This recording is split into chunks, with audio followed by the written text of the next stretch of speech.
Good morning, everybody. I'm going to call this meeting to order. This is the first meeting of the Subcommittee on Public Lands of the Joint Interim Standing Committee on Natural Resources for the 2021-2022 interim. I'm the vice chair of the subcommittee, and I'm chairing today because unfortunately Assemblywoman Carlton is not able to be here. She has appointed an alternate, Assemblymember Watts, who I guess is okay. He chairs the Standing Committee on Natural Resources with a great presence, and we are very, very happy to have him with us. And I would also like you guys to know that Mr. Banuelos, who is our tribal government representative, was unable to be here, and we miss him and look forward to seeing him next time. With that, Ms. Aguayo, would you please call the roll? Senator Goycochea. Here. Assemblywoman Hanson. Here. Assemblyman Watts. Here. Mr. Banuelos, absent. Commissioner Jones. Here. Chair Carlton, absent. And Vice Chair Scheibel. Here. Thank you. So that is a quorum, and we're getting started right at 9:02. We have a pretty packed agenda today and a packed room. This meeting is not being live streamed, but it is being recorded, so I just wanted you all to know that. And for anybody who is watching online later, our room is full, and it is fantastic to see so many people here, and I hope that all of you will join us in conversations about mining, agriculture, and local issues impacting public lands.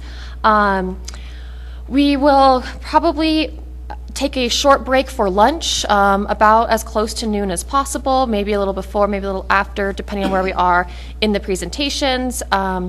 And other than that, I think we should have a good pace here.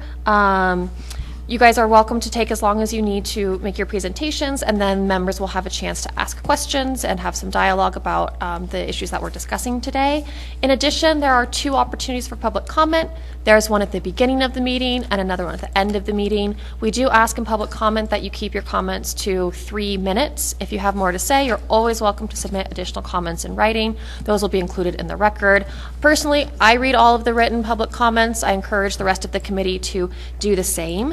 And so with that, we will open up our first public comment session. Anybody wishing to give public comment can come right up to this table in front of me. And I'm not seeing anybody approaching the table. So we will move to our first presentation today on mining. I'm going to welcome Ms. Bailey Lundahl, Ms. Hilton, and Ms. Is it Faga? Fanga? And I'll have you say it again for the record. You can just pull up a third chair. And you guys probably already know this, but when you're giving remarks, there's a microphone. You have to turn the button on so that your remarks are recorded, even if we can hear you without the microphone. And please just state your name for the record each time you speak, so that, again, it's clear to posterity who made your informed and eloquent comments. So go ahead whenever you're ready. Hi, Nikki Bailey Lundahl, Nevada Mining Association. I am the Government Affairs Manager for the association. Thank you all so much for being here. It's so nice to see your faces again. And Commissioner Jones, it's nice to see you as well. We don't see each other as often, so thank you so much for being in Ely today. I will get started. We're going to give you a little bit of everything. So, who is NVMA, Nevada Mining Association? The Nevada Mining Association's mission is to unite, educate, advocate, and serve as the public voice of Nevada's modern mining industry. We have over 500 member companies representing every part of the mining supply chain throughout the state: operators, exploration, suppliers, and individuals. Mining really is essential to everyday life. This is our president, Tyree Gray's baby, Rain, that really shows that every American born in 2020 will require 3.19 million pounds of minerals, metals, and fuels in their lifetime. That kind of gives you everything that supports that. So obviously we know there's mining in Nevada, but 10% of all U.S. non-fuel mineral production comes from Nevada. The state produces 20 essential minerals critical to our daily lives, and 15 of Nevada's 17 counties have active mine operations in them. The mining supply chain has a presence in all 17 counties, though. So why is mining so important? Like I just said, it produces 20 essential minerals, and it's in 225 mines throughout the state. And a lot of conversations have been had about the green supply chain, and lithium and copper are both in the state of Nevada. The only active lithium mine site is Albemarle in Silver Peak, but right here in Ely is KGHM Robinson, which is the oldest copper mine in the state of Nevada. And I really want to say that when we think about lithium, hopefully you'll have the opportunity to go and talk with Tim Crowley at Lithium America and others like him, but Nevada really is on the brink of being the world hub of lithium development within, and that's not just mining, that's cathodes, that's batteries, and that also is recycling, and all of that's being developed in the state. So it's really exciting for our state to be a part of that. So the mining cycle. I know a lot of you have been on mine sites before, if not all of you have been on a tour before, so I will be quick on some of these things, but the mining cycle obviously starts with exploration, goes to permitting, development, extraction, and then reclamation. It's really important to understand that process and how long it takes for everything to start. We are highly regulated, and the permitting process is extensive to make sure that everything is done correctly. So why is hard rock mining in Nevada different than other types of mining?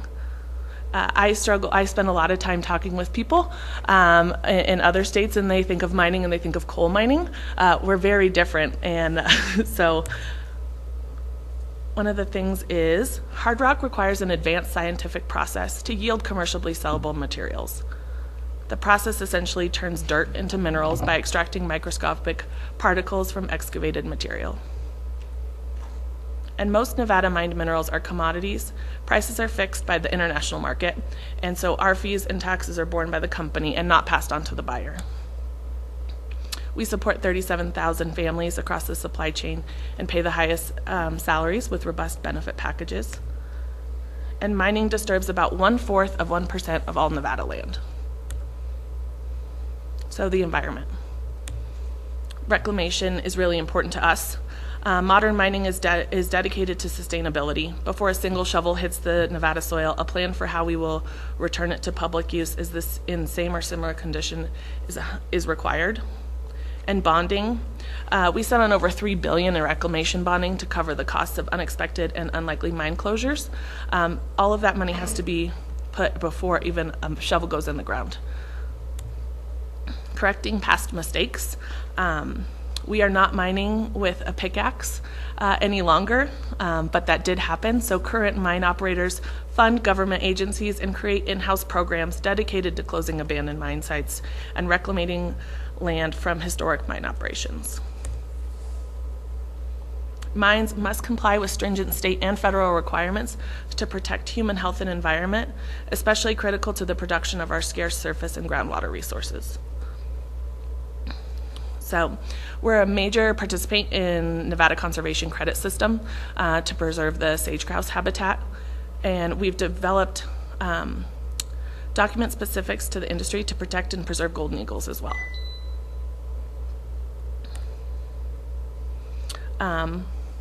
So that's kind of our sustainable mining. Like I said, we work with federal and state regulations. We submit a reclamation plan. We provide bonding. We monitor air and water quality to ensure compliance. And then we fund projects to clean up the mistakes of the past.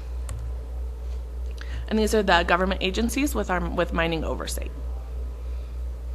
And this is, if you were to visit our office in Reno, the regulation form in the bottom that you cannot read spans the whole length of our wall in our conference room, and that is still about a 5-point font. So we comply with many regulations throughout the state. Connecting with communities, and I think both of our presenters can talk about this as well, but Native outreach. Nevada mines have a strong relationship with local tribal communities. We have regular meetings with tribes to discuss the opportunities to engage, and then we at the NVMA have created cultural resource documents to aid operators, and have also created a subcommittee to talk about tribal relationships within our community. Lots of you guys know about this. AB 495 and partnering education and mining. AB 495 was passed, as all of you know, and every dollar generated by the new tax will be earmarked for education starting in 2023. And it redistributes our dollars from the already existing net proceeds of minerals. So our people are so important to us. They really are make this industry so special. Like I said before, we employ 37,000. We provide for 37,000 families across the entire state of Nevada. I know a lot of you heard from them throughout the last legislative session, and they're so important to us. And our average salary starts at $94,000, and that includes benefits, health care, and retirement, and not just health care for them, but also health care for their families paid for. That's really important to us. Safety. I could go on and on about safety. People come from all over the world to look at Nevada's safety when it comes to mining. And we have one of the lowest workplace injury rates in Nevada. And in 2020, Nevada's worked over 27 million hours. And that's just something we are so proud of for us. Public outreach is also something that the association really works hard on, and really the entirety of our industry. We work with Boys and Girls Clubs and groups like the Eddy House in northern Nevada to help the community as much as we can. And talking a little bit about COVID, we're not wearing masks today, but we, just a few shy months ago, we were working hard within the industry to dedicate millions of dollars and thousands of hours to community service annually. And we were the largest contributor to Nevada's COVID-19 response task force. And we sent PPE to first responders and food and resources to local tribal communities as well. And not just in ways that normal people think. We were actually able to, some of us have cattle, and so we were able to donate that to people who needed the meat during the COVID lockdown as well. So that was really important to us. We are always thinking a little bit outside the box when we can. So that is my presentation. Most of you know where to find me, but I would love to pass it on, and then I think if you'd like, we can do questions now or after all the presentations. Do you guys have questions now? Looks like we have come to a consensus to continue the presentation, and then we will evenly distribute our questions between the three of you.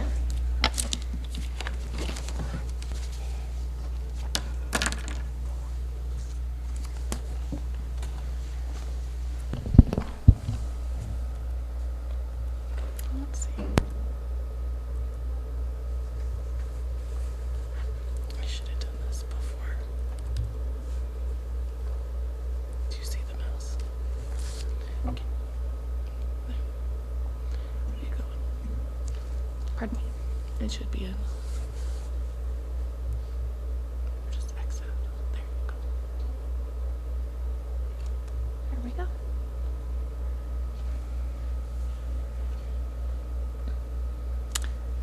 There was an error. Oh.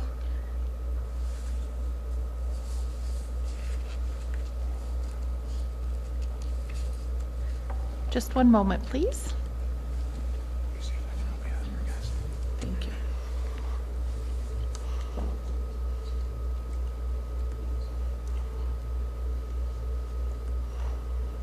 Which one are you looking for? Let me fix this real quick.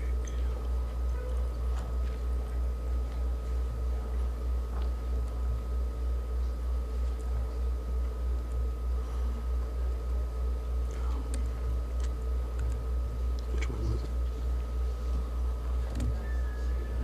Great. And then we can close that. Okay, there you go. Wonderful. Good morning. My name is Amanda Hilton, and I'm the General Manager of U.S. Operations for KGHM, and we operate the Robinson Mine, which is located about 10 miles from where we sit today. My husband and I are both fourth-generation White Pine County residents, and I want to take this opportunity to welcome all of you to Ely. And speaking of lunch breaks, I have some great lunch recommendations if you're looking for some. Pardon me? Oh, okay. Well, I appreciate the opportunity to talk to all of you about the Robinson Mine. I've been an employee there for over 17 years, and this is a property that I am very passionate about. So for some perspective, here is a map. All of you are in Ely, so you know where we are today. Robinson produces a copper concentrate. From our mine site, we truck that concentrate to Wendover, Utah. In Wendover, it gets loaded on rail cars, and it either goes to Salt Lake City to the smelter there, or it gets railed to the Port of Vancouver, Washington, where it gets shipped around the world. As Nikki mentioned, we are the oldest operating copper mine in the state, and mining began in this district in 1867, and open pit copper mining began in 1906. Senator Goa-Kachia did spend some time at the Robinson mine. I don't think it was quite that long ago, but I do know he has also worked at the Robinson mine. Robinson is subject to copper price fluctuations, and I'm really proud of the fact that we have been in continuous operation since 2004.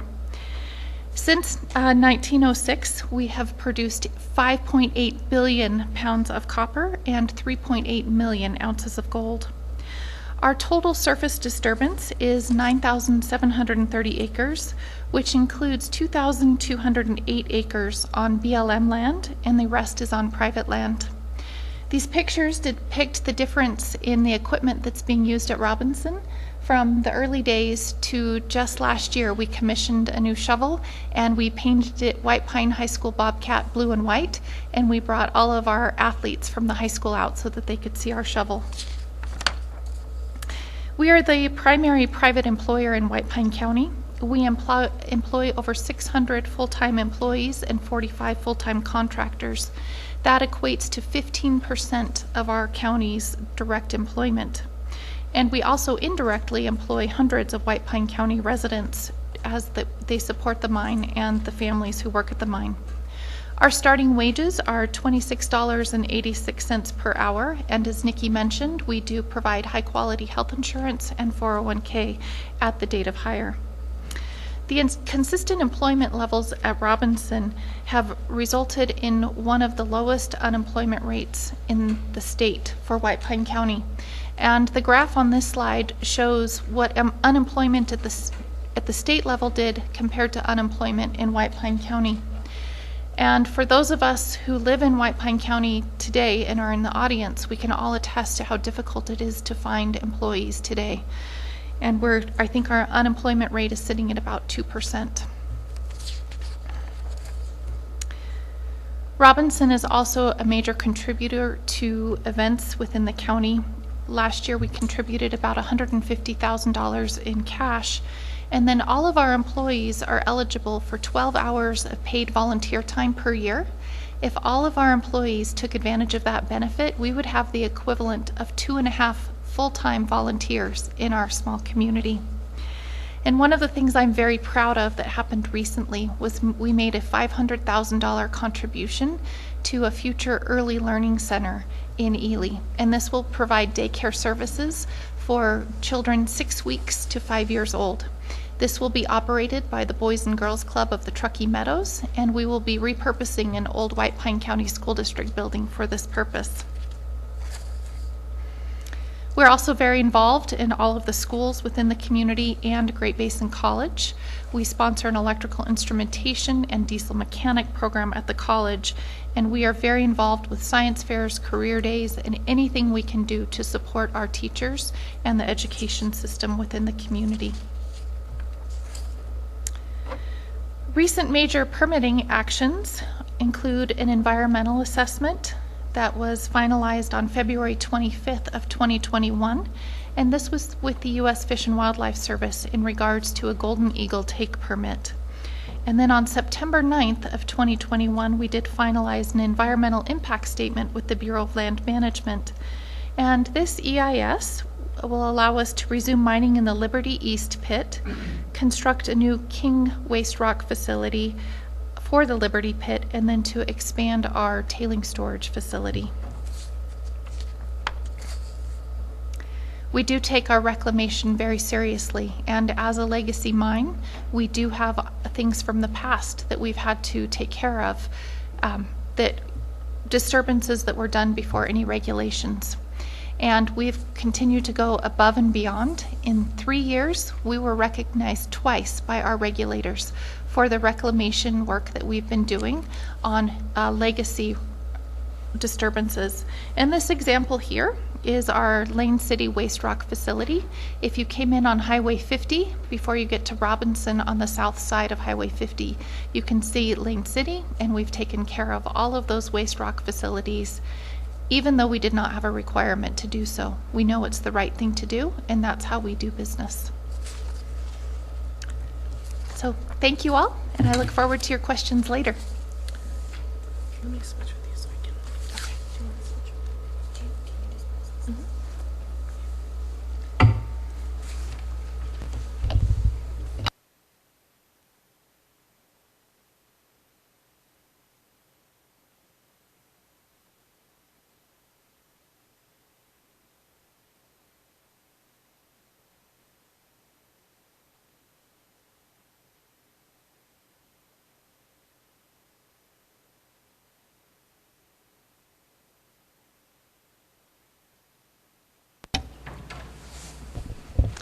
Good morning, everyone. Thank you for having me. My name is Samantha Fonga. I'm going to try to get through this sitting. I'm like a crazy person. Like, I'm a mom, so I have to rock back and forth when I'm presenting. So if you see me rocking, I'm sorry. It's just I can't, 4 kids in, I can't stop. So I have worked for Kinross Round Mountain for almost 10 years. I am born and raised native Las Vegas resident. Went to school at Cimarron. I think, you're Las, I met you. Yeah, Las Vegas, yeah. So I'm one of the few in mining, so I'm always the only Vegas resident in the room when it comes to anything with mining. But that's why I like talking about mining so much and sharing our story, because I didn't know mining existed. I didn't know the opportunities that were there for me, and so that's why I love getting our story out there. I also hate PowerPoints, but we're going to follow it as much as possible. And I told Nikki to kick me under the table if I talk too long. Well, you might not have to worry about it. Hey, that's okay. So while we're waiting for it to come up, we don't need the slide for me to start sharing with you guys. So for Kinross, Nevada, and all mining companies in Nevada are going to have similar values. But so we have our core values, which for our employees, putting people first, safety, things like that. But for our community, we have our guiding principles, which when the slide comes up, you'll see, so it's to act ethically and transparently. It's to be great in our host communities, to make positive contributions, and to always be continuously improving ourselves. And we do that through things called our grievance mechanism. So we always obviously have a complaint policy, but we also have a grievance policy, and complaints and grievances are very different in how we react to them. And we want to make sure that our community stakeholders always know they have resources and a pipeline to report those grievances, whether it be socially, whether it be environmentally, so that they can come and talk to us. Transparency is huge for our Kinross mines. That's why we do tours. So if you ever want to come out and visit, so we're Central Nevada, so we're about 4 hours from anywhere in the state. So come out and visit me, we'll take a tour and we'll talk more about it. But our guiding principles is really the core of what everything that we do at Round Mountain and Kinross, Nevada. This is our 2020. I'm still working on our 2021 benefits, and I can share that with you next meeting if you invite me back. But we average, so we fluctuate depending on mine cycle, but between high 700s and mid to high 800s employees for our Round Mountain mine. We have a Bald Mountain location, and that averages about anywhere from 6 to mid 700s for employees. We employ 153 contractors. In 2020, so about 42,050 beneficiaries in community programs. And I'll kind of break down what that looks like, because I can throw numbers at you, but what does that mean? And 368 million in spending in Nevada. And so you can read that slide there, but I'd rather just kind of share with you guys, just looking at you, not looking at the slide, some of the things that we did. So for COVID, we actually gave $100,000, Round Mountain did, for COVID relief within Nye County. That went straight to the Economic Development Association and their grants committee, and they were able to give those out. One of the stipulations was those small businesses did not have to pay back that grant funding. We wanted to make sure that we could help our communities thrive. We know in rural Nevada, it's hard to open a business. It's hard to find real estate to open a business. And once you're open, once you shut down, it's almost impossible to open back up. So we really wanted to make sure that Nye County, and we also extended that to Lander County as well, that they got to continue to thrive. Within our community of Round Mountain, so our employee stakeholders are one of our most important stakeholders, and so we actually run and operate a daycare service. Our daycare services are $2.50 an hour. For me, this is really powerful because that means we have more women in the workforce. We have more women minors leading the way. Because normally in these small rural communities, right, the men go to work, the women stay home. And so we've actually been operating that daycare facility since the late 80s. We also have a general store, which is great for our small community, our miners, our ranchers, but also we let the local churches and nonprofits come to our general store, and we give them an annual credit, and they get to shop for their food pantries. So that's really neat. We also have a golf course, less exciting. I would have voted on a bowling alley, but I mean, it's more corporate-y. So the golf course is there, and we'll mention it. So we are really big on education in Round Mountain and for Kinross, Nevada. So again, being from Vegas and not knowing the mining opportunities out there and how impactful and how much it can change people's lives, we want to make sure we get out and we educate our youth. Even if they don't want to be miners, we want to make sure they have all the tools necessary, because my story was not one of ease or success or privilege, and so I love to share that and give opportunities to students who don't have across the state. So one of the big things we do in Round Mountain, so we help fund the JAG program. So we help on a statewide level because it's such an amazing program. We actually have 30 students and faculty members and members of the JAG program staff coming up next week for a mine tour. I'm pretty excited about it. And then 2 other local JAG field trips the following week. But for Round Mountain, so we don't qualify for that grant funding. So Round Mountain, our school has very little resources, even though we are the single largest employer in Nye County. We see very little of that at our school.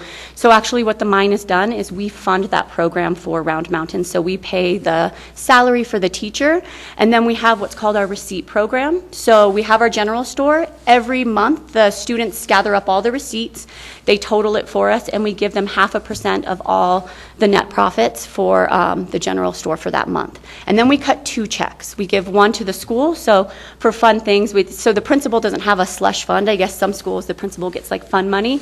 Our principal doesn't get fun money, so we make sure that she has those to do employee incentives, student-driven activities, just kind of the fun parts of school. And then for the JAG program, that's to buy supplies. They also know they can come to us if they need anything. For the Round Mountain School, we also fund a welding program. So the Round Mountain School has 3 electives for their students currently. The mine funds 2 of them. So the Ag Science program, which is the welding program, we provide all of the supplies for that, and then the JAG program. We also do sponsorship for the conference every year for all the JAG students across the state, and we do outreach, so we go into the schools. Our big push right now is getting down to Vegas and talking to the students there more. I just got to speak to the students at Basic High School a couple months ago, and actually keep in contact with them, so gave them all my contact information and help them figure out how to get in mining. Or I love it when students say, I don't know, because mining's a great industry for I don't know, because you can make good money, get tuition reimbursement, and figure it out, and do really well for yourself and have a head start in life. Kick me if I start talking too much. Oh no, I wasn't done. Okay. Sorry, almost done talking about some education stuff. So we also have our maintenance training cooperative partnership with Great Basin Community College. So what we do is we have students, we try to stay within our local students. So a lot of the mines in northern Nevada participate in this, Sandvik, Komatsu, Nevada Gold Mines, but we keep it pretty local. So we try to keep it to Tonopah residents, Eureka, Western Shoshone, and our local our Round Mountain students. And what they do is they apply through Great Basin for this maintenance training cooperative, and the disciplines are electrical, diesel mechanic, millwright, and welding. And they apply, and we interview them, and we say, hey, you're amazing. Look at all the great things you've done. Let's pay for your schooling. So it's 18 months of schooling. We offer them an internship through that summer, so they get to go, and that starting wage is about $24 an hour. I would have killed for that in college. I couldn't even have imagined. And so they get to make some money through the summer. We pay their tuition through those 18 months, and then we say, hey, you don't have to sign in blood anywhere. You don't have to guarantee any of your time to us. But if you'd like to come back to Kinross, Nevada after you're done, we welcome you with open arms to help you along your career path. But no contract obligation that they have to come back to us. And just really quick, too, we do offer paid internships and summer employment to our local youth. And then we have our Western Shoshone Scholarship for our Western Shoshone. We work really closely with our Yamba and Duckwater tribe. And we actually want to, my goal is to make that bigger and better and provide more scholarships and more opportunities.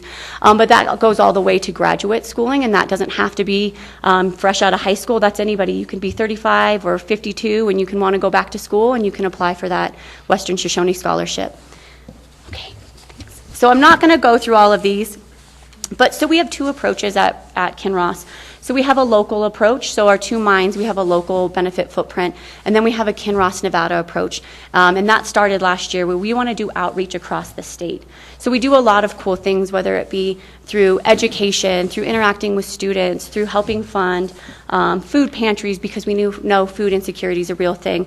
One of the really exciting pieces that we're doing this year is we gave sponsorship to the Women's Correctional Facility so that the women there can go back to school and better themselves, because if you didn't know this about the mining industry, we want people that have had a hard go in life. We want those second chancers. We want people who didn't know that they were worth anything else, and we can say, actually, you are. You're worth something, and you're worth a good livable wage. You're worth a house, a great truck, a 401k, and benefits. So we really are about improving people's quality of life. On a statewide approach, so we want to make sure that we are extending those efforts. So we actually fund a professorship at UNR, and then we have a scholarship and lecture series down at UNLV. We did a really cool thing last year with Habitat for Humanity. We helped build a house for a veteran. This year in Vegas, we're going to work again with Fox 5 and do a playground build. So those are really neat things. And it's really great to get out there and do those big pieces, but we're also about utilizing our human capital. So sometimes the dollars, right, we've given the dollars out, but what do? We don't stop giving there. So we have a great workforce that can go out to our community. And maybe it's so for our Austin school in Austin, Nevada, they were going to take the students out of their school and put them in portables. Well, we all know that means that school would become dilapidated in an eyesore in the community, and those students would never be back in that facility. So we said, we don't want to do that. It was because their heating system was broken. So we went in, we sent our workforce in, we bought all the materials and sent our workforce. It was over $30,000 by the time it was all said and done, and we fixed that for them so those students could stay in that classroom or in that facility and not get moved to portables. I made a note for myself. So with outreach for Kinross, Nevada, we're really straying away from that big check, Twitter post kind of outreach, right? So that's really great. You can stand in front of a big check with some students, but do we know them? Do I know their name? Do I know what they're about? Do I know their story? And how can I help them after that big check? Because when I write that big check, am I following through and paying attention to where those dollars are going? That's what we're about at Kinross, is we want to make sure the impact is really going to where the need is. So it's a huge part of it. I promise I'll wrap it up soon. I just get really excited. So actually, can you go forward to this historic mining park one? This is really neat. This one is great because we've actually partnered with other members in the mining community outside of Kinross, Nevada. So I think if we have a one-team approach, so mining can make such a big impact, why not work together? Why not, Robinson, Kinross, Nevada Gold Mines all work together for the same cause to make the greater impact? And so for this summer soiree, I actually worked with a Corps, or a contractor that works for Corps Rochester, and she's does geology, an exploration geologist. Her name's Ann Carpenter, and she's pretty amazing. But she also sits on their mining park board, and we actually opened up to the community. We wanted people to come in, learn about mining. There was some drilling activity. People had questions, and it goes back to transparency. We wanted to share with the community what we're doing in mining and what the future, or our hopeful future, looks like. And then we also turned it into a fundraiser for the mining park. So we were able to raise over $10,000 for the mining park. We're going to do that again this year. We're going to do it a night event with a band, and if you haven't been to the mining park in Tonopah, I'll send you guys all an invite. It's a pretty cool place, so we'd love to have you come out and ask us some questions. We have our 360 internship. This one is really cool, and then I promise I'll wrap it up. But we actually work with the Nevada Mining Association with this, and so we bring an intern in, we pay the entirety of that internship, and they spend a portion of that time with us, and then they go to the BLM. We house that intern for the entirety of that internship, and again, provide the funding for that. The reason being is because we need our miners to understand everything, not just about mining, not just about safety. They have to understand our environmental impact, state regulations, federal regulations. We need well-rounded miners, and so that's something that this internship helps provide. So really, really amazing program. Excited to do it again this year. So if you could just skip to the last slide. Our last thing, I lied to you guys, one more thing that I want to touch on. So we worked with the Nevada Mining Association this year, teamed up with Nevada Careers and Nevada Partners, and we did an outreach event in Las Vegas. And what we were looking for was communities, so someone like myself who hadn't heard about mining but really needed that opportunity to change their lives and better themselves. We hired 11 people out of that hiring class, so over 60 people came. And we provide housing for 6 months because it's really hard to transition to mining. And we have one gentleman, so we hired him on knowing he didn't have a driver's license, knowing that he had been incarcerated before coming to us, but he was the best fit for the job. He had an amazing resume, he'd worked really hard, and he was an amazing human being. He's working towards his driver's license, so we provided, we carpooled and we kind of shared the effort. We're a family here at Kinross. He's getting his driver's license because he got that housing for 6 months. He's able to save his paycheck and go pay for a car, and a car that he never thought he was worthy of. So it wasn't an old beater vehicle, it was a nice new vehicle. He never thought he was worthy of something of that, and the mining industry did that. So that is we're going to continue on doing those recruiting events and hiring on through Las Vegas because we need the residents there to have the opportunities that mining has to offer. So just to share my story a little bit, again, being from Vegas, when I started at Round Mountain Gold, I was on government assistance. We had done everything right. My husband had gone to UNLV. I went to UNLV. I worked for the city of Henderson. He was a full ride scholarship athlete. We did everything right, and it just was like the world just kept hitting us. We couldn't catch a break. No matter how hard we worked, no matter how many jobs we held down, we both come from lives where there was domestic violence and drug abuse, and we wanted better for our kids, and we couldn't find that anywhere else, no matter how much education I got, no matter how much we tried. And we went into mining, and mining said, "You're worth it." Like mining said, "Hey, you're worth it." I was beaten down when I started in mining. I thought I was worth nothing. And nobody saw that. Nobody saw that. They built me up, they gave me a career, they gave me a platform and a voice, and the same with my husband. And so if you don't know about mining or the opportunities that we have to offer, I would love to give you more faces like this to our industry because it's really important. And that's why this outreach is more important. The big checks are great, they do really great things, but getting out in our community, sharing our stories, and again, utilizing our human capital is the biggest thing and my biggest goal while I'm in the industry to fight for. So I'll stop talking now. Thank you so much for your time. Thank you. Thank you, all three of you, for those presentations. And just in case anybody doesn't know this yet, all of these presentations are available online. They're on the Nellis website via this meeting link. It's next to the agenda. They're all available for committee members to view or anybody else. And so I know that you skipped a few slides, and I'm going back and reading them because I think they're very interesting. And with that, I'll open it up to the committee for questions. Senator Goicoechea. Thank you, Madam Vice Chair, I guess. Okay, we better. I'm just curious, the real impact we're seeing, especially now with the big increase in mining is in these rural communities, is housing. How many housing units do you have available at Hadley, and what kind of a subsidy, or how does the mine subsidize that, or is it just wide open? Actually, who pays the rent? So we have about 80 company houses, and then there's probably, I would say, ballpark about 500 mobile home units, so very few stick-built homes. So what Round Mountain does for our employees, because we know housing is hard, so one, we offer a 7-on, 7-off schedule for our residents or our employees that don't want to work at the mine. And so they come in and they kind of pull a travel trailer up, and then they get to go back to Vegas or Reno. But we actually offer a geographical stipend, and it's an average of about $250 a paycheck to help with housing and that cost of living in rural Nevada. We do have property in South Hadley that we are actively trying to find contractors to come out and build housing. It's been a little bit difficult getting someone to want to invest, so we only ever project 5 years of mine life, so when you talk to investors, they don't like that. But we do work with our employees on resources. It is a struggle for us. So if I said we were perfect, I would be lying to you. But again, that geographical stipends does help. And then company housing. So unfortunately, company housing, though, is for kind of our for our salaried supervisors and things like that. So our average everyday worker, our leach pad operator, we are still working for good ways to provide housing for them and want them to come out and live in rural Nevada. But if I don't have a perfect answer for you, because we're still looking for it.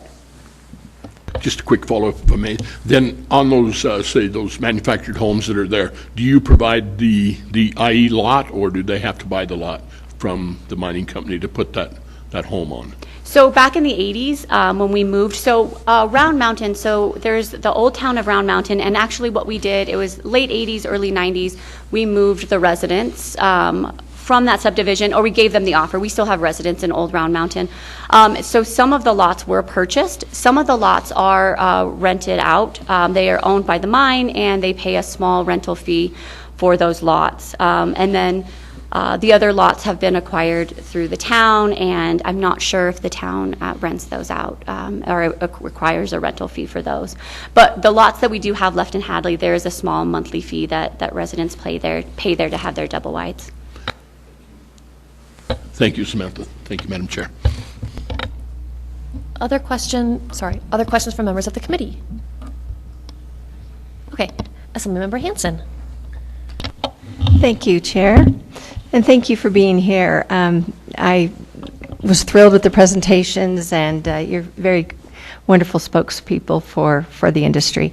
I wanted to address Ms. Bailey-Lindahl about when you mentioned the bonding process for reclamation. I'm just assuming that, and you can correct me if I'm wrong, because I'd like you to elaborate because you're the expert and I'm not. I'm assuming, I know we're in the construction trades and we have bonds that we have to have for performance. Is the genesis of the bonding because there was reclamation that wasn't taken care of, and this is to kind of give that assurance to communities that bond in place if something were to happen and the company fails, that money is held to help with that reclamation effort? Was that what the genesis was, to take care of those sorts of things?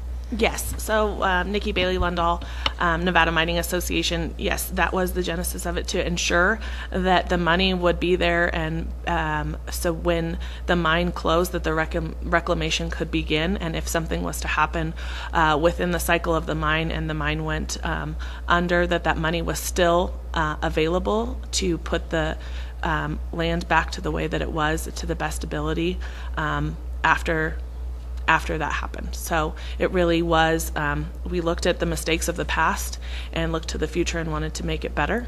And so that really is what that reclamation bonding is so important to us, and why it's so important to us, and why we do it. Okay. This is more of a historical question. Do we have any idea when that bonding process, was it 40 years ago, 50 years ago? Do we have any idea? To my best knowledge, and I can get you the actual answer, but I believe it was in the 80s that we started, late 70s, early 80s that was started. And that's what I was kind of guessing. It seems like we kind of turned the corner, yes, in repairing and owning some of the problems that had been part of our past. So thank you for that, and thank you all.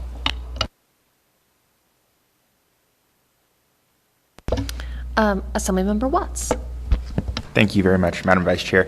Thank you all for the presentation. Actually, the first question I had kind of builds on my colleague, Assemblywoman Hanson's question. And you mentioned in your presentation that, in this kind of modern era, those type of closures are rare. And again, not to put you on the record for a specific answer, but do you have any recollection of any recent times that we've had to kind of utilize that program in the industry here in Nevada? Wow, you're testing me today. Nikki Bailey-Lindahl, for the record.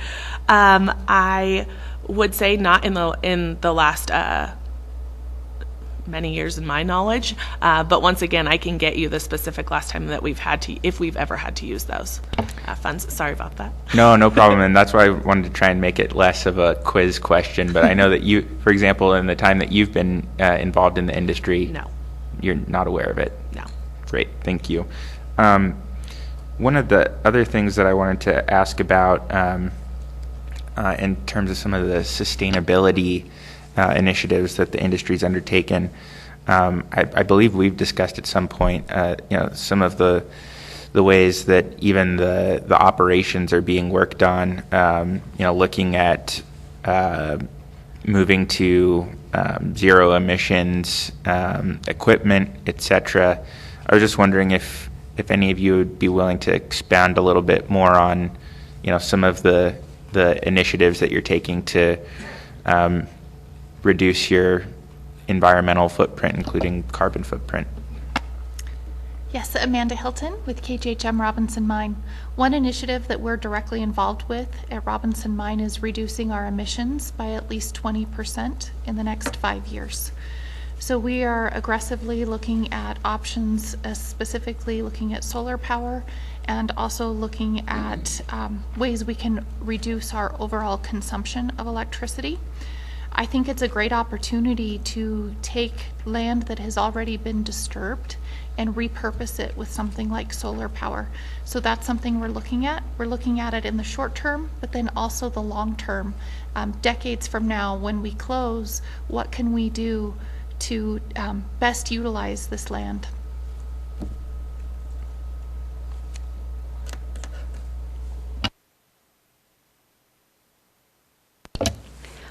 I know that we in Kinross we have lots of efforts coming down. Could we get your name for the record? Oh, I'm so sorry, Samantha Fonga for the record. I don't feel educated enough on those to be able to speak to you guys on those, but I would love to share that, and I can get all that documentation and share that story with you guys.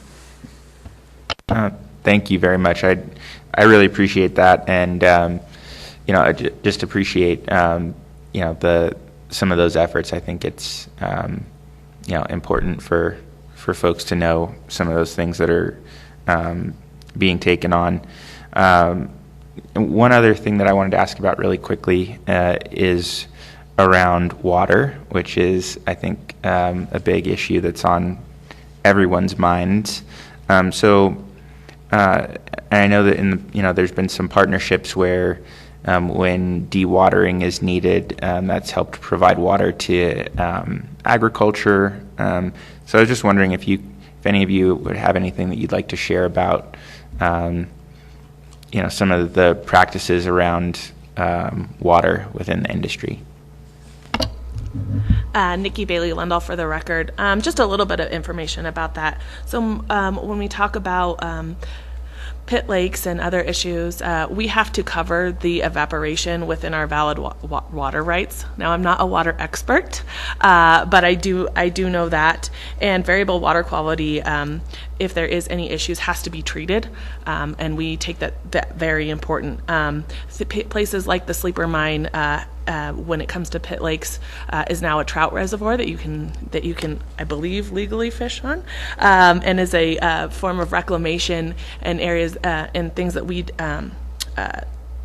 have worked on, as well as in the urban cores. One of the first things I do on a mine tour when we leave the office is we drive by the Sparks Marina, and that is a great example of a pit lake that is now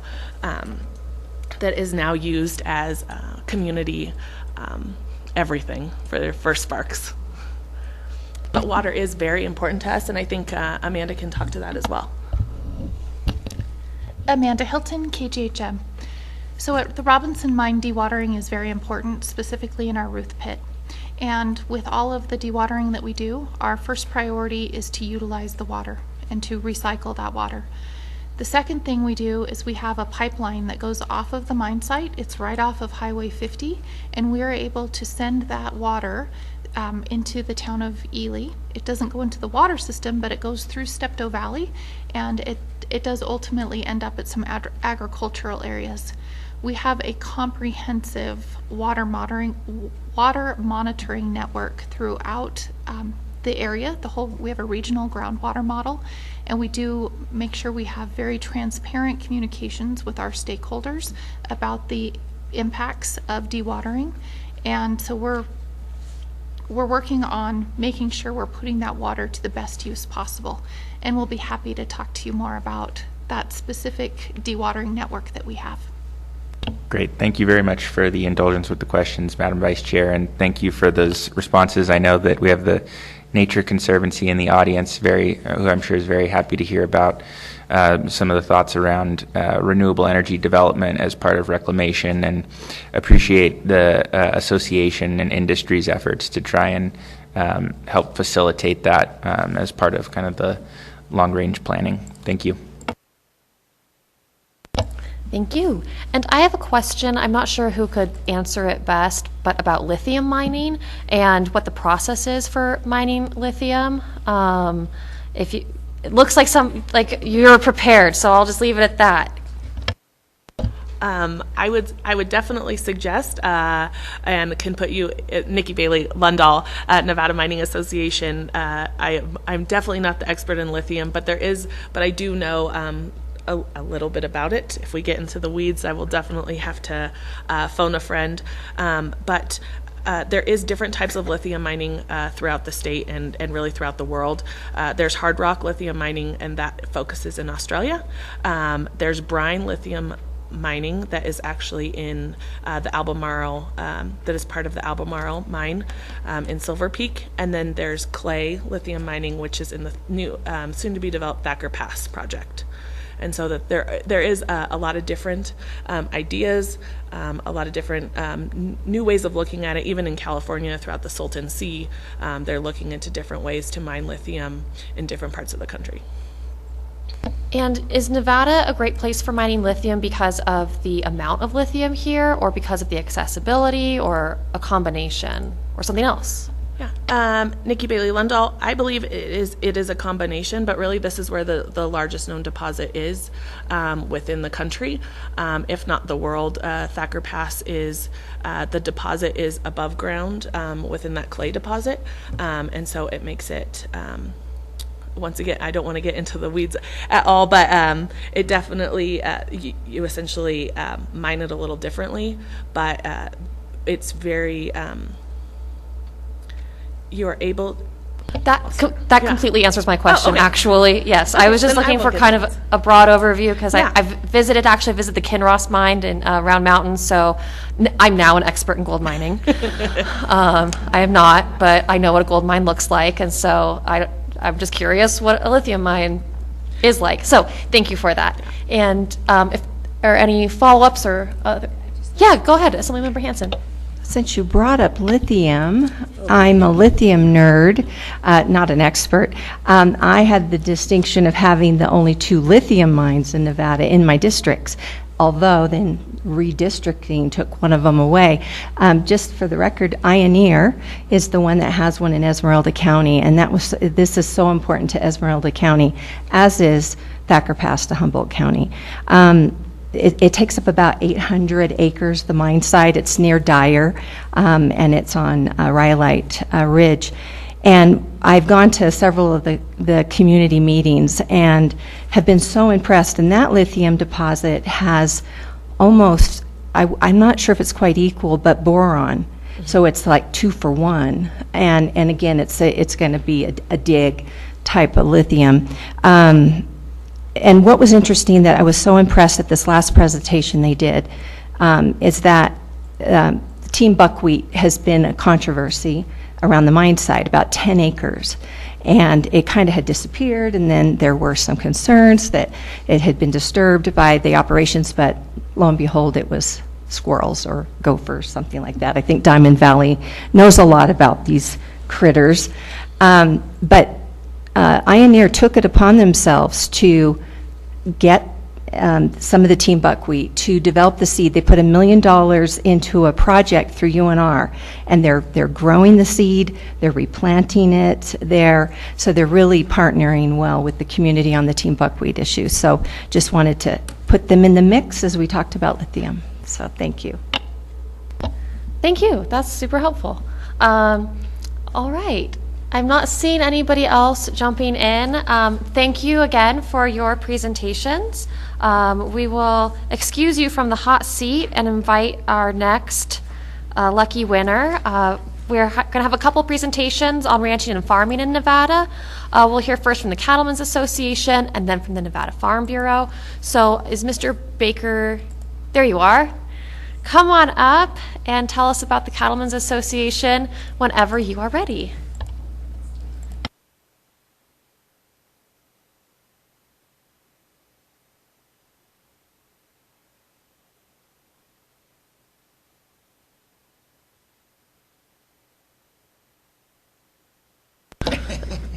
For the rest of the presenters, I'm sure I'll get cut off if I'm wrong, but what we've been doing is putting the PowerPoints on the desktop of that laptop. So when you get up here, you should be able to find an icon with your organization's name or something and just click on that. Okay. Thank you for this opportunity. My instructions were to give you an idea about what ranching is like in this part of the state. So that's what I'm going to try to do. I am a member of the Nevada Cattlemen's Association, a vice president, but we have a ranch about 65 miles southeast of here on the Utah-Nevada line. A lot of our range and private land, for that matter, is in Utah. We have a cow-calf operation and a warm-up feedlot, which means we feed the calves up to about 800 to 900 pounds, and then they're sold to a finishing feedlot. We also sell dairy hay and horse hay. It's a family operation, and as with most Nevada ranches, it relies on both public and private land. This is an aerial photo of the ranch. You can see in the foreground is a pivot, and then in the center there is our feedlot with the ranching headquarters, and up above is some of our irrigated pasture and the town of Baker. In the summertime, our cows are in on irrigated pasture for the most part on private land. We do run a small herd up on a BLM allotment on the mountain. This is another aerial photo. It shows more of the pivots. These pivots are on a gravity-fed system and utilize the water that comes off the mountain up there. That's Mount Wheeler and Great Basin National Park in the background.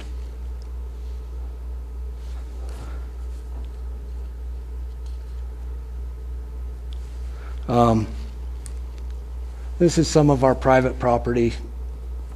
Another ranch of ours south. We have several ranches in the valley. And that's an old hay derrick. I think we have one other one of those still standing. In the summer, like I said, our cows are on private ground. And then in the fall, we'll wean the calves, pregnancy test the cows, and make up our winter herds. We have 5 winter herds, ranging in size from 200 to 450 that go out on the BLM winter ranges. I'll go in the fall and make a survey of our ranges, see what we've got, and then talk to the BLM about what looks reasonable. Due to drought, we've cut way back. We sold a bunch of cows, and we're feeding a bunch of cows, all of our 3-year-olds. It's pretty rough out there right now. Our BLM winter ranges are on a 3-pasture system, so that we're on the same pasture in the spring every 3rd year.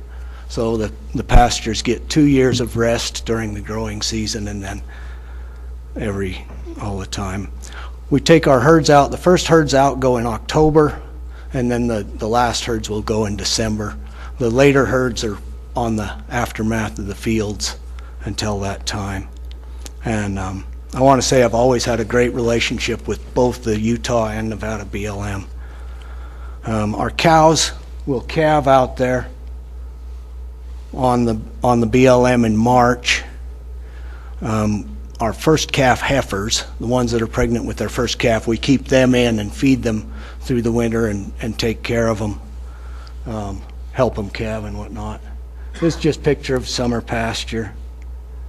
And we're getting toward fall. This looks like our south operation. That's actually in Utah. And of course, we share all of it with wildlife. This one got a little close for my wife's horse's comfort, but she got the picture anyway. That horse definitely knew that wasn't a cow. And these are the next generations in training.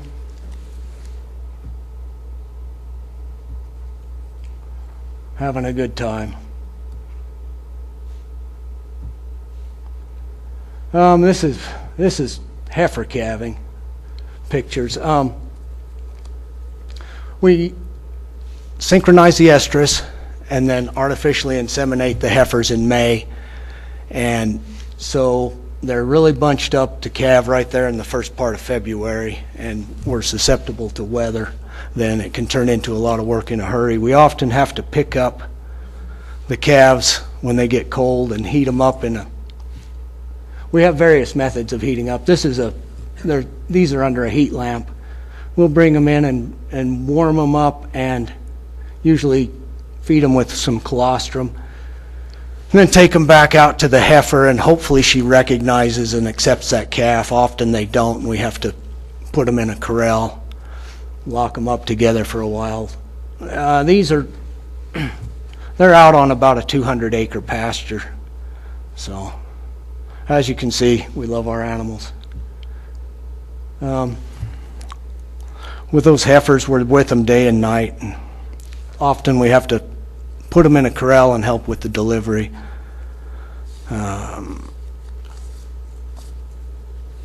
So this is just a picture of us taking the herds out, one of the herds out to the BLM pastures this looks like October, but it's hard to say. Those are usually 1 or 2 day drives. We herd them all out. Some days are colder than others. This looks like a little wintry. Sometimes we always keep enough hay for emergencies in case we have to bring the cows in. If there's too much snow out on the winter ranges, the grass can get covered up. But that's only happened twice in the last 30 years. And each time it's been a white Christmas snow, and we've had to feed them until into March.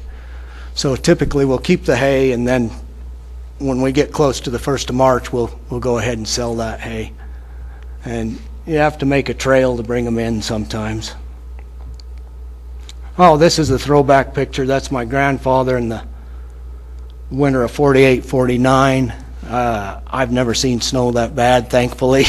Heard lots of stories about it. That was actually the winter of Operation Hay Lift, when they hauled hay out in airplanes, C-119s, dropped it for the sheep and the cattle. We have to haul water to our cows most places out on the winter ranges. We have 3 semis running every day right now, and it's that way most of the winter. These are 8-foot water troughs, and we just move them from place to place, which helps us, and then we rotate from year to year the places. We have certain places we put them. We don't expand that, but so that gives us good utilization and distribution. And that's showing how we move the troughs. And yeah, I have a corgi for a cow dog. Proves I have a good sense of humor.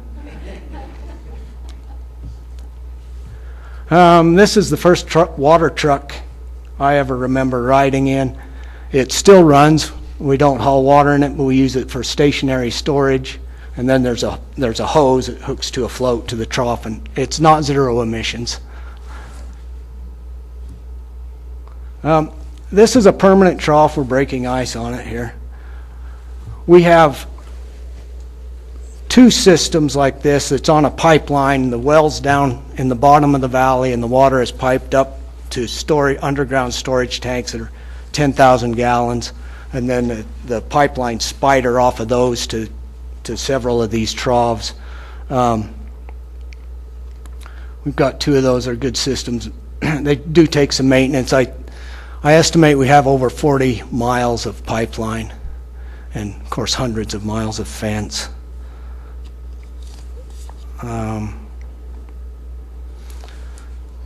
Once you get the ice off of these, unless it gets really cold, if there's enough cattle drinking them, they're not a big problem. But you have to break the ice every day. The portables, they freeze easier. That's my wife pitching ice off those. That can turn into quite a job. And if you don't give the water hauler good instructions, sometimes they pile the ice right in front of where they need to drive. This is just another picture of the cows coming into the. And this is what happens when you get a bad storm. The cows turn their tail to the wind and go somewhere else, and you're left with a big ice breaking job. We also have a lot of springs. We call that live water.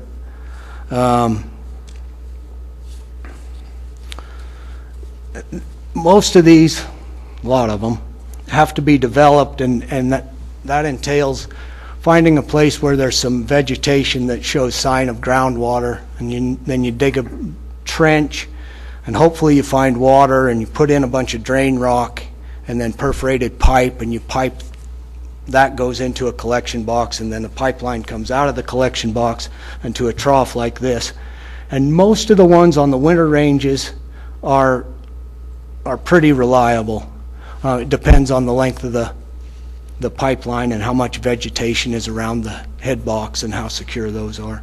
Sometimes you have to take compressed air, or you can use propane, and blow it back up the pipeline to unplug the pipeline into the head box. And of course, all of those are shared with wildlife. That spring is a favorite of the bighorn sheep. It's where I've seen them most. And this is just a picture of cleaning the moss out of one of those troughs. This is called Splinter Spring. And unlike the miners, we have not retired our pickaxe.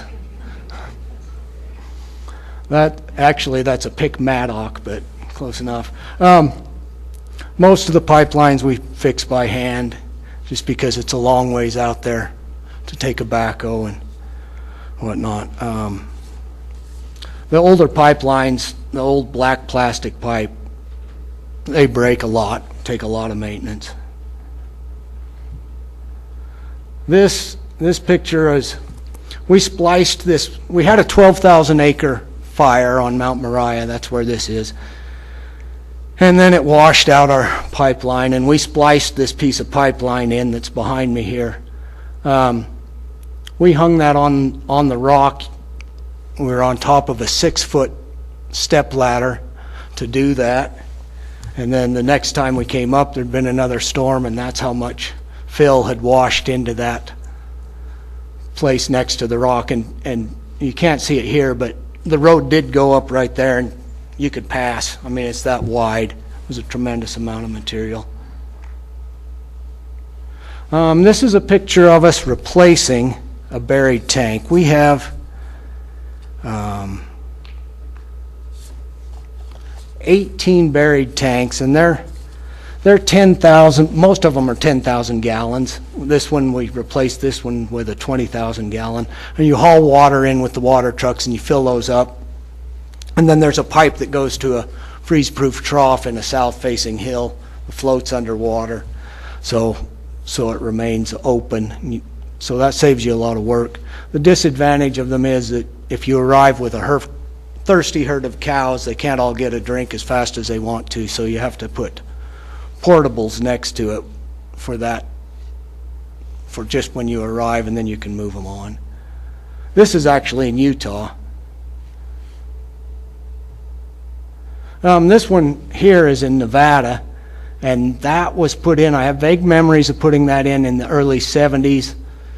I patched up this trough to get by this year, but that needs to be replaced. The buried tank is up by the truck there. You can see the top of it. Well, this is an example of one of the wells we have down in the valleys. We've got several of those. That's where you can get water. There's a generator in that shed and a well behind it, and submersible pump, and goes into the trough there, and we often haul water out of that trough, load the water truck there. As I mentioned, we have a mountain permit. It's BLM. It's also a three pasture system. We do have a small Forest Service permit also. That's on the winter range though, and it's kind of part of a BLM permit. And this is a nice place to work, but it's a lot of work for a few cows. It's easy to get 85 to 90% of the cows home. It's the 10 or 15% that are a lot of work in the fall. We come off of that range in October, well, in September, by the 1st of October. This is a picture of us replacing a trough on a spring up there. We had to drag it about 3 miles. We took turns and rested our horses as needed. Just a couple more pictures. I also have a border collie. You gotta have a border collie to train a corgi.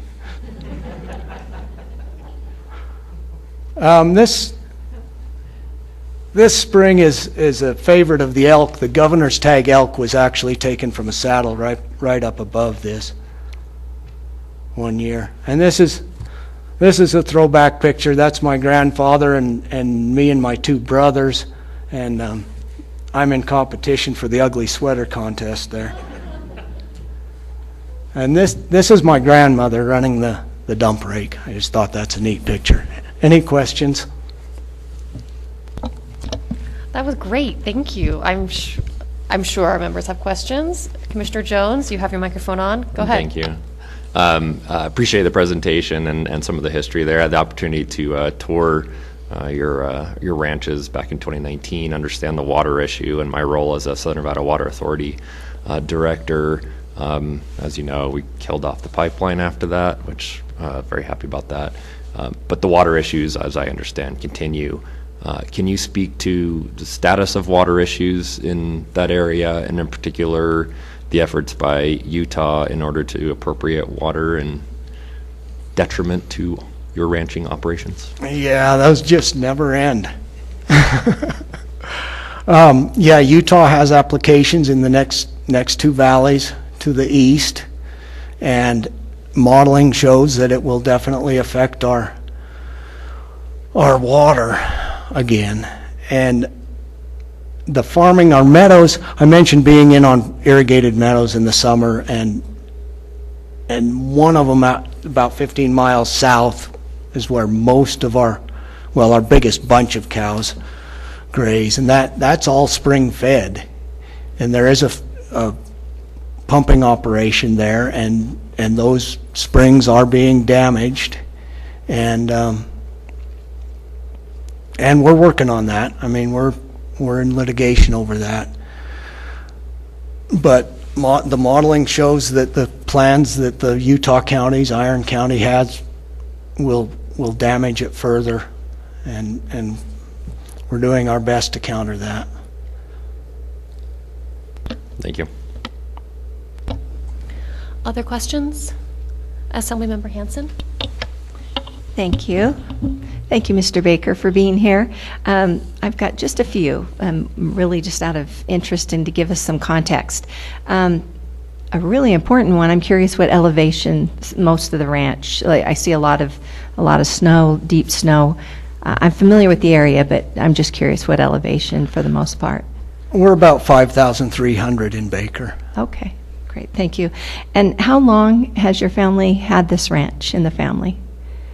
This ranch, Or since the ranches? late 50s. Oh, okay. Yeah, my grandfather worked there. They had land in Delta, Utah, and my grandfather and his brothers actually had a dance band during the Depression, and so they played for dances out in Baker, and my grandfather liked it out there, and then he worked there in the summer. He actually spent one winter in a dugout up canyon called Lucky Boy, pounding on rocks, and we've been in agriculture ever since. But when he got the opportunity, he sold the land in Utah and bought a ranch in Nevada. And when they came to the Silver Creek Ranch, is the first one they bought, the night they got there, a neighbor came along and said that the Baker Ranch was going to come up for lease and they should go try to make a deal. So they never unpacked their bags at Silver Creek, and Granddad told Grandma not to unpack her bags in Baker either because it was really tight. Well, my apologies. I assumed your last name was Baker.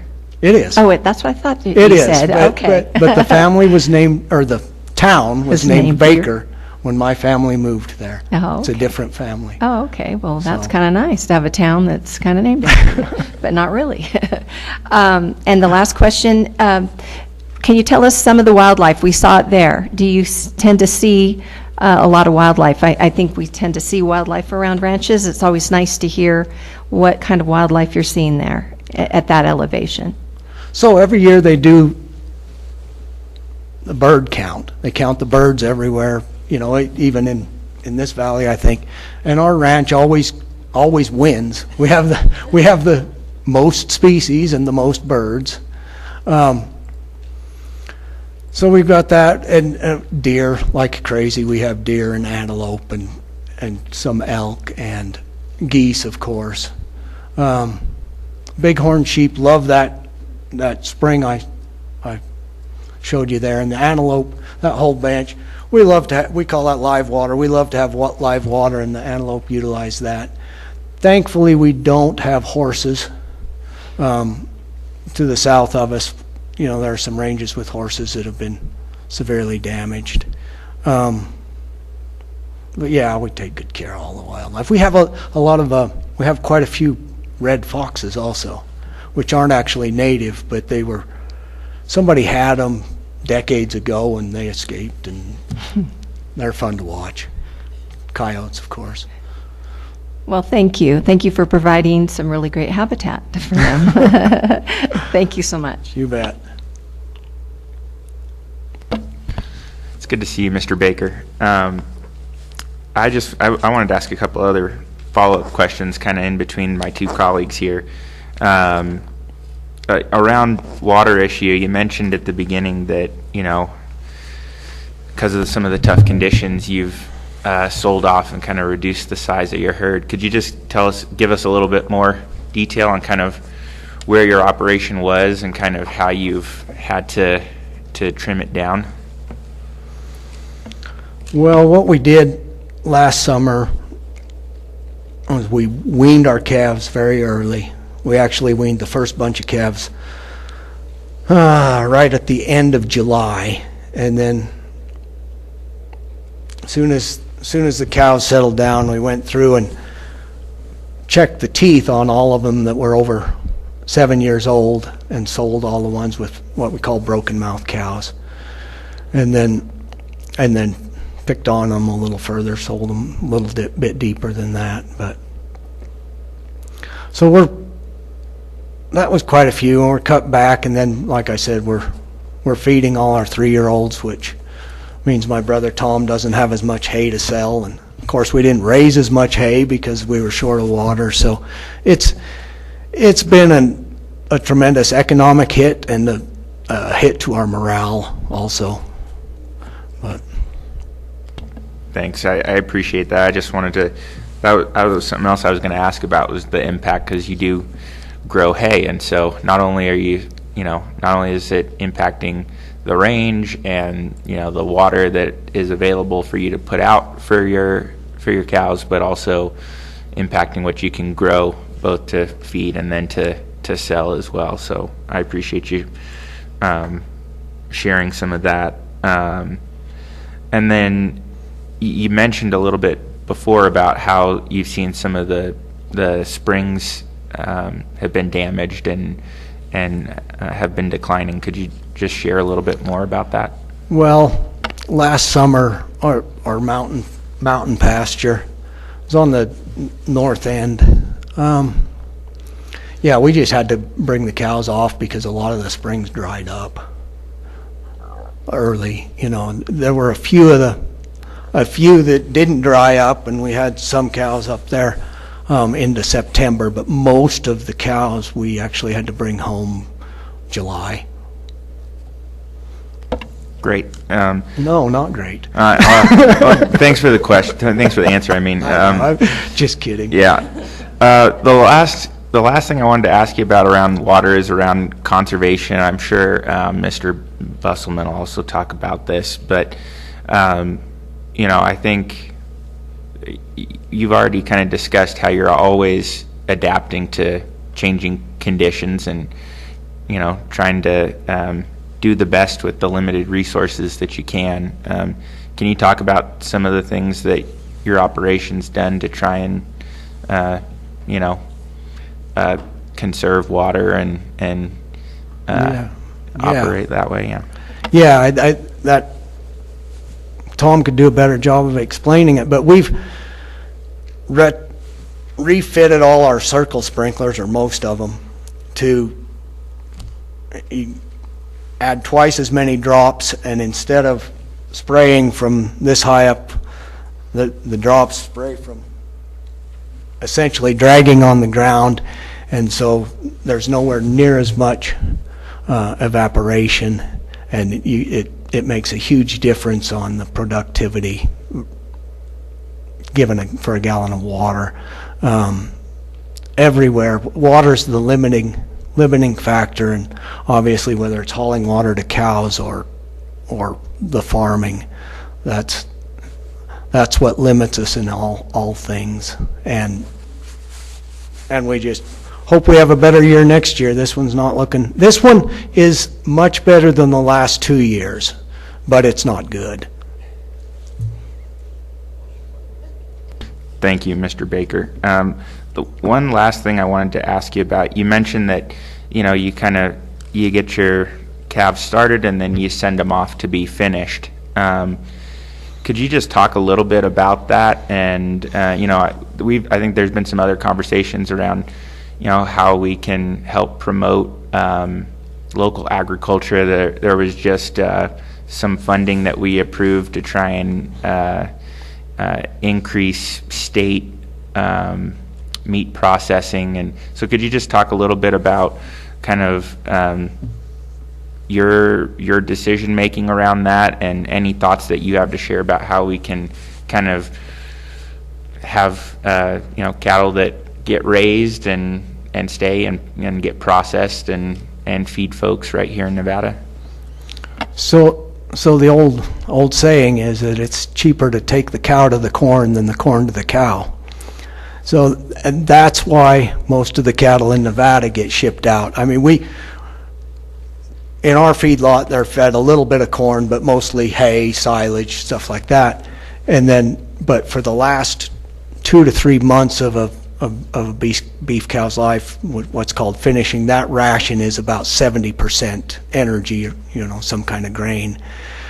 So in order to finish them and take them to harvest, then you need to have the corn, unless you're shooting for a niche market, which would be like grass-fed beef or something like that. And then there's a lot of opportunity. I mean, I have relatives from back east that think we're insane to not, what we have to market is this beautiful valley and the range and the way we take care of our animals, and that's a big marketing thing. But we have, on a commercial scale, we don't have a good way to market that.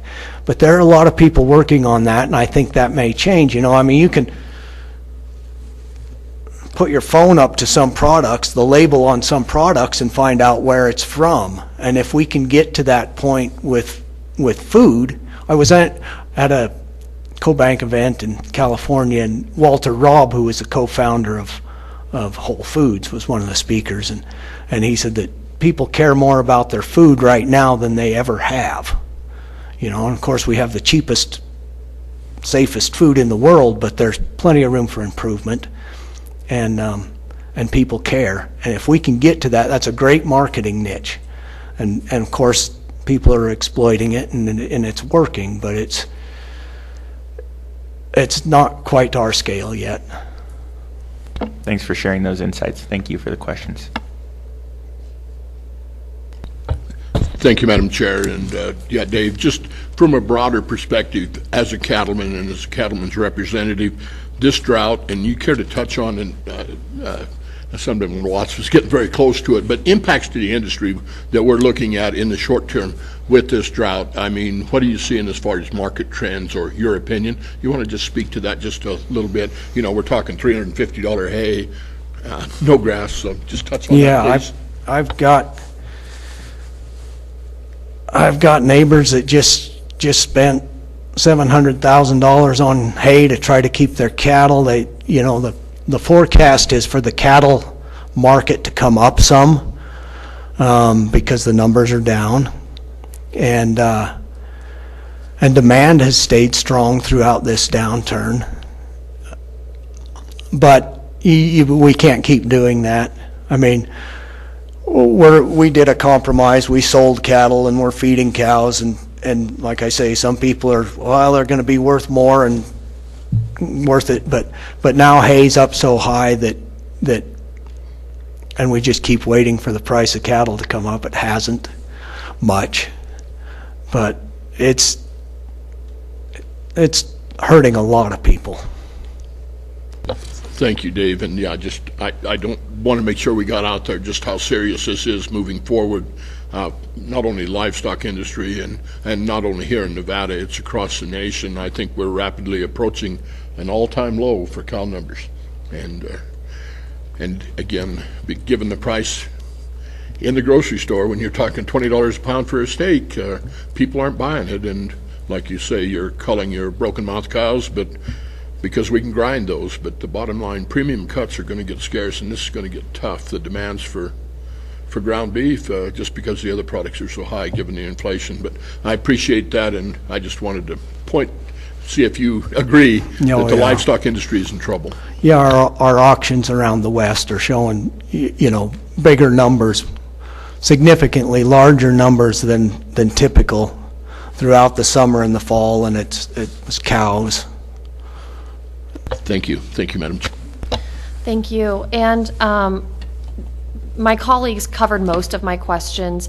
I just have a couple, and I was wondering if you could give us kind of a sense of the scale of Baker Farms operations, or sorry, your ranch's operations, but also whether that's large in comparison to most Nevada ranches or small, or what I'm getting at is, are there a couple of very large cattle ranches in Nevada and then a couple of smaller ones? Do we have ranches of all sizes?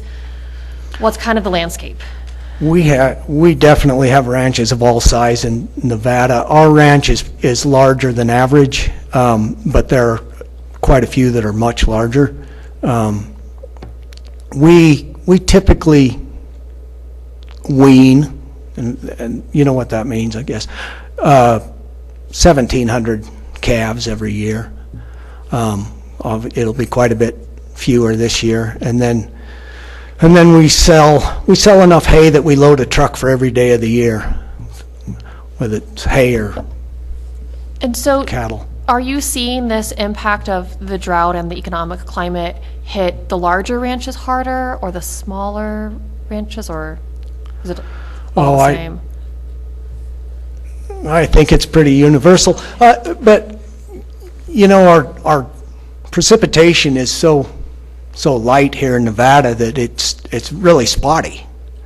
You know, like northern Nevada fared a little better than we did for a while, and you know, so the drought is impacting all of Nevada without a doubt, but it might rain north of Wells and nowhere near Elko. Yeah, you know, I mean, right. So it's dispersed that way, and then, you know, a lot of the actual really smaller, the real small ranches. The national cow average, I think, is like 25 head, and that's because people had other forms of income or sources of income, and we have that in Nevada too. So, it affects them quite a bit differently if they've got another source of income but have a few cows. Thank you. That helps me get a sense for it, at least. And then I wanted to go back to something my colleague, Assemblywoman Hansen, has asked you about, because this is the Public Lands Committee, and you mentioned that you do pasture some of your cows on public lands, and I was hoping you could tell us a little bit about whether those public lands tend to be shared with recreation, like hunting and hiking, or whether they're more remote public lands, and if there's conflict there. Well, we live a long ways from anywhere. But most definitely there's recreation out there. We see a lot of hunting. That like the bighorn sheep and that spring, I've known of, those tags are rare, but I've known of 2 people that have taken bighorn sheep near there. We have some 4-wheelers. Lots of people will come out from the Wasatch Front just to hunt rabbits in the winter. And I thought that was crazy the first time I realized that, and then I thought about getting out, and if I lived there, I'd do that too.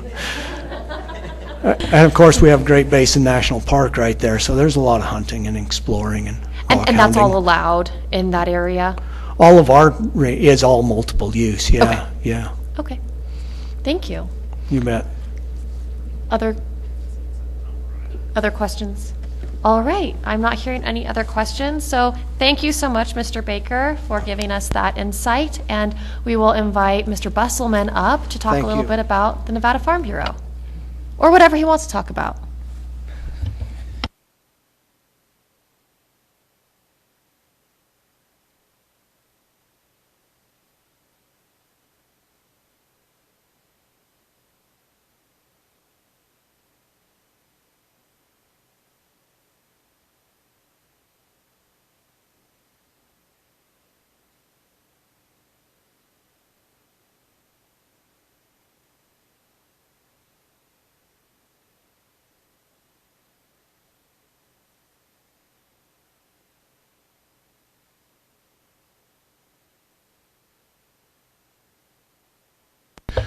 Just kind of a comment. I want to make sure, in the comment that Mr. Baker made there, and just for the record, clearly. Before you do, I've just been asked to remind everybody, including members of the committee, to give their name before they speak, so that even on the committee? Okay. Yeah. Senator Goycochea, thank you. I'll wait for you to recognize me the next time, and I won't make that mistake. It wasn't your fault, it was mine. Thank you. Anyway, I'm just, public domain is one thing, but then as Committee Member Jones, if it is a wilderness area, then there are, sideboards put on it, or that you can't actually be there. But again, that isn't established by the permittee. That is the federal agency. I just wanted to make sure we got that clear on the record. Thank you. That is a good point. Thank you. And are you ready? All right, go ahead. Thank you, Vice Chair. For the record, my name is Doug Busselman. I'm the Executive Vice President of Nevada Farm Bureau. I'm also joined by Bevan Lister. Bevan is the President of the Nevada Farm Bureau. He is a farmer in the Lincoln County area and also serves as a County Commissioner in Lincoln County. So I wanted to first start out with kind of an overview of Nevada Farm Bureau. Nevada Farm Bureau is a general farm organization. We aren't specific to any one commodity. We cover the whole gamut. And we are a federated structure. We have county farm bureaus, 11 county farm bureaus in the state of Nevada, and our members join the county farm bureau, and then the county farm bureaus are members of the Nevada Farm Bureau Federation, and we are then members of the American Farm Bureau Federation. There are 51 state farm bureaus in the United States, and we are one of those. The other, beside the 50 states, Puerto Rico is also a state farm bureau. When I work in the Nevada Legislature and the other activities that I do on public policy, I'm guided by our policy development, or our policy book, which is on an annual basis is developed with our member input. So when I represent Farm Bureau in the legislative or other processes, that representation comes from our grassroots Farm Bureau members who are involved in developing what our issues are and what we're going to be going with. Nevada Farm Bureau began in 1919. On February 25th of 1919, AB 110 was introduced in the 29 session of the Nevada Legislature, and when AB 110 was passed and became law, the bill authorized county farm bureaus to be formed in the state of Nevada, and these county farm bureaus then were responsible for the overview of the county cooperative extension budget and worked with the state director for cooperative extension in coordinating their local extension programs and budgets.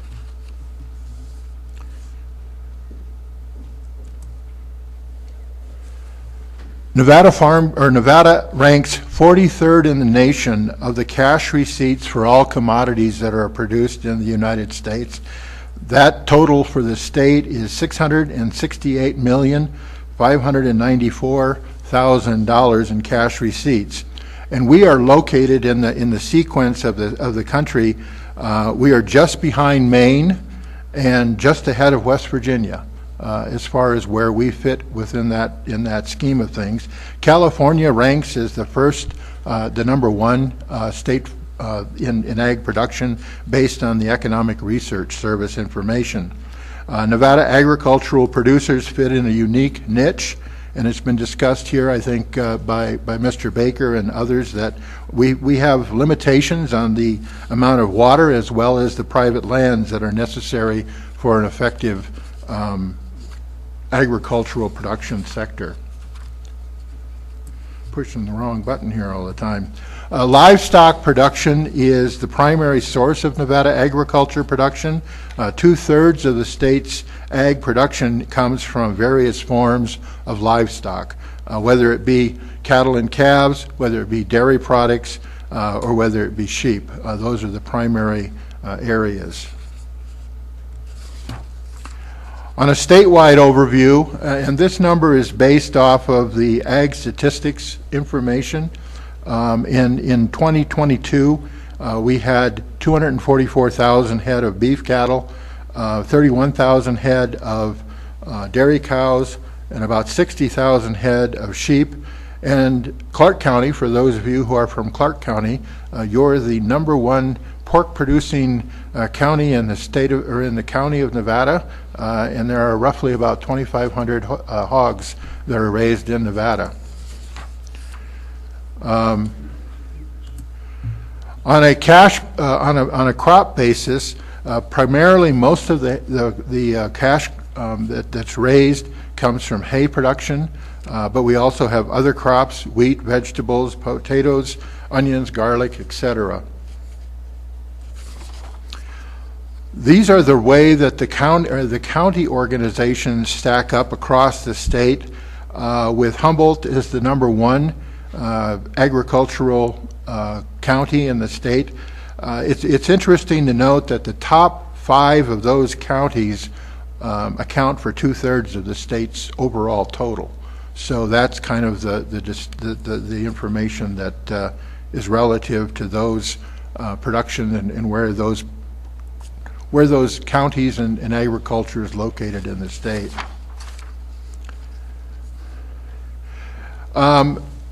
For those of you who are visiting White Pine County, White Pine County accounts for 5% of the state's agricultural sales. And as a side note, where we see where White Pine ranks second in the state for sheep, goats, and wool sales, the number one county in the state for those products is Churchill County, and most of that is because of the developments that have taken place over the past several years, with goats and milking of goats becoming a very significant contributor to to that type of production. And so that's what pushes Churchill County into that number one slate. Water matters to Nevada agriculture. In the list of counties, this identifies the number of irrigated acres in each of the counties that we have across the state. And the duties on most agricultural production is around 4 acre-feet of water. There are some that are a little bit less, there are some that are a little bit more, but basically you're looking at about 4 acre-feet of water for each of those acres that are being irrigated. So that's kind of where Nevada agriculture is able to be as productive as they are based on having the water that they need in order to produce a crop. From a Nevada Farm Bureau standpoint, in our policy book, water matters very much to Nevada agriculture and to Nevada Farm Bureau policy. We are aware that AB 356 that formed this committee and gave you your assignment, that when that passed, this subcommittee has the assignment of an interim study concerning water conservation in the state. And so with that in mind, I wanted to share our organization's policy on water conservation as it applies to water. And Nevada Farm Bureau supports appropriate management of agricultural irrigation and conservation measures, which make sure that we're providing for the proper management of water resources and that we have the long-term ability to maintain production and use of that water. Agricultural irrigation use should not exceed the duties associated with water rights. And so that's a very important aspect of our policy and where we're coming from in those conversations. We also believe that attention needs to be directed at addressing the over-appropriated groundwater basins with solutions oriented to bring water rights and water being pumped into balance with those perennial yields that Nevada water law is based on. Ongoing monitoring reports need to be shared with the water right owners in the groundwater basin to assist in better understanding the conditions and the status of the groundwater that they're dealing with. On the issue of conservation and irrigation efficiency, as it's been discussed here already, we believe that agricultural water right owners are addressing those types of concerns without having the need for government involvement because of the cost of the economic self-interest that producers have in protecting their resources in a long-term basis. Agriculture has lasted in Nevada as long as it has because of their flexibility as well as their long-term view and vision that they operate with. Another thing that I think I'd like to call attention to is that back in the 2017 Nevada Legislature, AB 209 was passed. And in the passage of that legislation, that was a very helpful tool for conservation activity across the board in Nevada. And what that legislation did is it amended NRS 534.90 and the provisions dealing with forfeiture of water rights that might not be completely put to use. The bill changed state law to provide that in drought condition, water rights could be protected from forfeiture even if it is not pumped. And so it's not totally a use it or lose it situation because of that law. Earlier this week, I attended 2 different water meetings that the state engineer had in Smith Valley and also in Yarrington in Mason Valley. And the state engineer was very emphatic in communicating with the water right owners in those areas that if they wish to do what they can to conserve water, that they're not putting their water rights in jeopardy by holding back and not pumping as much as they would otherwise do. And so I think agriculture is very much, while we are the largest water right owners in the state, because of the way that our system is developed, I believe that it's essential that we understand that agriculture is doing what it can because it's in their interest to make sure that they're not over pumping or that they're not doing harm to their own wells. It's not cheap to dig deeper, and it's certainly not very effective if your well and your system is going to not be able to be sustainable. I think we also want to make clear that from our policy standpoint, we understand that the right to use water is a property right, which should not be taken away from an owner without due compensation and just compensation at the highest value use. And that concludes my presentation. Thanks again for giving us the opportunity to participate in this hearing, and we look forward to working with you as the session, or as the interim process continues. Thank you. And go ahead. Thank you, Vice Chair Scheibel. I'm Bevan Lister. I'm the president of Nevada Farm Bureau, and I appreciate what Doug's put together there, and hope his information was informative for you. I just, those that know me, I just kind of shoot from the hip, so I got a couple things I'd like to add. Sorry, Alexa. A quote I heard a number of years ago from a high school student really struck me and has stuck with me. He said that agriculture is the foundation of every stable society. Now, keeping that in mind, hungry people aren't stable. They tend to get unhappy really quickly. Nevada's farmers and ranchers provide food, forage, fuel, and fiber for a hungry world.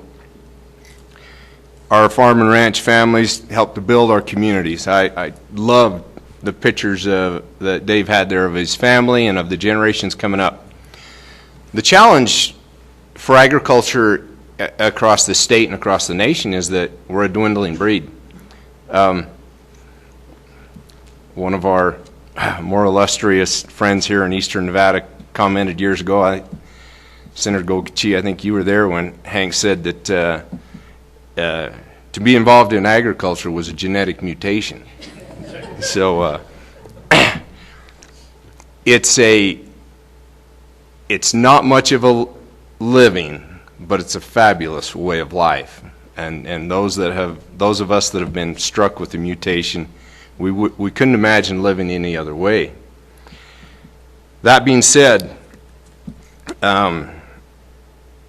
there's a whole bunch of issues that plague and push agriculture, and most of our kids don't come back to agriculture simply because they don't want to work that hard.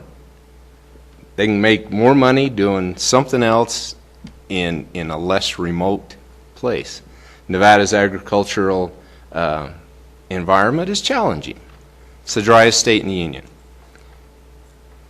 But it does have some compensations. We have some niche markets and some things that we can do. The best alfalfa hay produced in the world is produced in Nevada. For many years, we had a standing offer for producers here to go to China to try to teach them how to grow high-quality alfalfa. There's been some discussion, and Doug touched a lot on this idea of water conservation. I'm going to give a little bit of history. For my very younger days, well, let's even go back further than that. You're very involved with the laws of the state and the legislation and things that we have in place to deal with water. A lot of years ago, water law was developed in two separate chapters. One for groundwater, one for surface water, very purposefully and needfully. They are two separate, although connected, resources, and the management of those appropriations has to be done carefully, but the idea that somehow they can be combined, there's no science to support that. It's imperative that we continue to treat them as separate resources with the recognized connections, because those connections will be different for every square foot in the state of Nevada. We cannot generalize that. So, sorry, that was a sidebar. History. Most of our communities, most of our state, most of our agriculture was founded on surface water. We took what streams and creeks and things that we had, springs for our livestock, we developed them, and we planted crops and we grew communities. Flood irrigation was the only method available. It wasn't until much later that efficient pumping systems allowed for bringing water up out of the ground and broader use of groundwater resources. But in the early days, that groundwater was also pumped into a ditch and flood irrigated on a field. Most flood irrigation systems operate on about a 40 to 50% efficiency for the use of the water. So in the last 50 to 70 years, we have transformed the industry from surface water and flood irrigation to very largely highly efficient center pivot irrigation systems, sprinkler irrigation systems, drip systems. Much higher cost, much higher input cost, equipment cost to put in place, but much more efficient use of the water resource. In that context, there are, and in my educational history, there was a lot of work done with improving efficiency of flood irrigation. And those processes have helped us better use water immensely over the last 60 years. So in the question of conservation, ag is doing its part and has done its part because we had to, right? You can't afford, with increasing power costs, to irrigate with water at 40 or 50% efficiency. It doesn't make sense. You can't, it doesn't pencil out. Economics demanded change. Are there still further places that we could go? Probably. And every year research is being done on different ways to apply that water in the most efficient manner to get the best amount of crop value for the water that's put on. Now, I'm going to shift gears just for a second, a couple more points. Irrigated cropland in the state of Nevada is the very best wildlife habitat in the state. If you don't believe me, just talk to the sportsmen that sit around the edges of my field every deer season. Coupled with that are managed grazing lands with their diverse and distributed water resources greatly enhance all those rangelands for all forms of wildlife. Everybody's interested. Everybody wants to see the birds and the deer and the antelope, and isn't that what the song says, where the deer and the antelope play? Well, here we are. We can go for a drive and I can show you. But those are under conditions where those rangelands are managed. You're a public lands committee. Wilderness areas, national parks, conservation areas, monuments, those are all non-managed lands. No grazers out there moving water resources around. Cattle aren't there. Those lands are destined to be weed patches and to get burned with fires because there is no management. And that's just a personal philosophy. I better shut up on that one. Some discussion on drought. As Dave talked about and Senator Gochia pointed out, the biggest challenge, because livestock is our biggest ag commodity, most of that is done on grazing lands. Drought affects forage production. The grass, the shrubs, the browse is not there for the cattle or sheep to eat. That's why herds have to be reduced. livestock get moved around. We're able to use water hauls and things like that to change our distribution patterns and to better use what forage is available. But in some areas of the state, it's pretty dry, and forage is pretty tight right now. Deer, antelope, elk, livestock, all share that forage, of course, with our best friends, the wild horses. So that pressure, that extensive pressure on a dry resource is a challenge. The livestock are the only ones out there that are being managed. Just keep that in mind. They actually have someone that cares and moves and provides resources for them.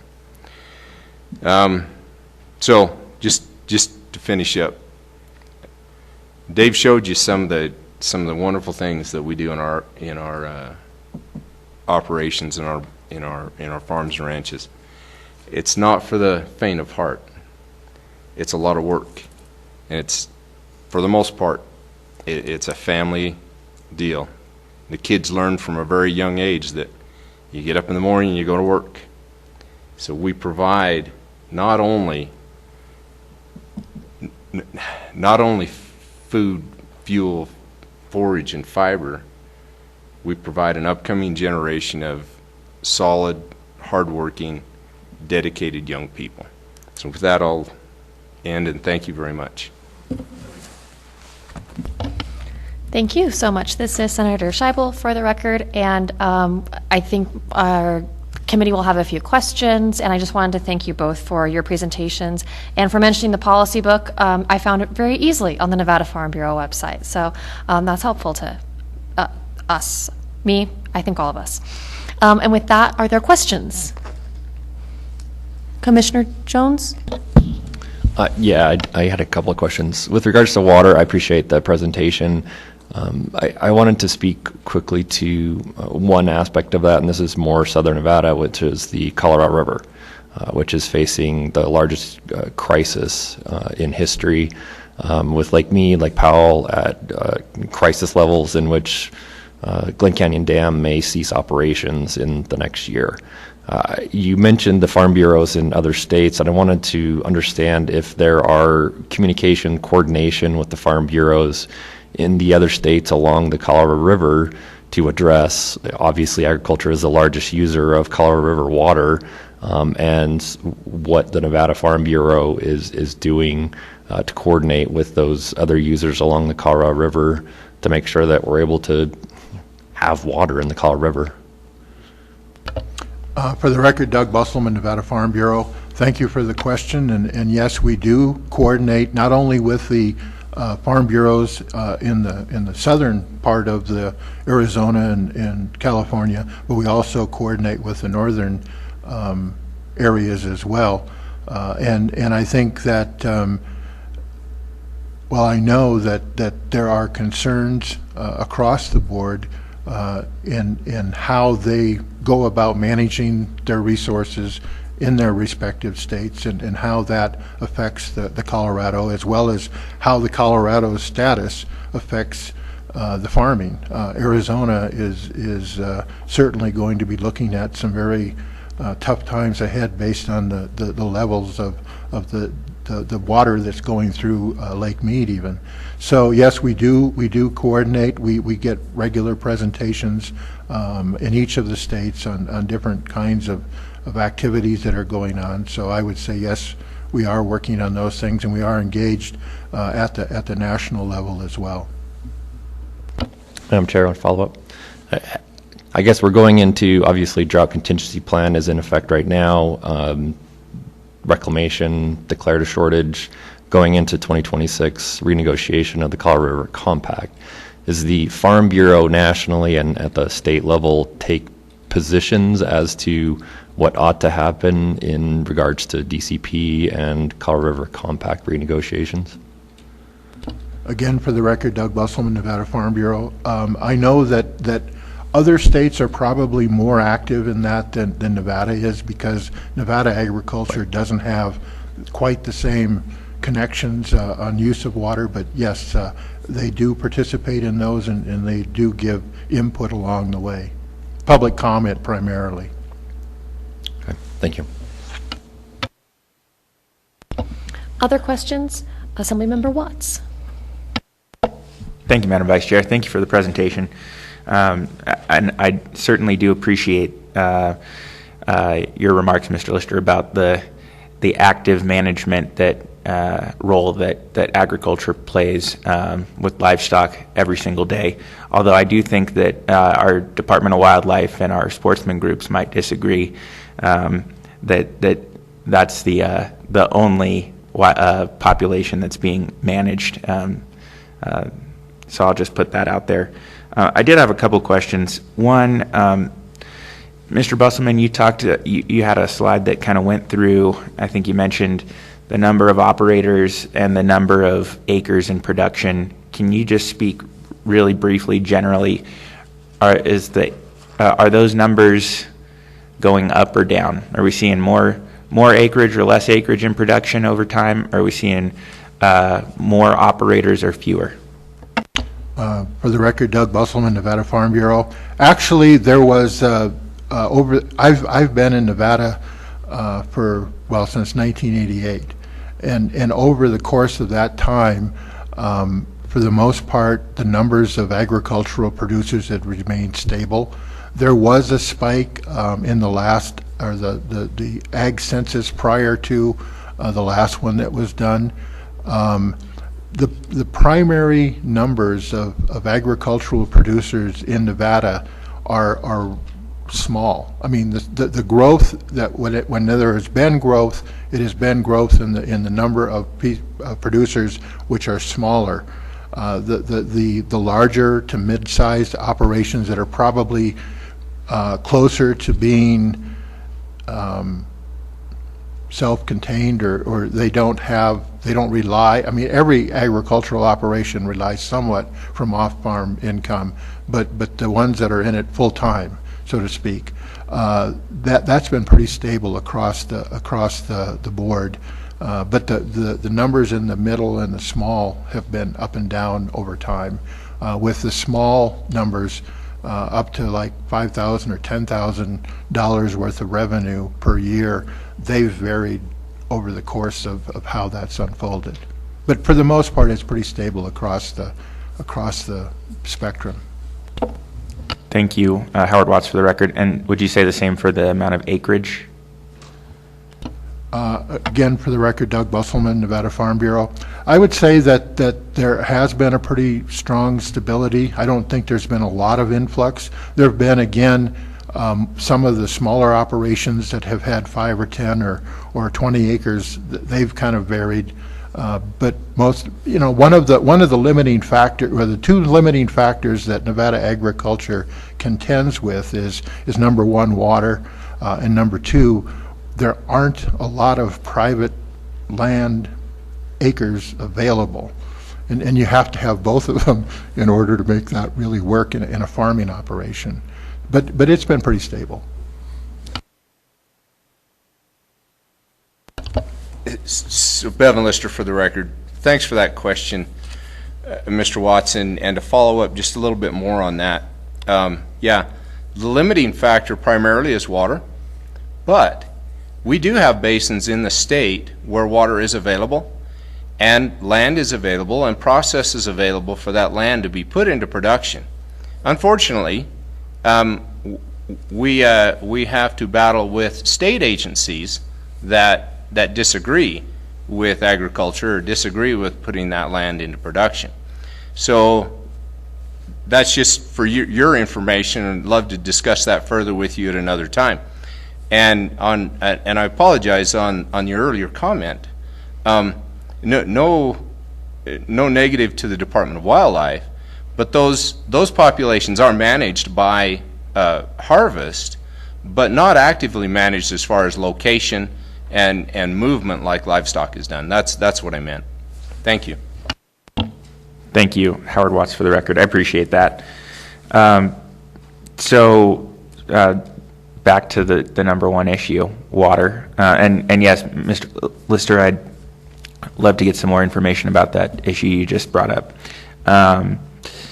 So in the position statement, you mentioned, you support solutions to make sure that over-appropriated and over-pumped basins are brought into sustainability. Can you speak to what solutions you support, either that are existing or if you have any proposals? Again, for the record, Doug Busselman, Nevada Farm Bureau. I think our general concept would be that those issues need to be dealt with locally, and having cooperation at the local level to come up with what plans work in their respective areas. I think from the standpoint of our policy, the only real tool that is currently available in Nevada law deals with curtailment as a tool used to bring about those balances. But in our perspective, I think we're mostly supporting local activities to try to figure out how that might be brought about. Thank you. Howard Watts for the record. So would that be either existing or modified groundwater management plan process? Again, Doug Busselman for Nevada Farm Bureau. Yes, that would be probably one of the things that could be done. During the last drought, there were some local groups that were working together in Mason Valley, for example, that were working at trying to figure out how they might be able to reduce and conserve water to basically to maintain their water levels and some of those kinds of things. So yes, I think the best solutions would be locally developed, but we'll have to see how that goes. But we still support the principles of current law, and we're not advocating that current law be changed in order to make about those corrections. Understood. Thank you. Howard Watts for the record. Other thing I wanted to ask you about, you mentioned some of the conservation initiatives that have already been undertaken. I appreciate that, and the economic necessity. And I think we've also heard about the slim margins, slim to none, that can exist in the industry. You discussed in kind of that position that the government, and I think that was particularly aimed at government policies around conservation, but is there anything else that you can see in terms of incentives or support to help agriculture with conservation, understanding, again, just some of the difficult economic situations that you can find yourselves in? Again, for the record, Doug Wesselman, Nevada Farm Bureau. Thank you for that comment question. I think that there are some incentives that are available in terms of support programs and conservation programs through the NRCS and other federal agencies that bring funding into the mix in order to help streamline some of those conservation measures in a cost-sharing kind of basis. So I would say that there's those programs. I think the other options are when producers have the ability or interest in selling out or doing other things, that there probably are mechanisms within that activity that could be used to allow for voluntary retirement with compensation of water rights in order to try to bring about those adjustments. Thank you, Mr. Busselman. Howard Watts for the record. One last thing. So you mentioned the law that was passed that provided some flexibility in use it or lose it during times of drought. Do you feel that provides all the flexibility that the industry needs to be able to to conserve water? Again, Doug Busselman, Nevada Farm Bureau. Yes, sir, I would say that is where we believe that the current law provides for the mechanisms that are necessary for the conservation as well as the proper management of groundwater and surface water going into the future. We don't advocate any spectacular changes. We believe that we've gotten where we have because of the strength and the quality of Nevada water law, and we are not interested in making massive changes in order to tweak things, in order to bring about short-term solutions. I think that long-term, we have to look at how we bring about proper management with those engaged who are managing their water. And I understand that Nevada water is, in fact, the people's water. I get that. But in terms of the management of those waters that are for use, that are owned by water right users, we believe that is the group that needs to be involved in bringing about those solutions. Bevan Lister, for the record. Thank you, Mr. Watson. And I guess the only thing I would add is that if there needs to be an investment, I would look to an investment more in Nevada extension, where and more of a directive to actually benefit production agriculture, with an emphasis on finding either new varieties of crops that are, yes, less water dependent or demanding, and or better application techniques. Thank you very much, Howard Watts, for the record. Thank you, Madam Vice Chair, for the indulgence of all the questions. I appreciate the responses, and especially that last bit. And that just reminds me to the point around also finding niche markets. And I understand that kind of cattle operations are the number one, the largest kind of portion of Nevada agriculture, but there's just, I think, some really incredible operations and stories to tell both within that sector and others. I got to tour some agricultural operations in Fallon recently, including the largest teff cultivation and processing operation in the United States, both drought hardy plant, but also, again, filling kind of a niche market. So look forward to working with you to tell some of those stories and to try and address some of the issues that have been brought up. Thank you. Thank you. Are there any other questions or comments? All right. Thank you both so much for your presentation. I just want to give our audience here a little update on timing. It looks like we're at about almost 11:15 right now. The next portion of our meeting is going to be focused on presentations from individual counties on issues relating to public lands and natural resources. We're going to take just a short break at this moment, 5 to 10 minutes, so that committee members can stand up, stretch their legs, get some water, things like that. Then we'll come back and we'll start in on those county presentations and get through, I'm guessing, about 2 before lunch. And my purpose in telling you this is not to rush you. It's the opposite. We have plenty of time. And also, I see lots of county managers in the audience on this break. If you want to let me know whether you guys want to go before lunch, after lunch, something like that. We're not married to the order, unless, of course, it was negotiated before I got here, in which case I will not mess with it. So with that, we're just going to take a brief recess. We'll come back in about 10 minutes. Okay? Thank you.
All right, when our members have concluded their conversations, we'll get started shortly.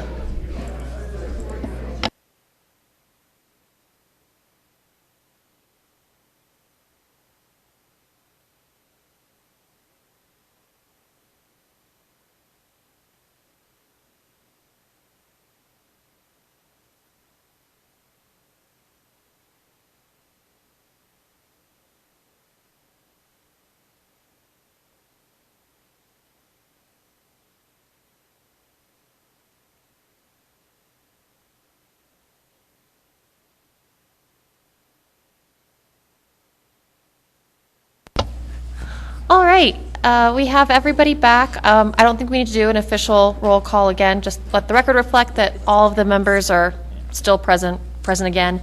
And we are going to hear from a couple of counties in Nevada about some updates and their public lands and related issues. And we're going to start with Elko. So come on up to the podium. Again, just a reminder, there's a microphone button. Turn it on and off, on when you speak, off when you're done, and give your name when you're right before you start your comments and then during any questions. All right. Well, good morning, Madam Vice Chair and committee members. I'm Rex Steninger. I'm a county commissioner from Elko. And I apologize for coming in a little bit late. We actually hit snow on the way down here, and the snow plows have evidently quit for the winter. And thank you for the invitation to speak. We have a few problems up in Elko, and it's really great to have an opportunity to come speak to a body like yours that can actually help us out a little bit, hopefully. With me is Curtis Moore. He's our Natural Resource Director. He was an attorney with our district attorney's office when we hired him, and he specializes in conflict resolutions. So we're a pretty good team. We stir up the conflicts and he resolves them. So I plan to comment on a couple of the problems I think are my biggest concerns facing Elko, and then I'm going to turn it over to Curtis to highlight a couple others. First of all, in February we had a few ranchers come to our county commission and pleaded with us to do something about the feral horse problem that's driving them out of business and destroying our ranges for wildlife. They explained they have ranges that they have not been able to use since 1984. That's 38 years without being able to use their ranges. They also have a allotment that is supposed to have 200 horses on it. It currently has about 2,000 horses on it. Another rancher explained and showed us the evidence where the horses had actually pushed down a brand new barbed wire fence that he had built to protect his meadows, and the horses got in there and destroyed his hay crop. We have to do something about this. Not only are they threatening the livelihood of the ranches and destroying the habitat for wildlife, but if we don't do something, soon we'll be witnessing these horses slowly dying of hunger and thirst. And our commission was completely sympathetic to their plight, but all we can do is write letters to the BLM and our congressional delegation, hope that they read those letters and do something. That's why I'm so thankful for the opportunity to speak to you today. I feel you are in a much better position to do something than we are at the county levels. In our constitutional republic, the states have been established as equal sovereigns to the federal government. So the state can get up and demand that something be done about this. And I truly hope you find some way to do that. The other main problem I'd like to address is the effort to withdraw millions of acres of Elko County from mineral exploration in a misguided effort to protect the sage hen, sage grouse. I say misguided because mineral exploration and mining is no threat to the sage hen. And on top of that, the sage grouse does not need protection. It has thrived in the Great Basin since settlement. In the beginning, there were no sage grouse in northern Nevada. The early explorers to this region kept detailed journals of what they found, and there is no mention of sage grouse and very little mention of any other game at all. In fact, Peter Skeen Ogden, who's credited as being the first explorer into northern Nevada, and his crew of hardy mountain men nearly starved to death. They ended up having to eat their horses to get out of here. The sage hen migrated in after the settlers cultivated the land and began grazing the livestock. By the middle of the last century, they were so plentiful that a lot of the old timers tell you stories about when they took to flight, they actually darkened the sky. And the stories you hear about the declining populations is a trick. They're comparing today's population to the peak nearly 60 years ago. But if you compared today's population to what Peter Skeen Ogden found, it tells a completely different story.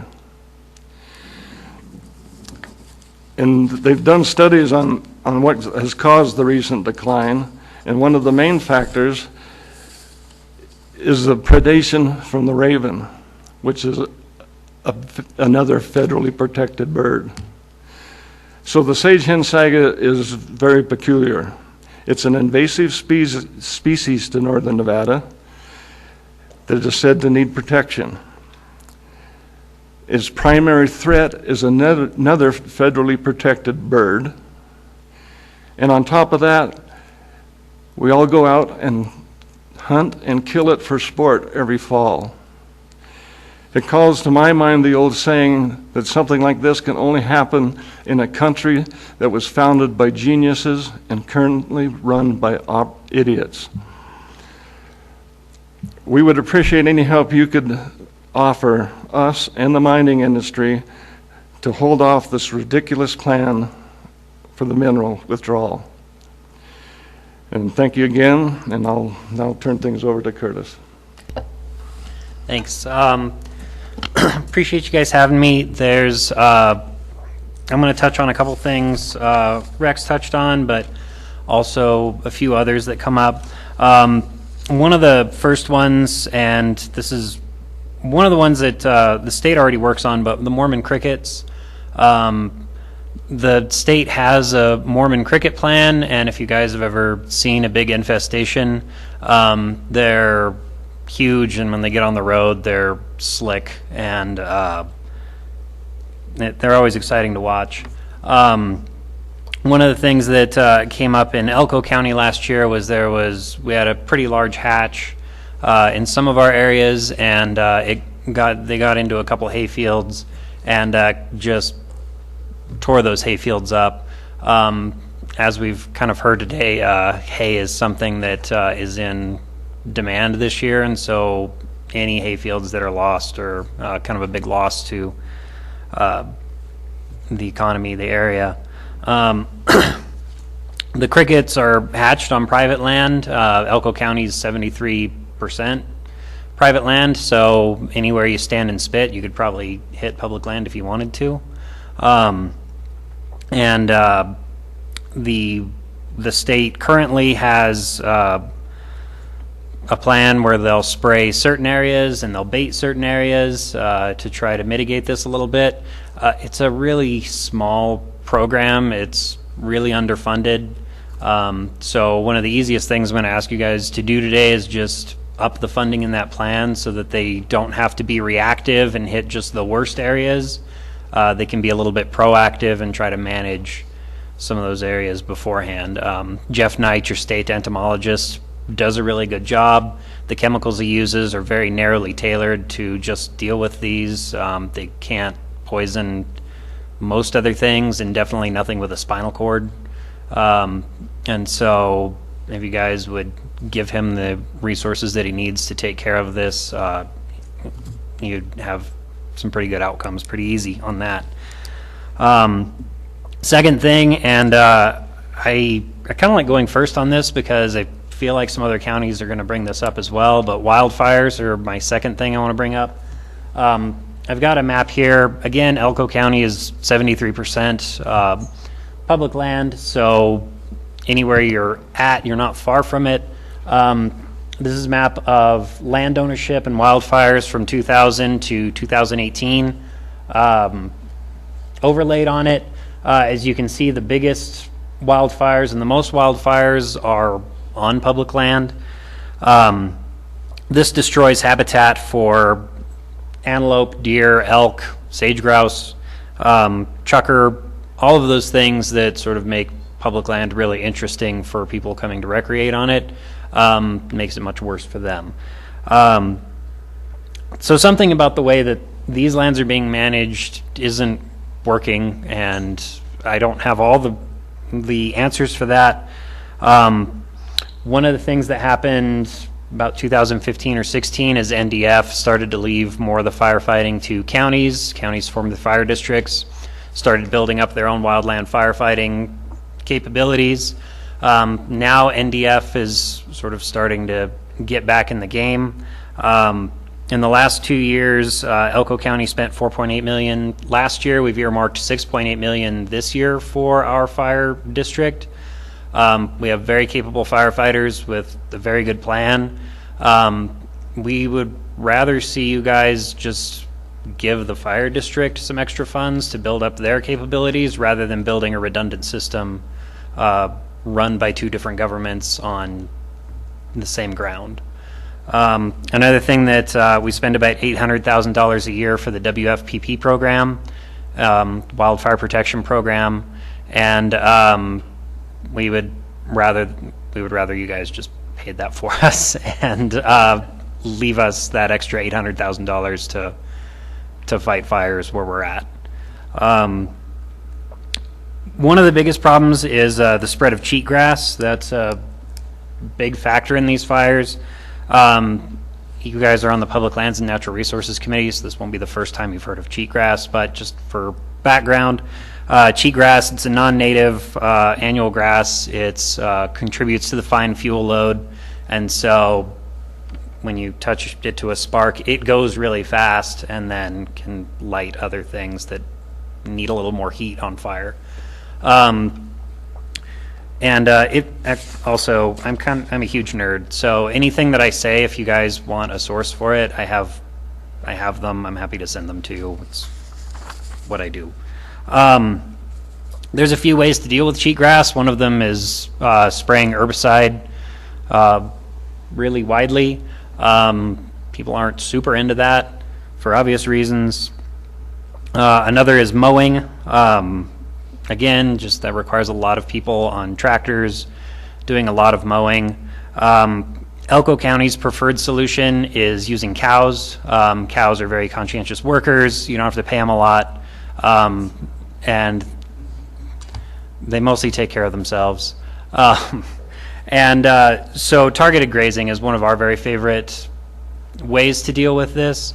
The difference between targeted grazing and standard permitted grazing is permitted grazing sort of has a use percent, a use limit that you can do. Targeted grazing is more you start out with a goal and then figure out how to achieve that using cattle, and so you put them on cheatgrass when it's either in the spring before it's gone to seed or in the fall to chew up those seeds. There's a lot of science behind it. There's a lot of work that goes into it. They're good programs, and so if you guys could sort of work on encouraging that, especially on public lands, that would help us out a lot. So I've complained at you quite a bit, but sort of I've got some actions here that I'd like to see you guys take. Again, more resources available to county fire districts. They're good firefighters doing good work. Just love to see them be able to do more.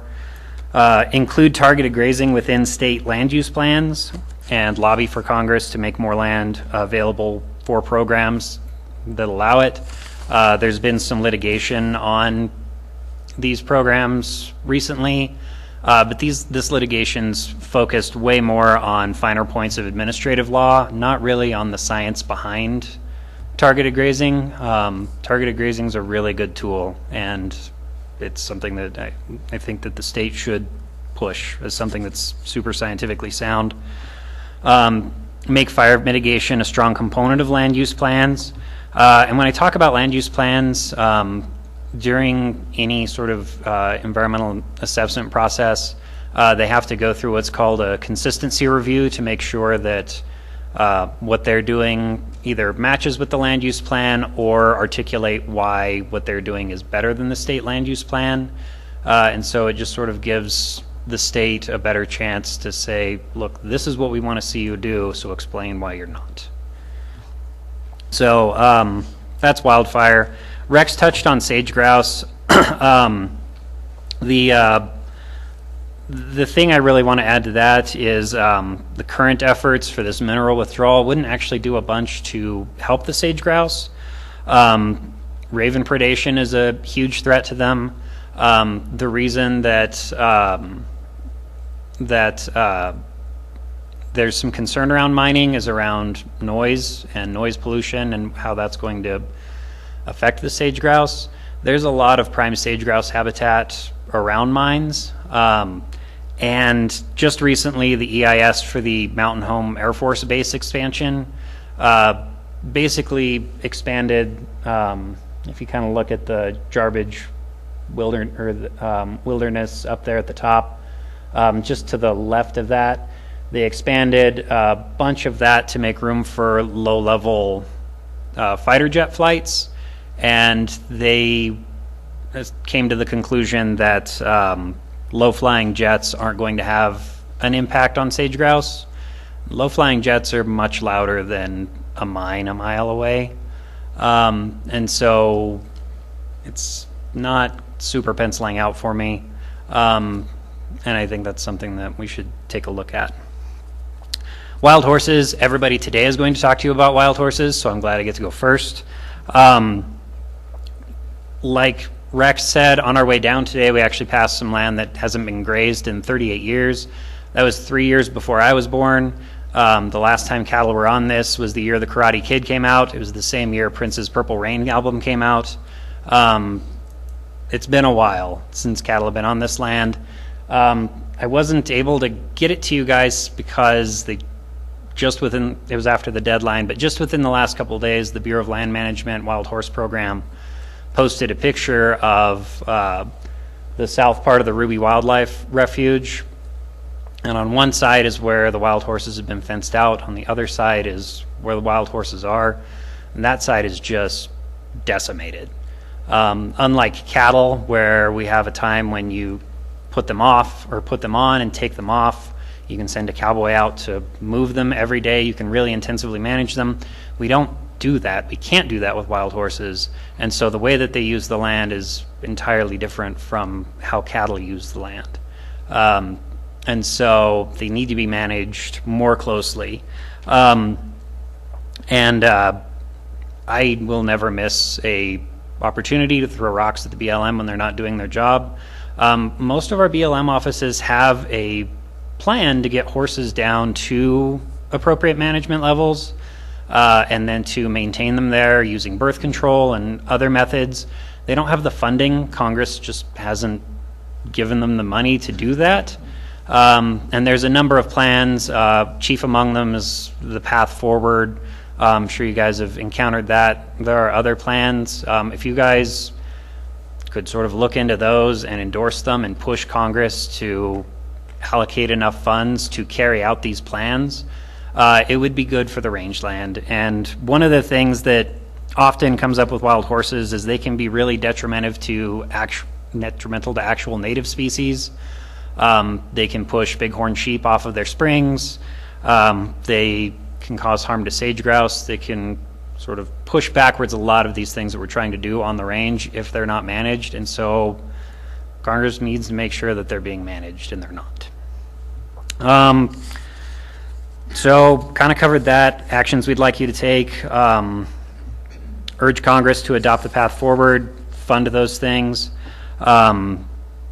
There's some interesting case law sort of surrounding the status of wild horses. They're protected. They're not exactly wildlife, but they're sort of treated wildlife, like wildlife, and there's some ambiguity and I think some wiggle room in that case law. Love to see you guys kind of explore it and see what opportunities there are to sort of make them more effectively managed. Love to see you guys direct NDOW to sort of study and document the effect of wild horses on sensitive species like California bighorn sheep, any other species that they run into. And one thing, and this is going to sound weird, and so I want you guys to understand that I grew up at a pack station, and the years that we packed people on horses and mules in the backcountry, we adopted dozens of Mustangs, trained them, used them in the backcountry. I love these animals, really like them. And I don't like to see them hurt more than anybody else. There's a huge effort to ban helicopter roundups, and nobody likes to see the wrecks that happen with helicopter roundups. But those wrecks are a result of bad stockmanship. They're not because of the helicopters. There are operations in Elko County that use helicopters to move cattle. They move them gently, they move them effectively, and without any of the health effects that come with moving stock badly. So I would suggest that rather than banning helicopter roundups, we require pilots to just be better stockmen and get some training on how to do that. And so my suggestion would be for you guys to oppose helicopter bans, but to encourage more training of the pilots, because pilots just generally aren't great cowboys. It's not what they do, and so it's not something that occurs to them. So that's what I've got. If you guys have any questions, happy to answer them. I'd also love to extend an invitation if you guys have any questions about any of these things, want to come up and visit. Elko County pays me to talk about this stuff, and it's my very favorite thing to talk about. So please come on up. I would love to show you where the horses are, where the crickets are. Love to show you some wildfire stuff. Anything you want to see, recreation opportunities, it's all there, and I'd love for you guys to come up and see it. All right, thank you both so much. Senator Goicoechea. Thank you, Madam Chair. Senator Goicoechea for the record. Just a couple of quick questions. All right, you've got quite a few crickets or reports of crickets then at this point? So, yes. Early in the season, people sort of see things hopping and say it's Mormon crickets. It may or may not end up being. Some Mormon cricket infestations just sort of wander off into the wilderness and never cause any problems, but we're getting some reports. It's a dry year, which means that there's more likely to be a hatch, and it's been about 7 years since our last really good hatch, so it's getting more and more likely. So yeah, we're getting more reports. All right, and maybe some of the, again, Senator Goicoechea for the record, maybe some of the agencies coming back. I don't know if we've got EAs in place in Elko County or if we do here in N4, for treatment of the crickets on public lands. I think otherwise the state program is pretty much has to stay focused with the brand bait on private lands unless we've got an EA. Yeah, sorry. I've got reports out of Humboldt County. I put some tracks on 892 going up Newark. There's some big infestations in pockets. I don't know what this little cold snap did to them, but yeah, I believe we will see crickets. Then the other question I have is your fire protection program. What did you say that cost you this year?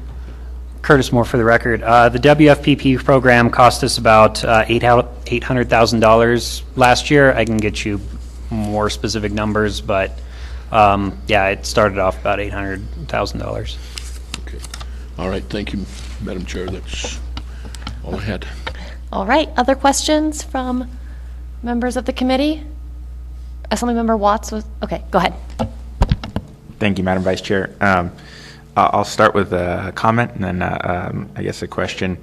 I would love to get some more resources to work on crickets and other issues, as well as to cover some of those needs. And so I would also appreciate any thoughts you have on where we get the revenue to do that from. And that's not just directly to you, but in general. We have a lot of different needs that we have to balance at the state. I know that a lot of people are interested in all the federal money that's come in, but a lot of it is, first of all, only short term, and then there's lots of different restrictions and limits on it, and again, a lot of different needs that are out there in the community. So that's what we need help figuring out, is how to find those dollars to get to you. That's the comment. The question I have is just around targeted grazing, and feel free to also just provide some more follow-up information to us, but I'd just like to get a better understanding. I know you mentioned a little bit of this. I know there's been some kind of pilot programs that have been done, and so I'd just like to get a better understanding of kind of where things stand, and whether if it's BLM or other agencies, those plans that needs to be incorporated into, if there needs to be, I know for some things, instead of doing a project by project impact assessment, you can do kind of like a programmatic assessment. So just, it'd be helpful to figure out kind of what's on the horizon that could help expand the use of that program that we could then kind of weigh in support of. Mm-hmm. Thank you. Curtis Moore for the record. As far as programs that are out there, just last year or so, the BLM had put together a program on the Wine Cup Gamble Ranch, and that's one of the ones that was very heavily litigated, and again, based on finer points of administrative law rather than the science behind targeted grazing. So they've got that. The Forest Service right now is working, at least in Elko County, I think on 3 or 4 different pilot project sites that are going on. There's also a couple of virtual fencing projects that tie into that that are also sort of in that same vein, and those are happening as well. A couple years ago, the BLM did a programmatic environmental assessment, kind of looking at cutting in different fuel breaks in a lot of different places, and in a lot of these programmatic EISs, they'll have a hierarchy of ways to deal with cheatgrass and other things, and so we always advocate for them to move targeted grazing up to sort of a preferred level rather than be after herbicides and mowing. And so if that's something that you guys could incorporate into that, I know that at least the agencies in our areas are starting to look more at some of their older plans, and so I think you're going to see kind of a lot of statewide planning initiatives, and this would be a good time to move into that. Madam Chair, if I over here. Yes. If I could address Assemblyman Watt's comment. Yes, as long as you give your name. Rex Stendiger. But Assemblyman Watts, you asked for suggestions on where you could find the money, and Curtis hinted at it earlier, but I would suggest you take it from the NDF firefighting. We don't need them. They abandoned us in 2015. We had passed 2 different taxes in Elko County to fund our own fire district, and now we see the NDF building back up and showing up at fires with fancy new trucks and all that. So that's one idea to look at. Thank you. Other Assemblymember Hansen. Thank you, Madam Vice Chair. Thank you for being here. I have a little sliver of Elko County now, thanks to redistricting. So I'm honored to have that wonderful county in my district. Mr. Moore, you made the comment when we were talking about wild horses. As if my math is right, I think it's like 40 years that they've been given a charge, the BLM's been given a charge to get the horses in the manageable numbers. And here we are, 40 years later, and we're still, and the numbers are still growing. But you mentioned that they do have some programs that they're thinking about utilizing, but it's funding. And I don't doubt that. But I'm wondering if it's more, because to me, the very foundational issue is if the birth control works, that would be great, but where do we put these horses? And that's what the controversy is. It's the elephant in the room, or the horse in the room.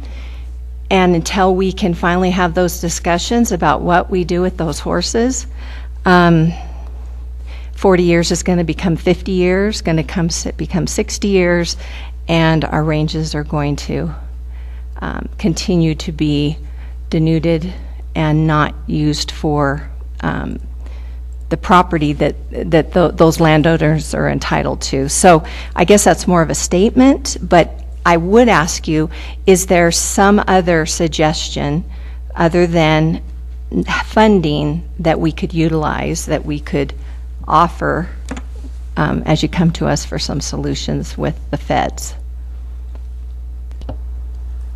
Curtis Moore for the record.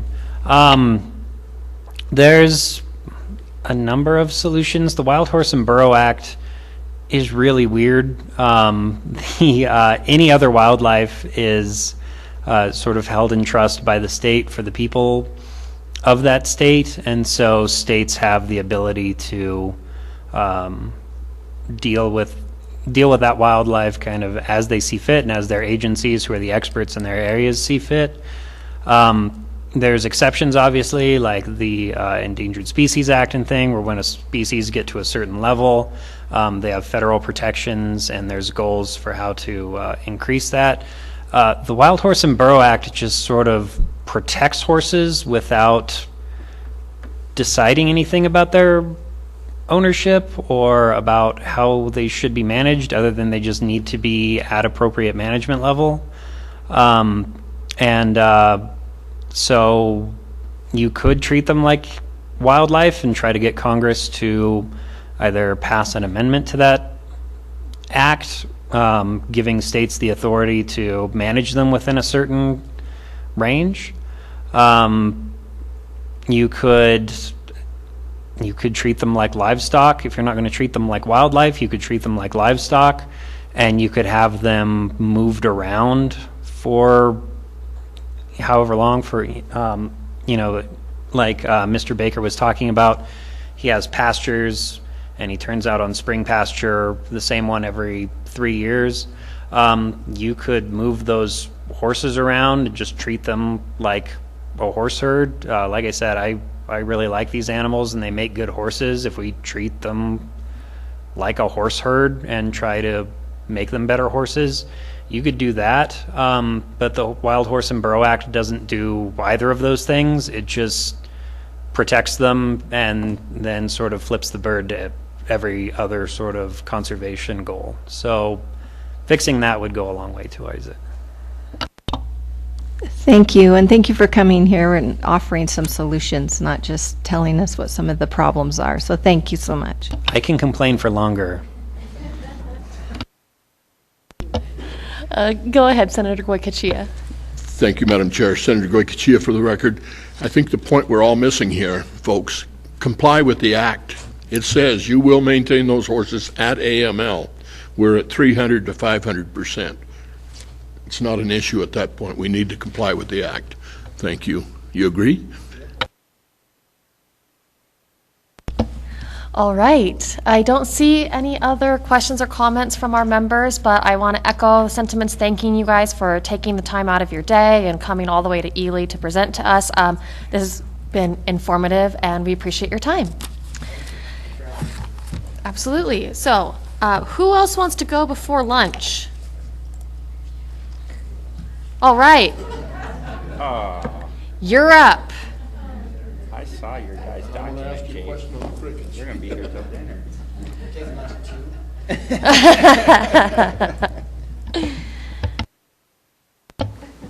Thank you, Madam Vice Chair. I'm Jake Tibbetts, and I'm the Natural Resource Manager for Eureka County.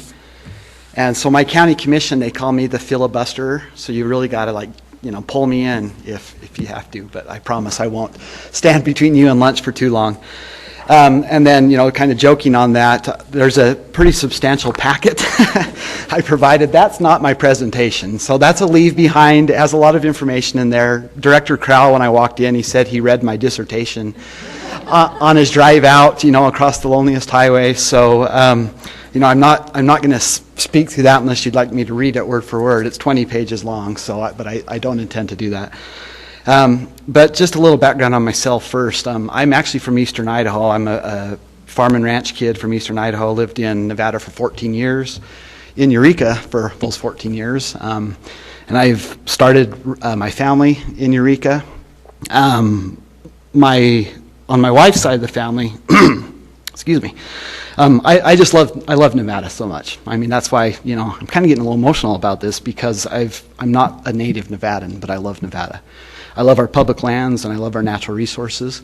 And I live every day in both my personal life and my professional life doing the best I can for the resources of the state and the people of the state. And I think Nevada and Eureka County has really built up a model of that sustainable use, advocating for the use of those resources in a sustainable way so we can ensure that our rural economies continue to thrive. And I really live by that.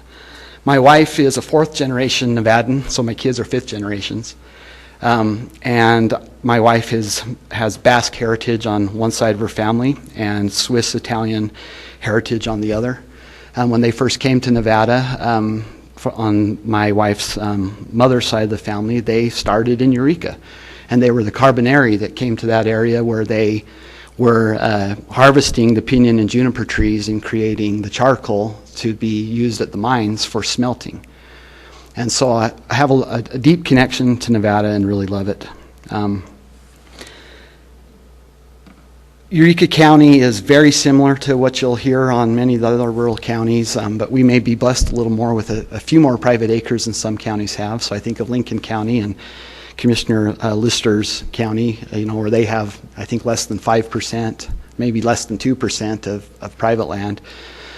Because of acts like the Desert Land Act and the Carey Act and Homestead Acts and some of these other things, people took advantage of that a bit more in Eureka County. And we have 13% private land. Most of our land mass is managed by the Bureau of Land Management. I think about 79% of Eureka's land mass is, and we do have a portion of the Forest Service as well. In the packet, you'll see a little map there. It's kind of hard to read unless you blow it up, but it just gives you kind of the perspective. Most of our private land does exist on the north end of Eureka County, and that's because the railway corridor goes through there. And if you haven't heard it before, that created a checkerboard situation where every other section of land was granted to the railroad because they didn't know exactly where that would go through, and then it was to support the railway as it went through. So that created that 20 miles each side of the railway are this checkerboard situation. So most of our private land is on that I-80 corridor.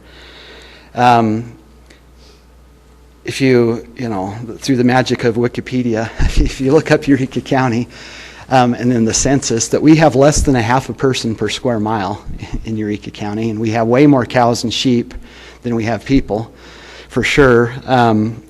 But we are a natural resources economy. And 99%, if not all of our reliance is in the resource sector, whether it's mining, agriculture, the recreational uses. We do have a lot of hunting and outdoor recreation that takes place in Eureka, and it is a really great spot. Currently, mining, if you look at the valuation of our tax structure in the county, it's primarily in the mining industry, whether it's the personal property, the sales and use taxes, or the net proceeds of minerals tax. 95% or more of that currently comes from mining. But we've been through our share of busts, so we have the booms and the busts, and we've been through our share of those too, where we have to rely on those base industries, that those renewable resource industries, such as our agriculture industries, when we have those bust periods. And so I often talk about mining being the butter, but agriculture being the bread. And so it's nice to have a little bit of butter on your bread every once in a while, but when you need it, you really want that bread to be able to rely on. An interesting statistic about Eureka County, too, is that mining isn't just about mining in this state. You heard that earlier, but it's also about agriculture. Mining is really closely related to agriculture for many different reasons. So you heard about some of the water, and there were some questions about water earlier, where many times the mine's water management, they're dewatering the groundwater to be able to access a pit or a resource that's underwater. And then they dispose of that is the term, but they use it for agricultural uses. So that's done quite a bit. It's called in lieu uses. And then there's also many, many agricultural enterprises in the state that have been purchased by mining companies. And the reason for that, there's multiple reasons, but some of it is sometimes it's the water that they need. Sometimes it's needing a space to put in mitigation measures that they're required to do, whether it's for sage grouse or other things. And sometimes it's just insulation from impacts to neighbors. So if they own the land and the resources, then they're only impacting themselves. So with that in Eureka County, that it's, last I checked on our assessor's numbers, that it's about 60% of all the private land in Eureka County is owned by a mining company. And if you look at just the land that is considered agricultural land, it's more than 70%. So, that is a concern that we have a great partnership with the mining industry, but we're thinking long-term down the road, the mining by its very nature is temporary. Temporary may be, 100 years or more. Mining has been going on in this state for a long period of time. But that's a resource that eventually will no longer be there when it's mined. And we do get concerned about what happens to those lands that are under mining, that are owned by mining companies now, when there's no longer a resource they're mining. What do they do with that? What do they do with the water or the land or the grazing privileges or whatever they have? So that's something we're planning for and really working with the mining industry to try to address. So I did mention that there's a packet. Again, I'm not going to belabor all the individual issues that we continue to work on. Typically you can come to these meetings, you hear the same themes. You can pick any specific issue, whether it's water or wild horses or sage grouse or Mormon crickets or whatever it is, and you could spend more than one meeting just talking about that one topic. So, I'm happy to answer any questions and get in details on any of those specific topics if you'd like to. But I'd like to focus more on kind of the generalities of how do we continue to work on these issues so they don't become problems? How do we find the common ground among diverse interests? How do we give communities that self-determination to make their own futures? And that's really, I think, the important thing. So I could tick off all the issues we work on. You've heard many of them today. Wild horses and burros, greater sage grouse, threatened and endangered species, wildfire, grazing, public lands access, land restoration, water.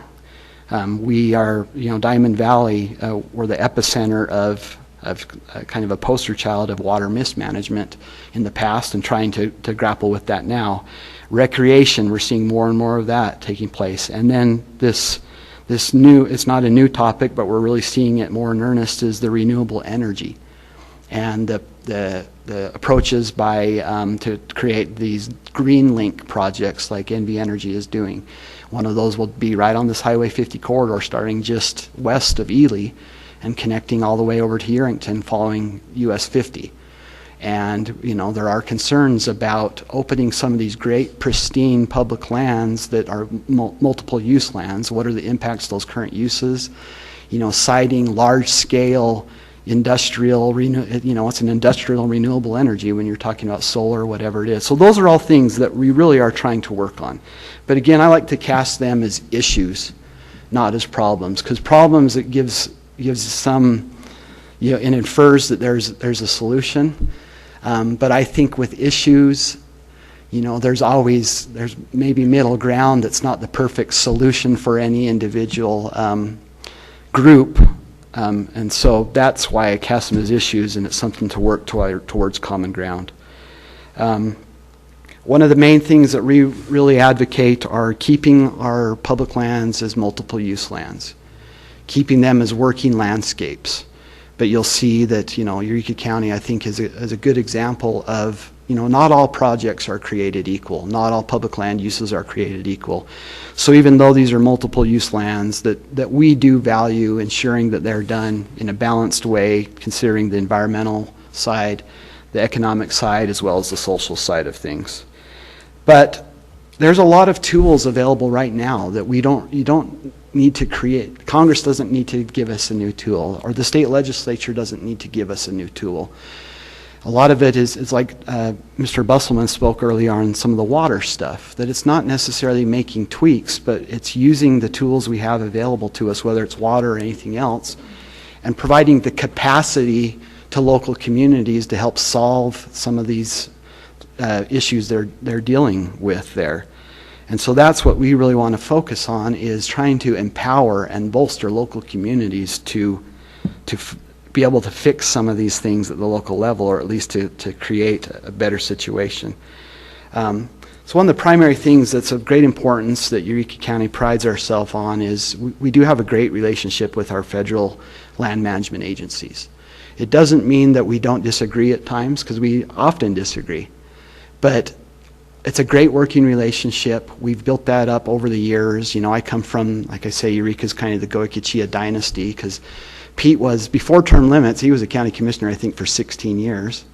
And then his son, JJ, is in his last term as county commissioner. And, they've provided a lot of leadership on public lands and natural resource issues over the years. And I'm a beneficiary of that legacy that they've built there as well. But it's been built on, I think Pete was the first to stand up a natural resource manager for Eureka County. And not every county has that. So, you heard from Mr. Moore. Other counties contract some of that out, but I'd advocate for assisting counties. I know Assemblyman Watt's going to ask, where do you come up with the money, right? But assisting counties to have a role like I feel very fortunate to have for Eureka County. But I think if every county, especially those that have these natural resource economies, had somebody like my position, I think it would really leverage rural Nevada to have a better role with the federal agencies in these land management decisions. But Congress has mandated that the federal agencies, and Mr. Moore spoke about that too, that they coordinate their work with the state and local governments, and that they strive for consistency.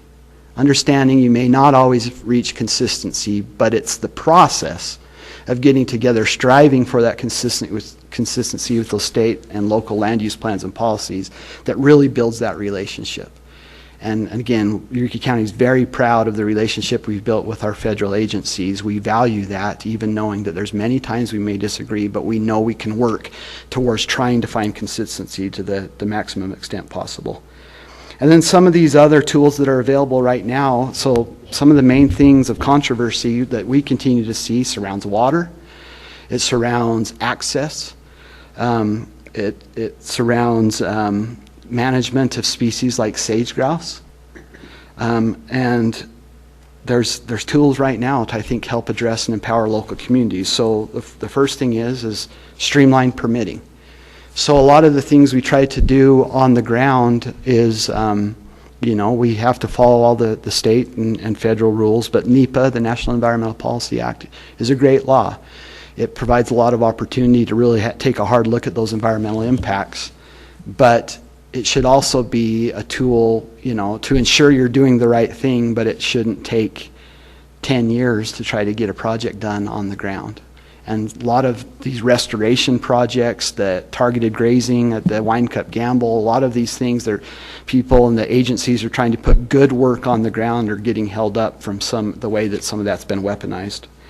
And then we bring this up about every interim to this committee, but the water rights disputes, our water law passed in this state in the early 1900s. And when the state legislature outlined a process to adjudicate water rights, that was, I think you look at all the intent of that, I believe the intent was to get that done shortly after the water code was put into place And here we are, 120 years later, and very few adjudications have taken place in this state. And that's creating a tremendous amount of conflict, because the people that put that water to use back in the late 1800s, early 1900s, and then their predecessors, people have changed, things have changed, the landscape has changed, the water may not be the same that it was back then, and what happens is this causes a lot of insecurity of where people stand with their water rights. So I'm speaking about these waters that are considered vested rights that were put in place prior to 1905. And most of our surface water, if not all, on the BLM land and private lands was put to use prior to 1905. But very few of those have been adjudicated. So people have a claim what they believe that was, but it's never been through the process to determine this is exactly what your right is. And we're facing that conflict right now with the federal government over the public water reserves that the BLM is claiming. So we're in the Diamond Valley adjudication right now, and we've just got out of 3 weeks of hearings, and the BLM has claimed 66 springs in Diamond Valley as public water reserves.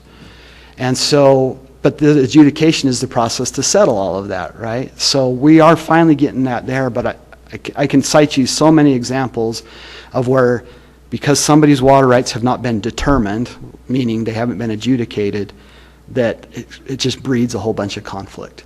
So every session, you're providing more and more tools to the state engineer, staffing up a drought planning section, maybe giving them some more capacity to do various things. But the legislature, in my opinion, and the county's opinion, hasn't done much to help stand up and the adjudication side of things to finally get that as done once and for all.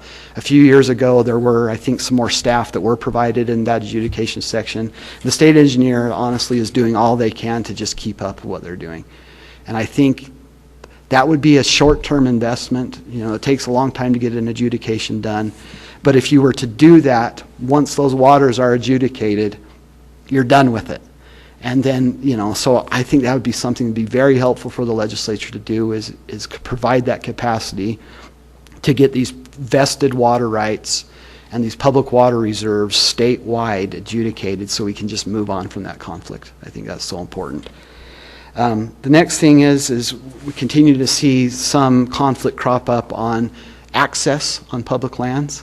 And again, Congress has provided tools to do that. The state legislature recognizes that in the NRS as well, and these are the rights to these roads that exist on public land, and often they're called RS 2477 roads. That stands for Revised Statute 2477, and it was a child of the mining law, 1866 General Mining Law.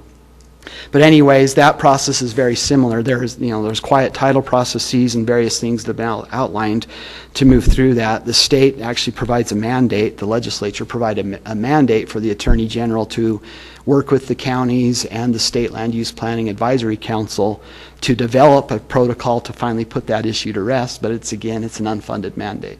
There's been no capacity to get that completed. And that's, again, one of those things, these rights of way on the land either exist or they don't. And the only way to settle that is through a quiet title process that has been established. So getting that done and behind us, everybody would know whose rights are what, and it would help tremendously on land use planning, access, whatever it is, so everybody would know where we stand.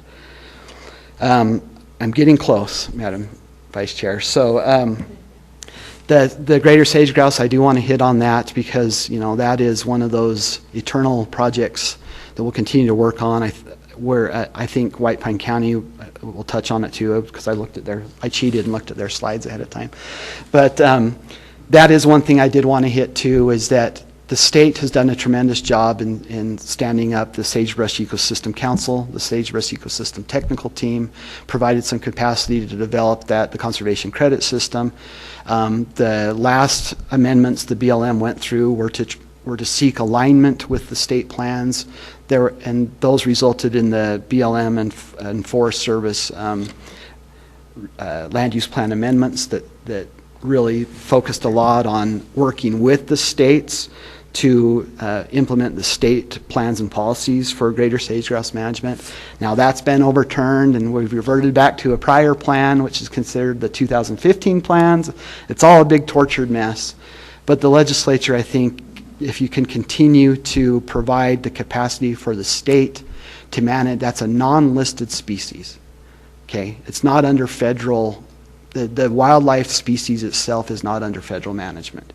Habitats and stuff is a different story, but the species itself. And it's important that we keep that as a state-managed species. And the state plan is a great plan. The program's great. It just needs some help to continue to move forward. And I would hope that the state would really try to bring that management as close to home by fully empowering the state plan and trying to get the federal agencies to ensure alignment with the state plan. And then the last thing I'll touch on, we do have Charlie Donahue and Scott Carey, both from state lands, in the room as well. And I always promote the State Land Use Planning Advisory Council as a great resource and tool. Senator Gokichia served on that at one point, I think, when he was a county commissioner. Just as a reminder, it's has a representative from every county in the state. It's governor appointed, but it's based on the selections that a county commission puts forward, so the counties have a lot of say in who they want to be on that.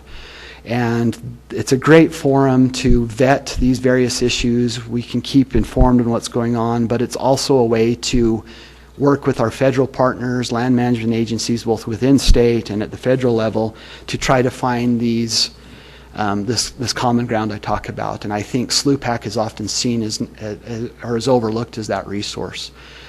Because of Assemblyman Watt's last session, we're proud to add representation from our tribal partners on there as well. So, and then we also, NACO serves, the National Nevada Association of Counties serves an ex officio role on there as well. So it's such a broad group statewide, and I think we could empower them to really help work on some of these public land and natural resource issues. The final thing I'll talk about, and it's related to targeted grazing, sage grouse, water, whatever it is focusing on outcomes rather than outputs. And that's it's not a new term. It's been used quite a bit in the business world.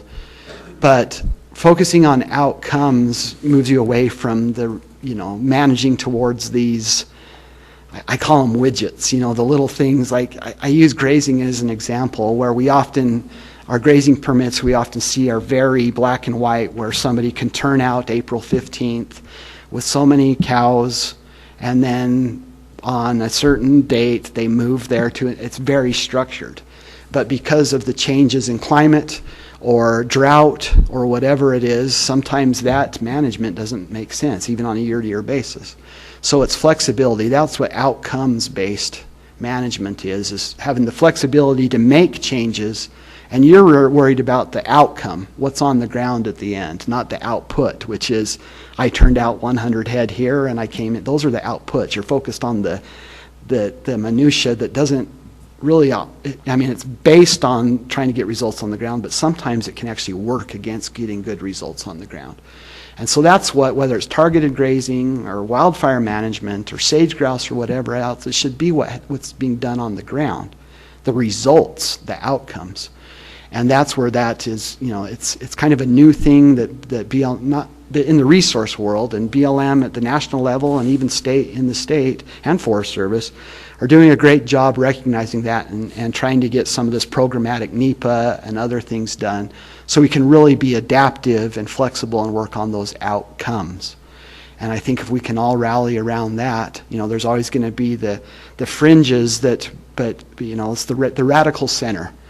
And I think that's what the outcomes does, is it brings us all to the center. And I'm not talking about the political center. I'm just talking about finding the common ground, people from the dispersed interests that really want to see good results on the ground. And there's a lot of things right now that our federal partners are doing to focus on those outcomes, and we should do whatever we can to support them in that effort. And with that, I'm happy to discuss any specific topic with you or take any questions. Thank you so much, Mr. Tibbetts. Do we have questions from members of the committee? Oh, you all must be hungry. Senator Goycochea, go ahead. I told you. Thank you, Madam Chair. Senator Goycochea, for the record. Just a quick one on the crickets. Now, again, you have to have an EA to treat on public lands. Yes, Jake Tibbetts for the record. Thanks. So, and if I can ever get through a meeting without Senator Goycochea asking me a question, that's going to be a big. But yes, and there was a recent EA that was actually published. So the USDA APHIS manages that program, and there was an EA that just went out for public comment period a couple months ago, and that authorizes, so it analyzes the various treatments for Mormon crickets, and then it empowers those treatments to take place. But it's still on our local offices, the local BLM, Forest Service, that they have to file and have what's called a pesticide use proposal. So all those they're considered pesticides, any of that, the baits or whatever you use, and so those have to be approved and signed. But there is agreement with the BLM and the USDA where those treatments on public land can take place. But it's through the state Nevada Department of Agriculture to do those, to manage getting those treatments done on public land. On private land, private people, you can buy any product off the shelf and use it according to the label, and there's nothing restricting your use as long as you're following the label on your private land. Thank you, Mr. Tippett, and we'd rather treat them on the public land than in your backyard. So thank you. And one more point on that, Jake Tibbetts again, and that's again, we have a Mormon cricket program, we're working on that, and that is somewhere that I think can help. Is we tend to have our silos, and so you have the Department of Ag and the federal agency, and I think you're talking about the funding and the resources to come to bear on that. There's a lot of private land people that would put some skin in the game. They would pay or cost share for treatments out on BLM, because they know by treating out there it keeps the crickets from coming onto their meadows or their pivots or their gardens or whatever. So I think there's much better coordination that can take place. It's a small program. Jeff Knight is an army of one, and he gets some summer kids to help him, the state entomologist, and it's a big state, and there's billions of Mormon crickets statewide. There's no way they can do it. But I do think there could be a better coordinated approach between the state, the feds, and the counties and the local private landowners, better managing the best treatments to do. And I think we could come up with some funding to do that just with what we already have. All right. All right. Assemblymember Watts. Thank you, Madam Vice Chair. Thanks, Mr. Tibbetts, for the presentation. I appreciate you giving us some bigger picture overview and allowing us to digest the dissertation at our own pace. I really don't have a question in particular, just kind of some comments and feedback. I appreciate a lot of the points you made. I'll start with the one you just made, and I think that there is a lot of opportunity to try and explore some of these different partnership opportunities in terms of resourcing these things and having everybody contribute and put some skin in the game. I think that, for example, with your comment on being able to have natural resource managers in our different local governments, I agree. I think that's invaluable, and I think if there's some way that we can help provide some incentive that can then be matched to help make sure that that's an option that more local governments can take advantage of, I think that's something that is a really powerful possibility, as well as thinking about how do we resource the state Division of Water Resources, for example, to take on adjudications and other, there's a lot of conversation about changes to water law, but I think there's a general recognition that we need to resource the state to do what it's tasked with carrying out right now, and they've been stretched pretty thin, and so figuring out a lot of those ways and ways that we can bring in the private sector as well. Contrary to what some people might think, I don't think everything is solved with a fee or a tax, and we can get some voluntary collaborations and philanthropy to help try and address some of these issues. So I just wanted thank you for bringing some of those concepts up, and hope that we can really get a broad group of people together to figure out how we can cobble together, like you said, federal, state, local, and private support to try and move the needle on some of these initiatives, because the need is there, and it's quite large, particularly here in the state of Nevada. And again, here at the state legislative level, we've also got education and healthcare and other things to take on. So I think we are going to need a really collaborative approach in order to step up the resources to meet the need that we have here in the state. So thank you for the presentation. Madam Chair, may I just one response? So again, Jake Tibbetts for the record. And first, I want to try to figure out how to trade you out of that bolo tie. That's pretty nice, Assemblyman Watts. I like that for sure. But thank you for that, and definitely agree. And again, I think the knee-jerk is often trying to stand up a new program. And I think, that again dilutes the programs we already have. And so that's, I guess, the final thing I'd just say in response to that is looking at the programs we have. I didn't even mention our Conservation District program.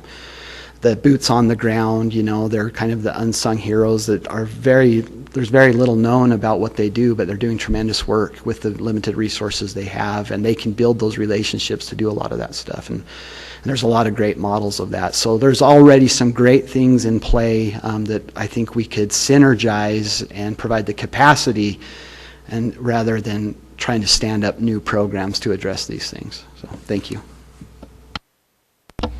Thank you. Anybody else? I have one topic I wanted to touch on that you mentioned at the beginning about reclaiming. I think reclaiming would be the right word, land that's used for mining in the future. And I was hoping that you could give us a better picture of how much land that is in Eureka.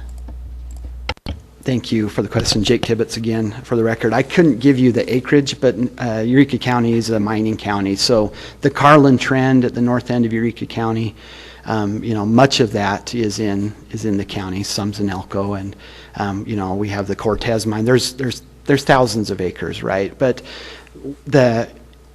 we've stood behind the concepts of the Smart from the Start planning, that the Nature Conservancy has been promoting that.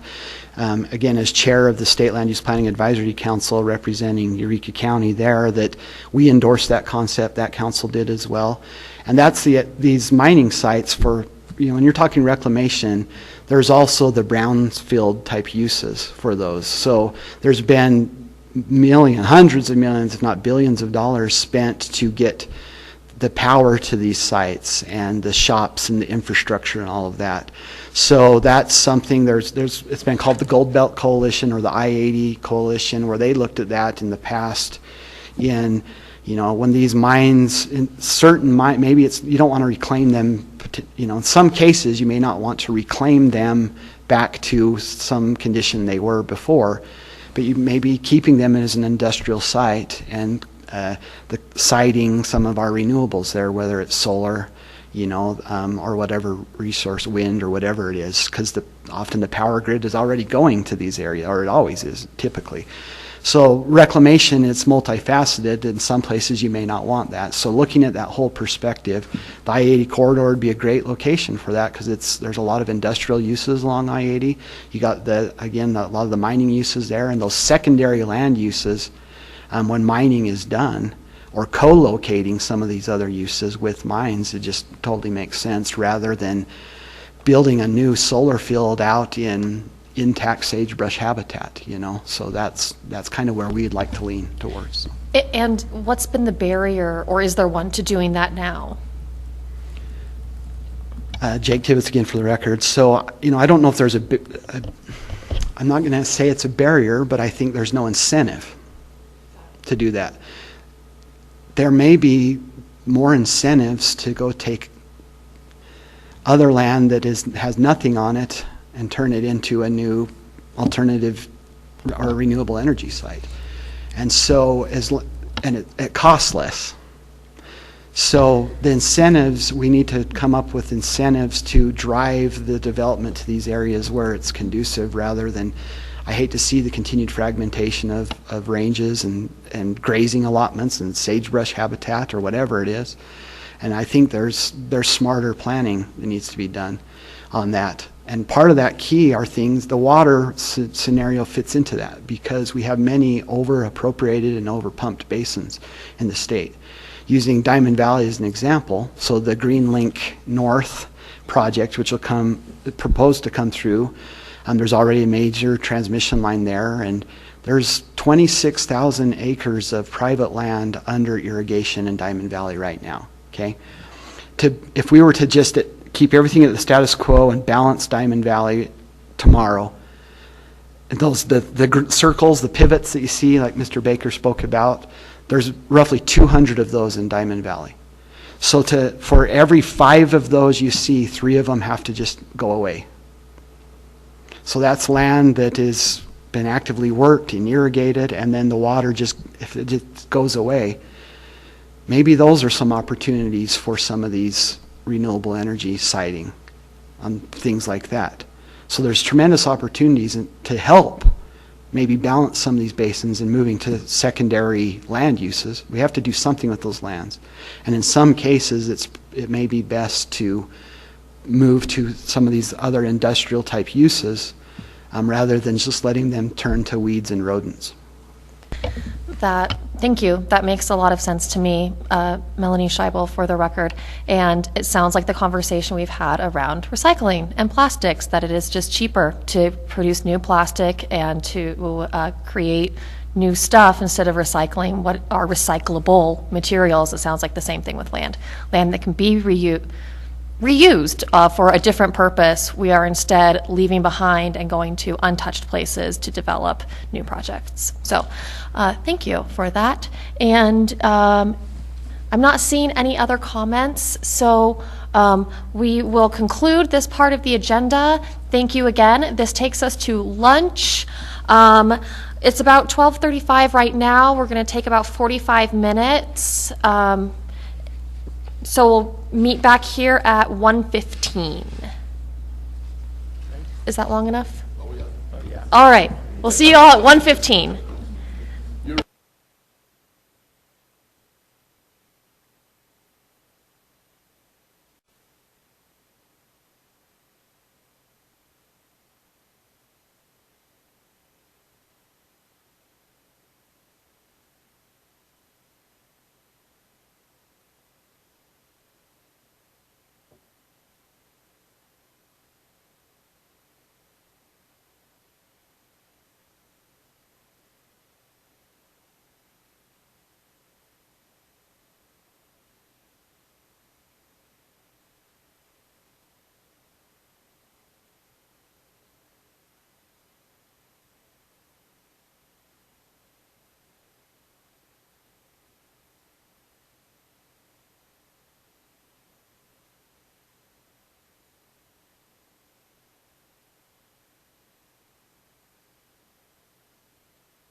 All right, we are going to call this meeting of the Subcommittee on Public Lands back to order. We don't need to do another roll call vote. We have all the same members here who were here before lunch, so we are good, at least on that front. And we are excited to have at least 2 more counties present to us. And we will start with Ms. Witchman from Nye County, whenever you're ready.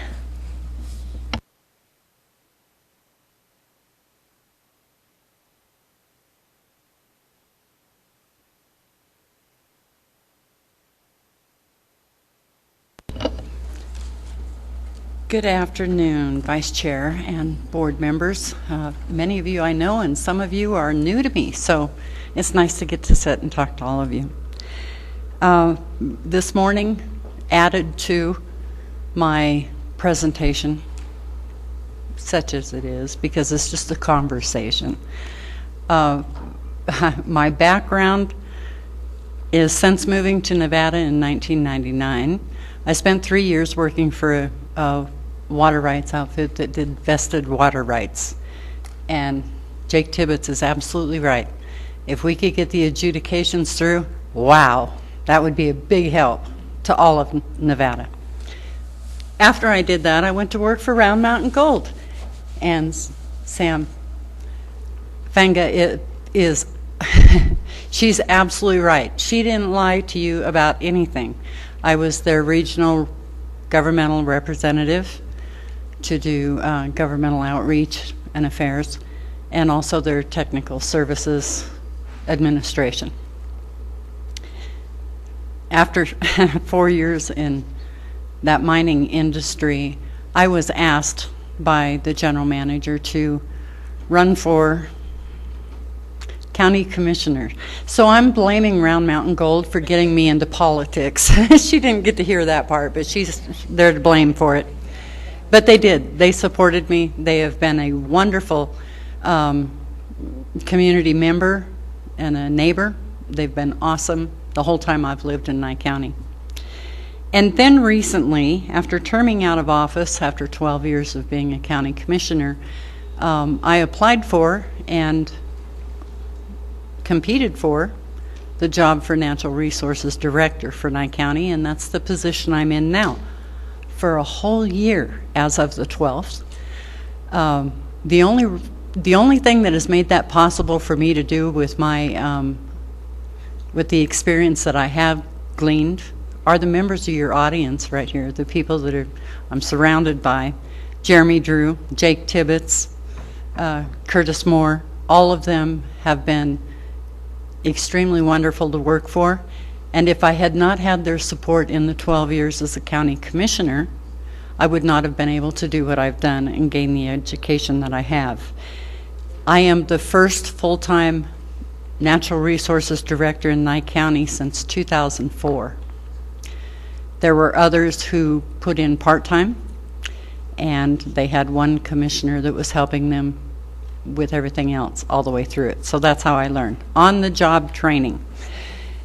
So I have a few items that I'd like to bring up with you and tell you about Nye County. Now, every county in Nevada is unique, as we all know, and they all have their own bragging points and their issues, their challenges that they have to battle with. And in Nye County, our battle is 2% private property. In the third largest county in the United States, the lower 48. It's over 18,159 square miles.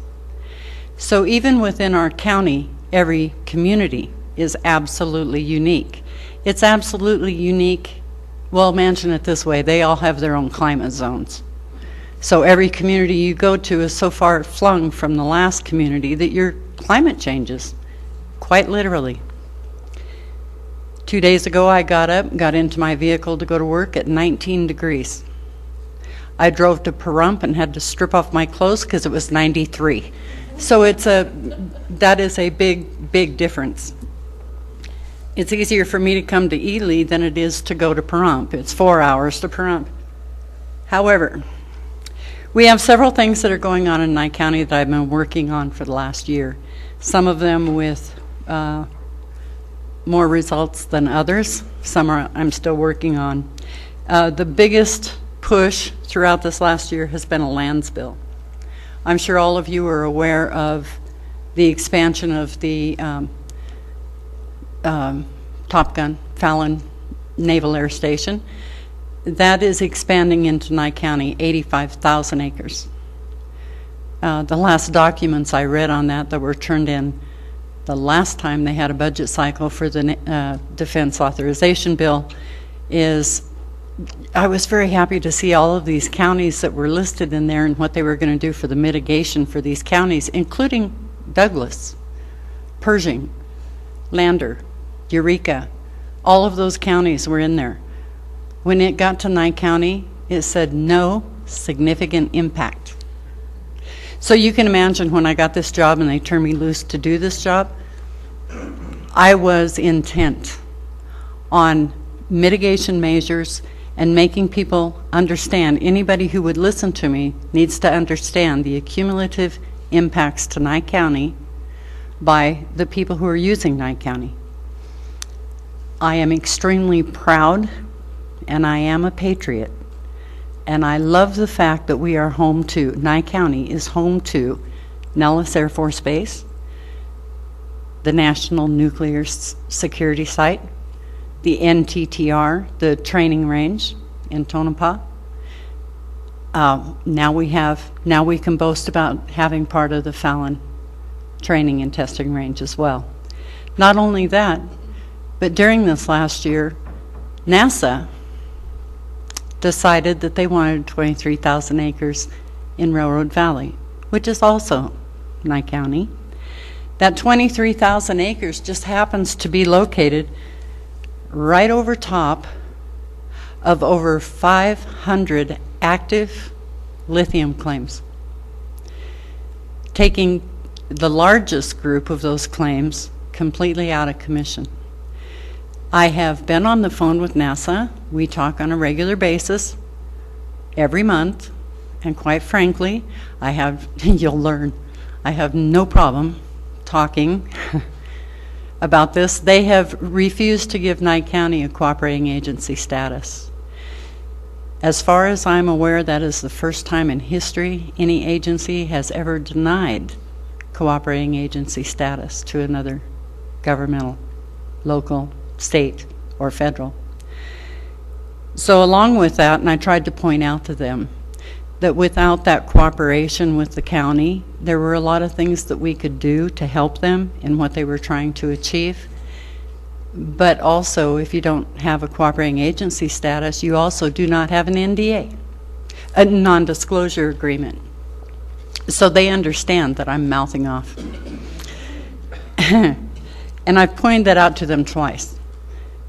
But currently what's going on is we meet with them once a month, and those meetings are absolutely a waste of time. They're checking off a box, and that's all they're doing.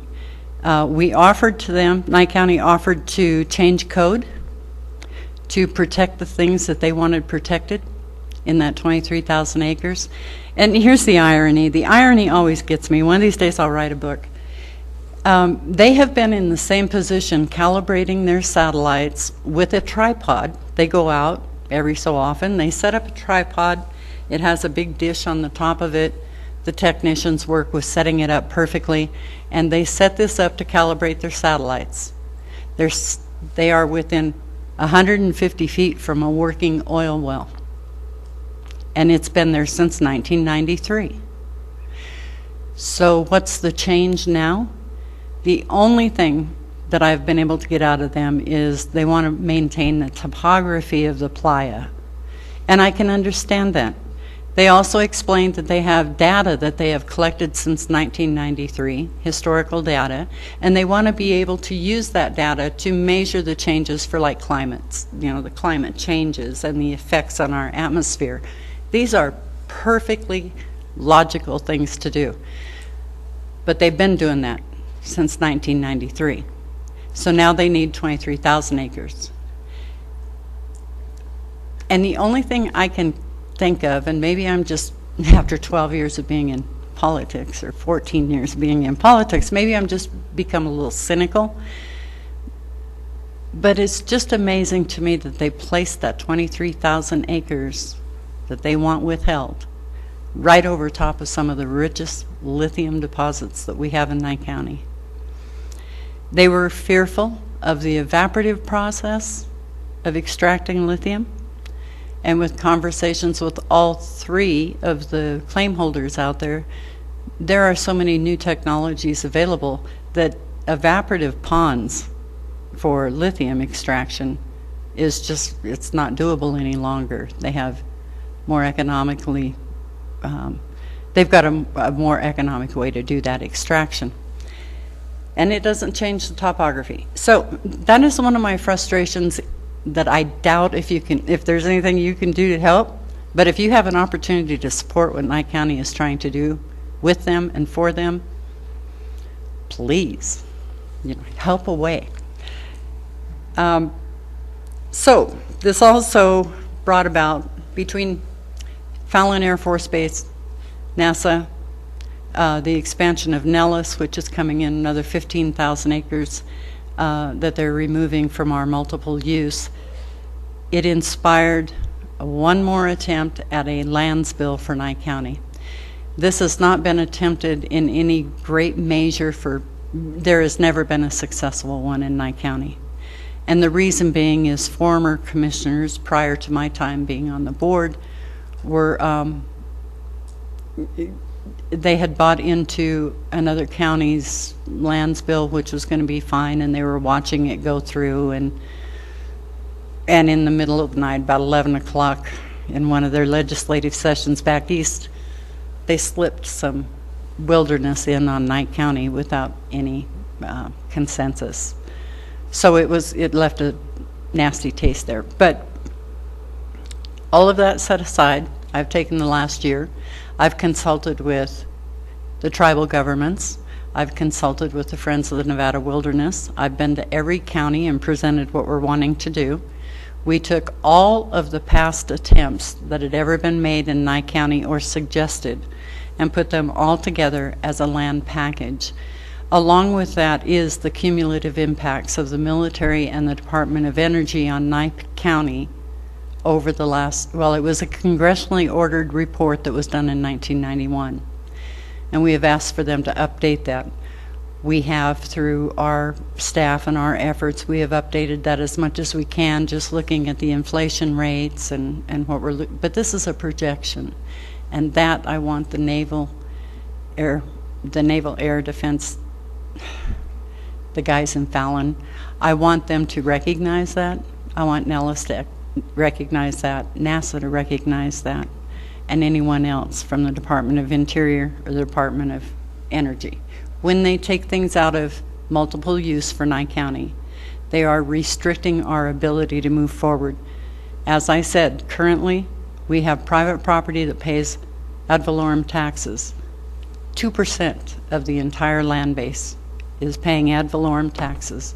The rest of our revenues come from recreation, the mining industry, the contributions that they make to our tax system through the proceeds of mines, and the other things they do out of the kindness of their heart. The multiple use is hard to measure when you're asking what that means to a county on a regular annual basis for money. Everybody does studies on recreation, hunting, these activities, off-road vehicle groups, what they bring into the communities, the races, Reno to Vegas, what do they bring to a community? And there's very little of that that can be studied and measured. You have to make assumptions that absolutely everybody argues about. There's nothing there that can be a consensus.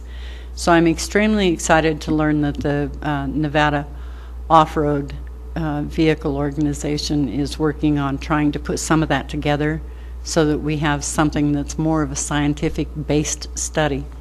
And we'll learn more about that in the future, I guess, so just encourage your Nevada off-road groups. During all of this as well, oh, by the way, do you know what they power satellites with? Lithium-ion batteries, yeah. Just, I like the irony. I had to point that out. I am also currently tracking 49 applications for solar arrays through Nye County, just in Nye County. If I had an ask of this group, if I could say, would you please do something for me, this is what it would be. If the Nevada Public Utilities Commission would simply put a statement up on their website when it first comes up, when people go in there to look about, how do I fill out an application to take 9,000 acres out of the middle of Amargosa Valley and put up solar, if there was a statement in there that said, make sure you know where you're going to get your water from to run your project, not only would it save those applicants $1,500 application fees, but it would also avoid most of what I'm spending my time doing with tracking those 48 solar projects that have been proposed. There's no water in Amargosa Valley. They're going to have to buy it from someone who owns it. There is also no water in the Basin 162 in Pahrump. We have a very tight local groundwater management plan for that basin, and there's no wiggle room. So those vast arrays, even though most of that water would only be used for their construction, and then they would reduce the amount of water they use to a more reasonable amount, those basins don't have it. Basin 230 in Amargosa is now currently looking at hearings on Order 1330 from the Division of Water Resources. That's another subject. I'm not going to go into that one. Belmont, the folks here were talking, I've been listening to everybody talk before me, and it keeps adding to my list of things I want to tell you about. But I am extremely proud of the fact that we have, since I've been on board, we pulled the Nevada Division of Forestry in, the Tonopah Conservation District, the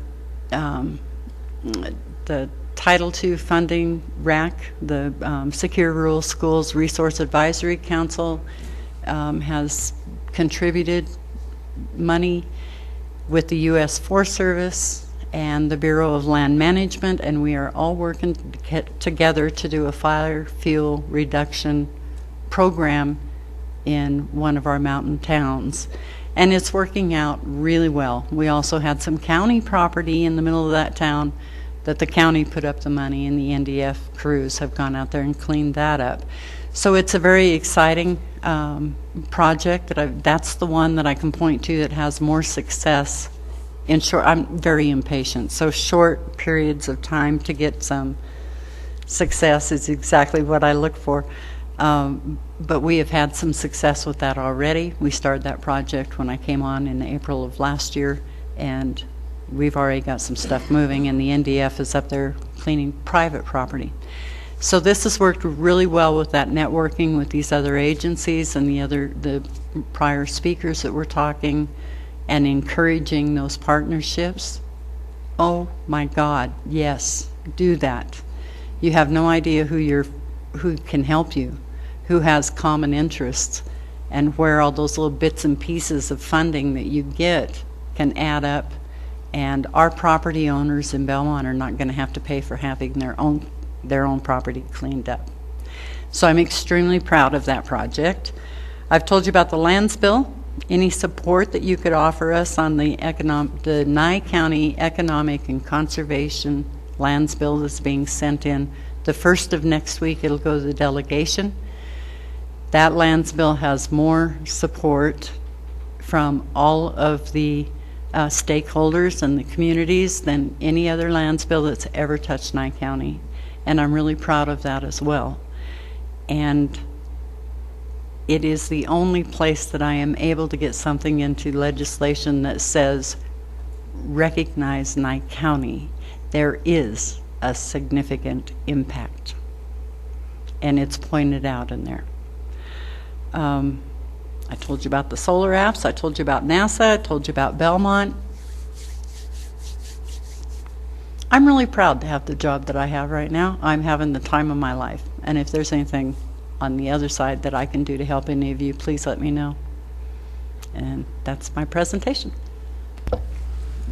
Terrific. Thank you so much. That was really informative. And I am guessing my committee members have some questions, but maybe I'm guessing wrong. Oh, Commissioner Jones, go ahead. Thank you, Madam Vice Chair. Thank you for presentation. I appreciate your service to Nye County. My commission district butts up against Nye County. I have Rough Hat, Clark County, and Yellow Pine in my district, and know the opposition that the Nye County Commission has made to Rough Hat, Nye County. So 49 projects you're tracking there. How do we do a better job statewide of articulating to federal lands managers what it means for us as the ones who live here, understanding obviously that bulk of the land is in federal government hands, on how that affects us in our local jurisdictions? Thank you for that question. That was my softball. Is that your softball? Well, I can't claim that my response is going to be a softball. All right, as long as you put your name on the record with it. I will. This is Lorinda Wickman, Nye County Natural Resources Director. Thank you for that question. And I will preach like I have preached since 2008, when I was running for office and when I became elected. There is only one way in the world that you will ever get those people on board with what you're trying to do. And every single bit of it depends on personal relationships. What we have done to try to put it out there so that industries are getting some of this information, because you can't depend on those individuals being able to find all the what's going to be required on a state level, what's going to be required on a county level, what's going to be required on a federal level. That's not what they put first. Those are, they start going through the steps. They know they have to go to the PUC. That's the first place they're putting in their applications. But working with your local jurisdiction of BLM and the local jurisdiction for Forest Service, and even the Park and Wildlife Service, and the Division of Water Resources, I have implored them to please put it on their websites. This is where the people are going to say, okay, what application do I need to file? And they'll go search on the internet to figure out where it goes. If those agencies could put it up on the website that this is your challenge in this area, if this is what you're applying for.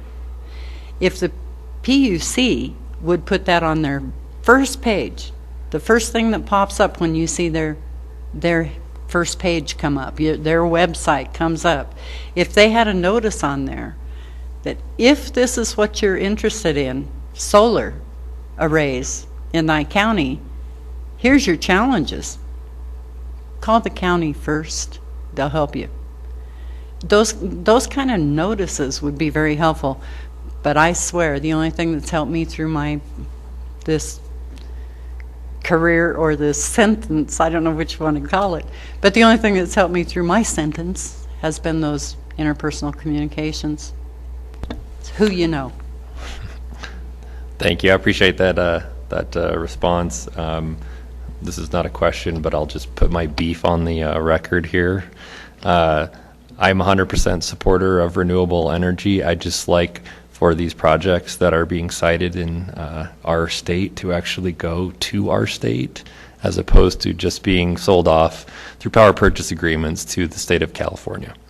So my other question is, I know how disposal of public lands is done in Clark County. I understand that Nye County, as with many other rural counties, have an even larger proportion of their lands in federal government hands. Can you just give me a little primer on disposal of BLM lands in Nye County? Yes, Lorinda Wickman for the record again.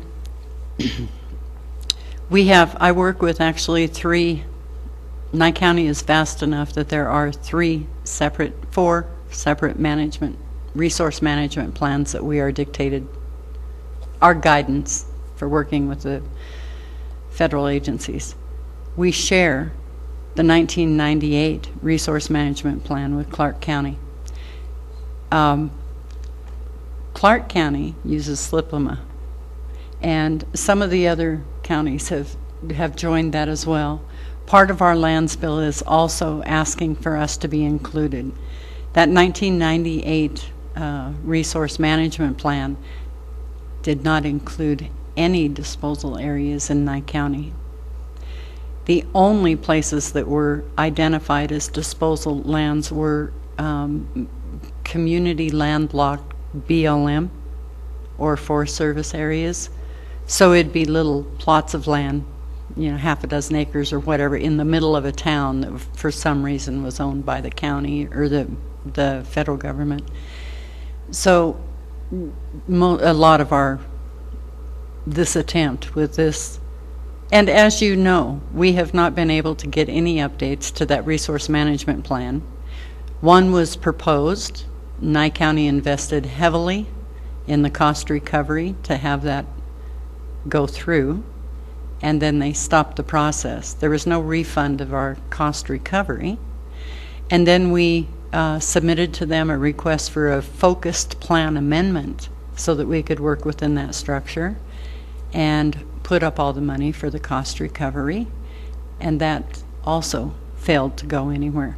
So part of our lands bill is trying to force these amendments to the resource management plan. As you know, the state director, John Raby, is trying to do a statewide, all-encompassing resource management plan, trying to get his arm around 19 of them that need to be updated. That is a huge undertaking, but we're really hoping that this legislation will provide him with some guidance for Nye. Thank you. I appreciate that.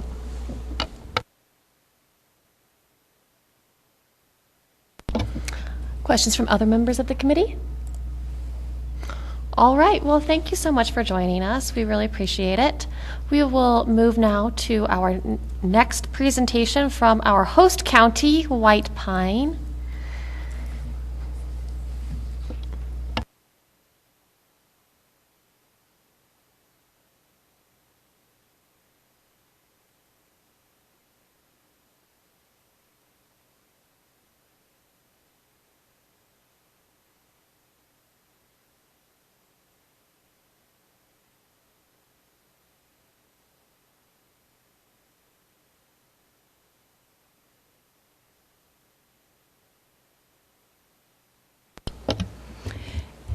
Good afternoon. Yeah, I almost said good morning. Good afternoon, Madam Vice Chair and members of the committee. For the record, my name is Lori Carson, and I'm a White Pine County Commissioner. Joining me, I have the pleasure of introducing our natural resource consultant, Jeremy Drew, Principal Resource Concept, Inc. And on behalf of the county, I sincerely want to welcome you and thank you for having your committee meeting here. Before we get started with our PowerPoint, I wanted to give a very brief overview of the county itself, and I apologize this is not in your backup. It was an afterthought because I thought in case there was some newbies, that's what probably isn't politically correct, some new members to the committee. Okay. So White Pine County was established by Nevada Legislature in 1869, separated from Lander County. From our 2020 census, White Pine has a population of around 10,400, with approximately 4,200 living in the city of Ely, which also is our county seat. The Ely Shoshone Indian Reservation is on the south side of Ely with an approximate land area of 105 acres. Our outlying communities include the towns of McGill, Ruth, and Lund. Baker, Cherry Creek, and Preston are in unincorporated areas. Our county has a total area of 8,897 square miles. Public lands comprise 95.7% of the county. Within that percentage is approximately 500,000 acres of designated wilderness. In August of 2011, we were fortunate to have a ribbon cutting in Spring Valley for the only wind farm in Nevada. We are home to the Ward Charcoal Oven State Historical Park and Cave Lake State Park.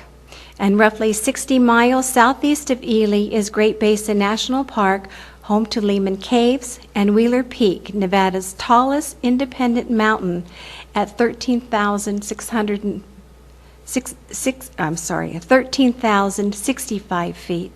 White Pine is also home to the Ely State Prison, a maximum security prison, and the location of Nevada's death row for men and the state execution chamber. Our major employers are the mines, federal agencies, state agencies, hospitality, and the county itself. We have two active mines. Both are going through the process of expansions. KGHM Robinson Mine, which is located by Ruth, and you heard their presentation earlier. We talked a lot about lithium with that, but they also do copper. And then we also have Kinross Bald Mountain Mine, and it is a large gold mine located in White Pine, but it is closer to Elko. So that's a very brief overview, and I'll end that by saying that our community and visitors alike enjoy the lifestyle and the beauty of White Pine County. And I say that because originally I have lived in Vegas since 1962. Actually, and I had never heard of Ely until I started dating a gentleman, and then I ended up moving to Ely. He had lived up here before, and we bought a hay farm in 2001, and I changed residency in 2002. So I went from owning a small insurance construction company where we handled anything that was covered by the insurance company. That's what we did. And then after that, we had the hay farm, and I was approached in 2006 to run for county commission, and I was elected in 2007. And so far, I guess they've been happy with the job that I've been doing, so I'm very proud and humbled by that. So I have the unique not ability, but an opportunity to be able to look at some of these things in dual ways after living in Vegas for such a long time. So anyhow, we'll go ahead and we'll go into our first slide. I might have to sit over here. I can't hardly reach.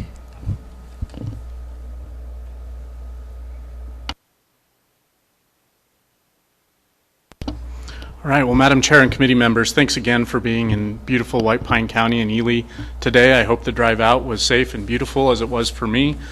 For your record, my name's Jeremy Drew. I'm a Principal Resource Specialist with Resource Concepts out of Carson City, but we work statewide.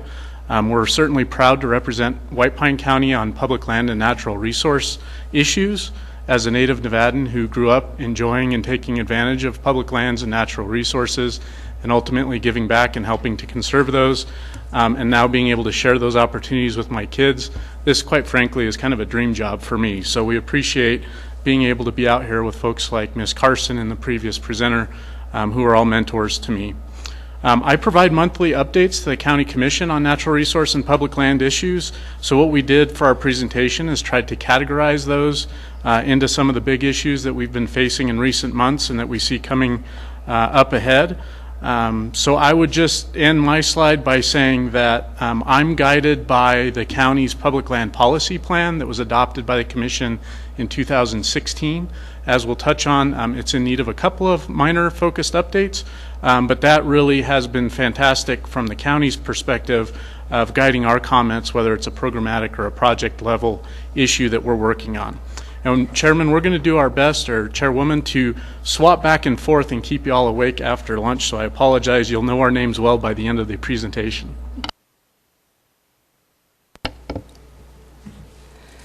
Okay, we're going to deviate just a little bit from a lot of the other things that you've heard, and we're going to talk about transmission lines.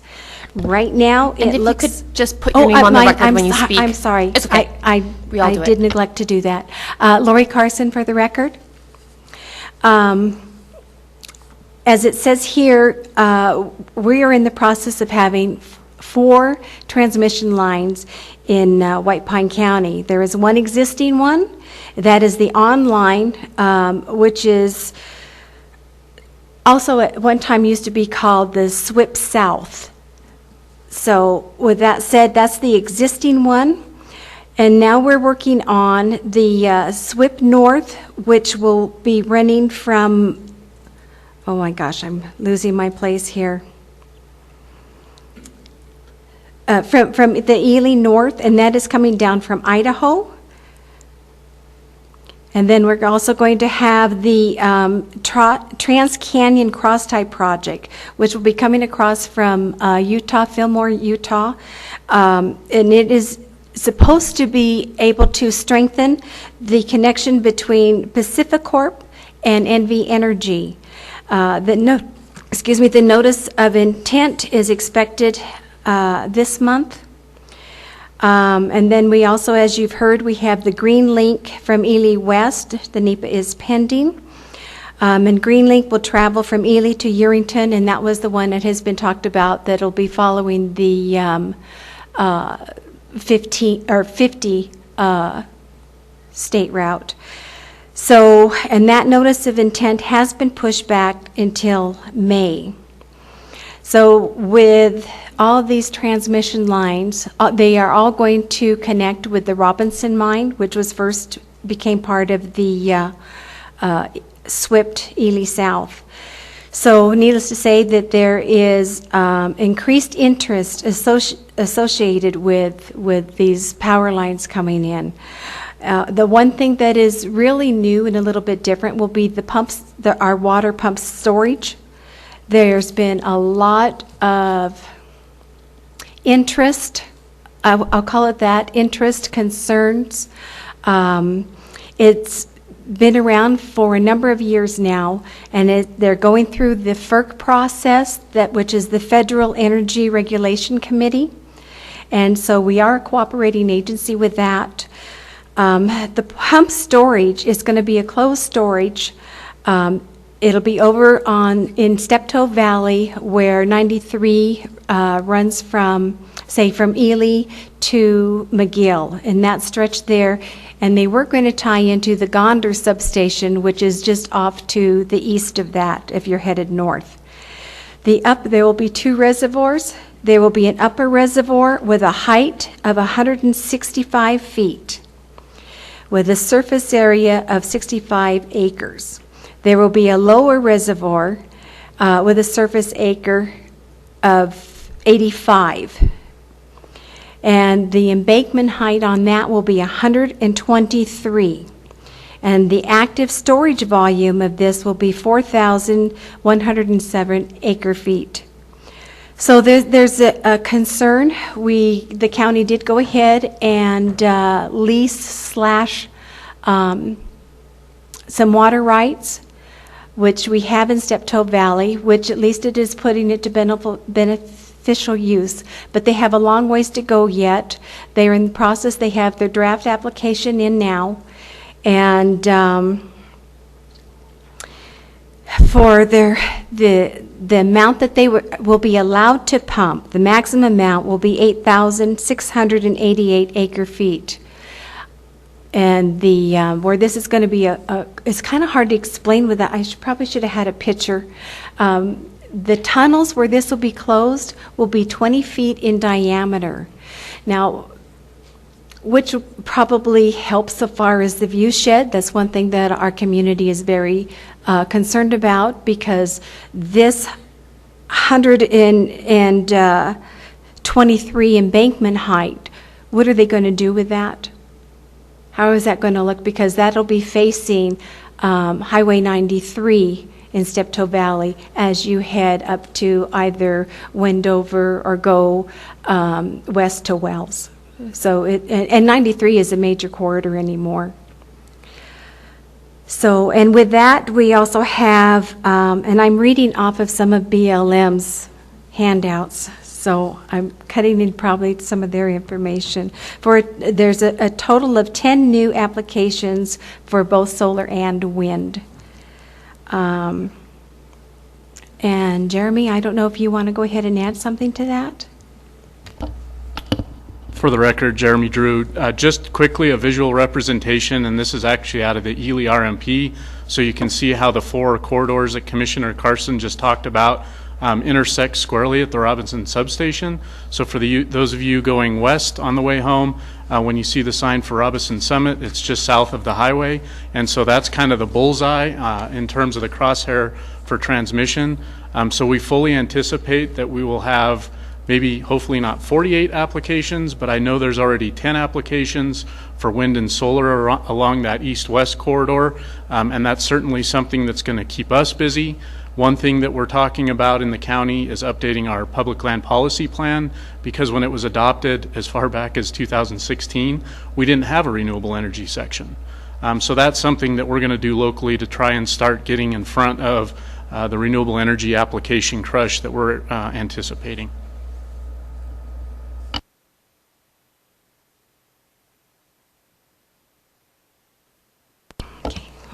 Lori Carson, for the record. As it has been spoken before about BLM's range-wide planning effort underway, range-wide, which means all western states that have sage-grouse, basically. I will use Mr. Tippett's comment. I was impressed with that when he called it a tortured mess. That's about all that I'm going to say about that. Mr. Drew is going to go ahead and talk about some of the inconsistencies, and we'll be putting up a map. For the record, Jeremy Drew, I won't go too deep into it because I will put you to bed if we talk sage-grouse policy too in depth after lunch, and I don't want to nerd out on you all.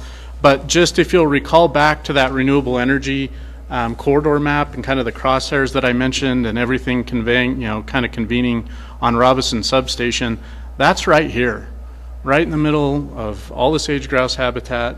And if you look across the county, there's not a whole lot of places that don't have some sort of sage-grouse habitat mapped one way or the other. And that's just one other use. So we've got to figure the sage-grouse thing out, because it is going to dictate a lot of what happens on public lands and multiple uses out here. And when it comes to renewable energy, quite frankly, if we don't get our planning right, we're going to have a wreck.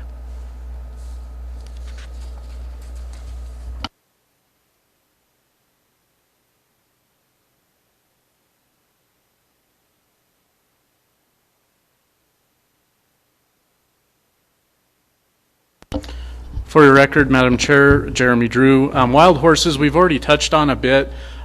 Just to say that the county obviously supports wild horses here. It is a value of this community and of our visitors, but the recent levels that we've talked about prior are not sustainable, particularly with the drought conditions. And the county fully supports what the BLM and the Forest Service locally are trying to do. They're doing a fantastic job. Every herd area or herd management area in this county has the NEPA done to get the gathers done that need to happen. What we're running into is a competition for funding because it's such a dire situation throughout the state. So we fully support congressional appropriations to get the gathers done on an accelerated level. As this map will show, we have portions of 3 herd management areas within the county. The Antelope to the north currently, and this is numbers that were provided by BLM that I got yesterday and I can forward to the committee. Currently, the Antelope complex is 438% above high appropriate management level. The Triple B is 239% above high AML, and the Pancake, at least the BLM portion, is 143 above. And that's with the benefit of a very successful recent gather. So to say we are having concerns and issues with horses is an understatement. Here's just one snippet of a video. I won't go into the details as to all the problems associated with this, but I will give hopefully a fun homework assignment. And we've provided a web link for a good video that was produced with a lot of footage coming out of White Pine County. And so when you get home and want to relax with a cold beverage this evening, please check out the video if you haven't learned enough already today. Lori Carson for the record. I did want to add one little comment in regards to this. I just wanted to let you know that there was a letter that was written by the Coalition for Nevada's Wildlife, and I want you to know that we do support that, and that is regarding H.R. 6635, and this was the one that they talked about earlier in the presentations regarding the helicopter gathers. So I don't want to take anything away and make it any harder for our federal entities to be able to do what has been set out for them to do with the act. So anyhow, I'll move on from that. But I thought I just so that you know that there is an HR 6635 that is coming forward. Thank you.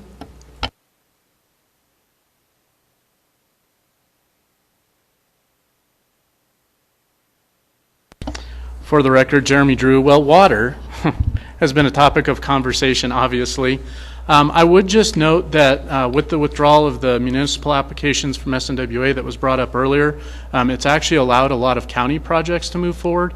So there were a lot of water applications in line for 20, 30, in some case more years that have actually freed up and recently got permits. So we're seeing some more of that water being put to use here locally.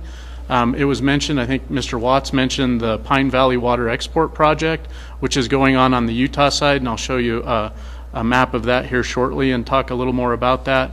And then the county continuously monitors every month at the Natural Resource Advisory Committee. We pull the state engineer report and look over all the applications so we know if there's something that we need to address through protest or comment or otherwise. Here's just a quick slide to give you a geographic context of the Pine Valley project. The red crosshairs there are all well sites. That would be pumping out of Pine Valley and Beaver County, and that water would be heading south into Iron County and into Cedar City. As Mr. Baker said earlier, this has caused us a concern because of the drawdown, specifically with the potential impacts to the adjacent valley, which is Snake Valley, that straddles both the Nevada and the Utah lines. You'll see some of the lines on this map, which we don't necessarily agree with. This is kind of the stated area of drawdown or concern that was represented in the EIS. We believe that is actually much larger. They built a child model with a regional model, and again, not to get in too much depth, the model that they based all this on conveniently cut off right at the state line, and so obviously we have some concerns to that, just given the relation with basins within White Pine County and obviously the proximity with Great Basin National Park, as well as folks like the Baker's Ranches.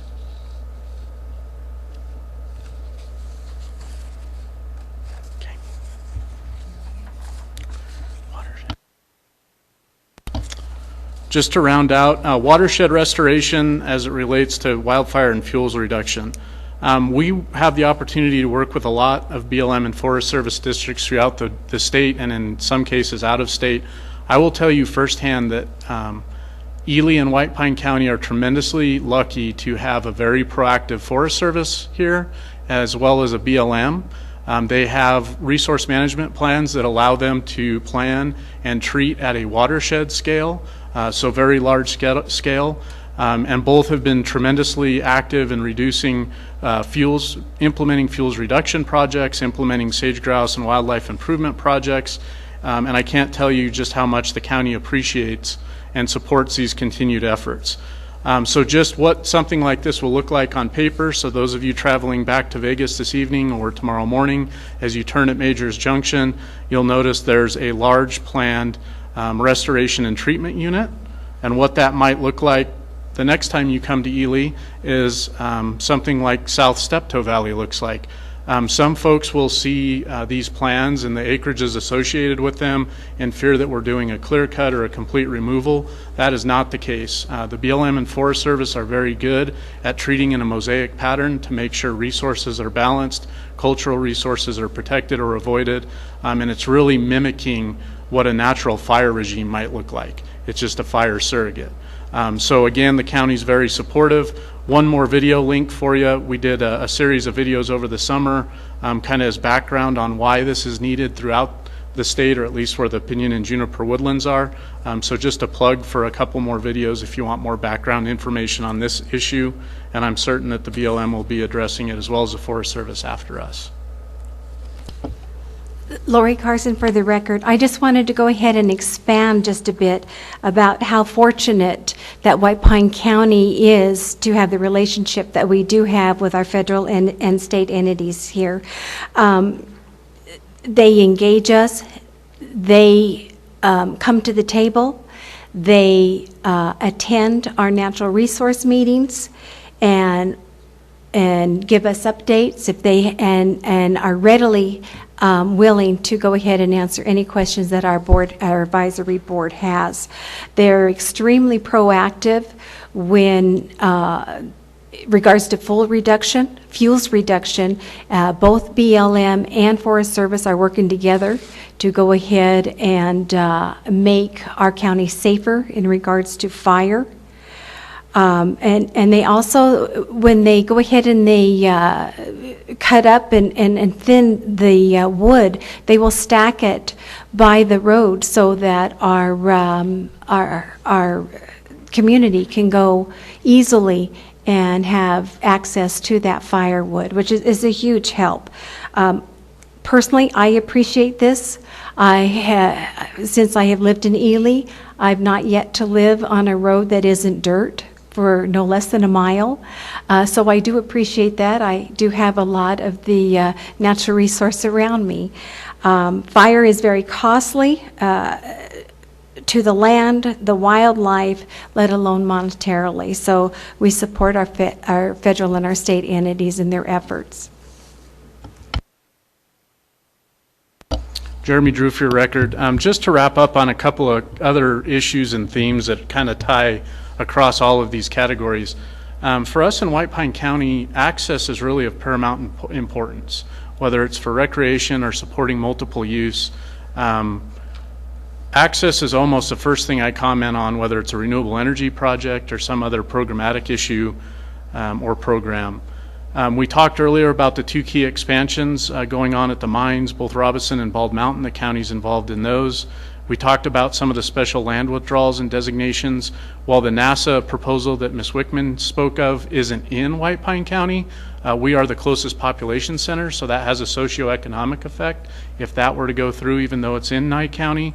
And then obviously we will keep a very close eye on any sort of special designations as it relates to either the 30 by 30 or America the Beautiful project or the BLM statewide resource management plan update, just because of how important access is and how much this county supports multiple use and making sure our citizens and visitors have a place to work and a place to recreate. Bottom line, I think in all of our points today, local governments need to be involved, and I think you've seen that, and there's some phenomenal local government resources that I would encourage not only the federal agencies but you all to work with when you need ideas. And again, I can't thank you enough from my perspective from being here today and being boots on the ground in this community. Thank you. And I want to add as a personal note too, coming where I lived in Las Vegas for such a long time, and I always enjoyed the outdoor recreation, going to Lake Mead, whether we were fishing or boating, going to Mount Charleston, whether we were camping or hiking.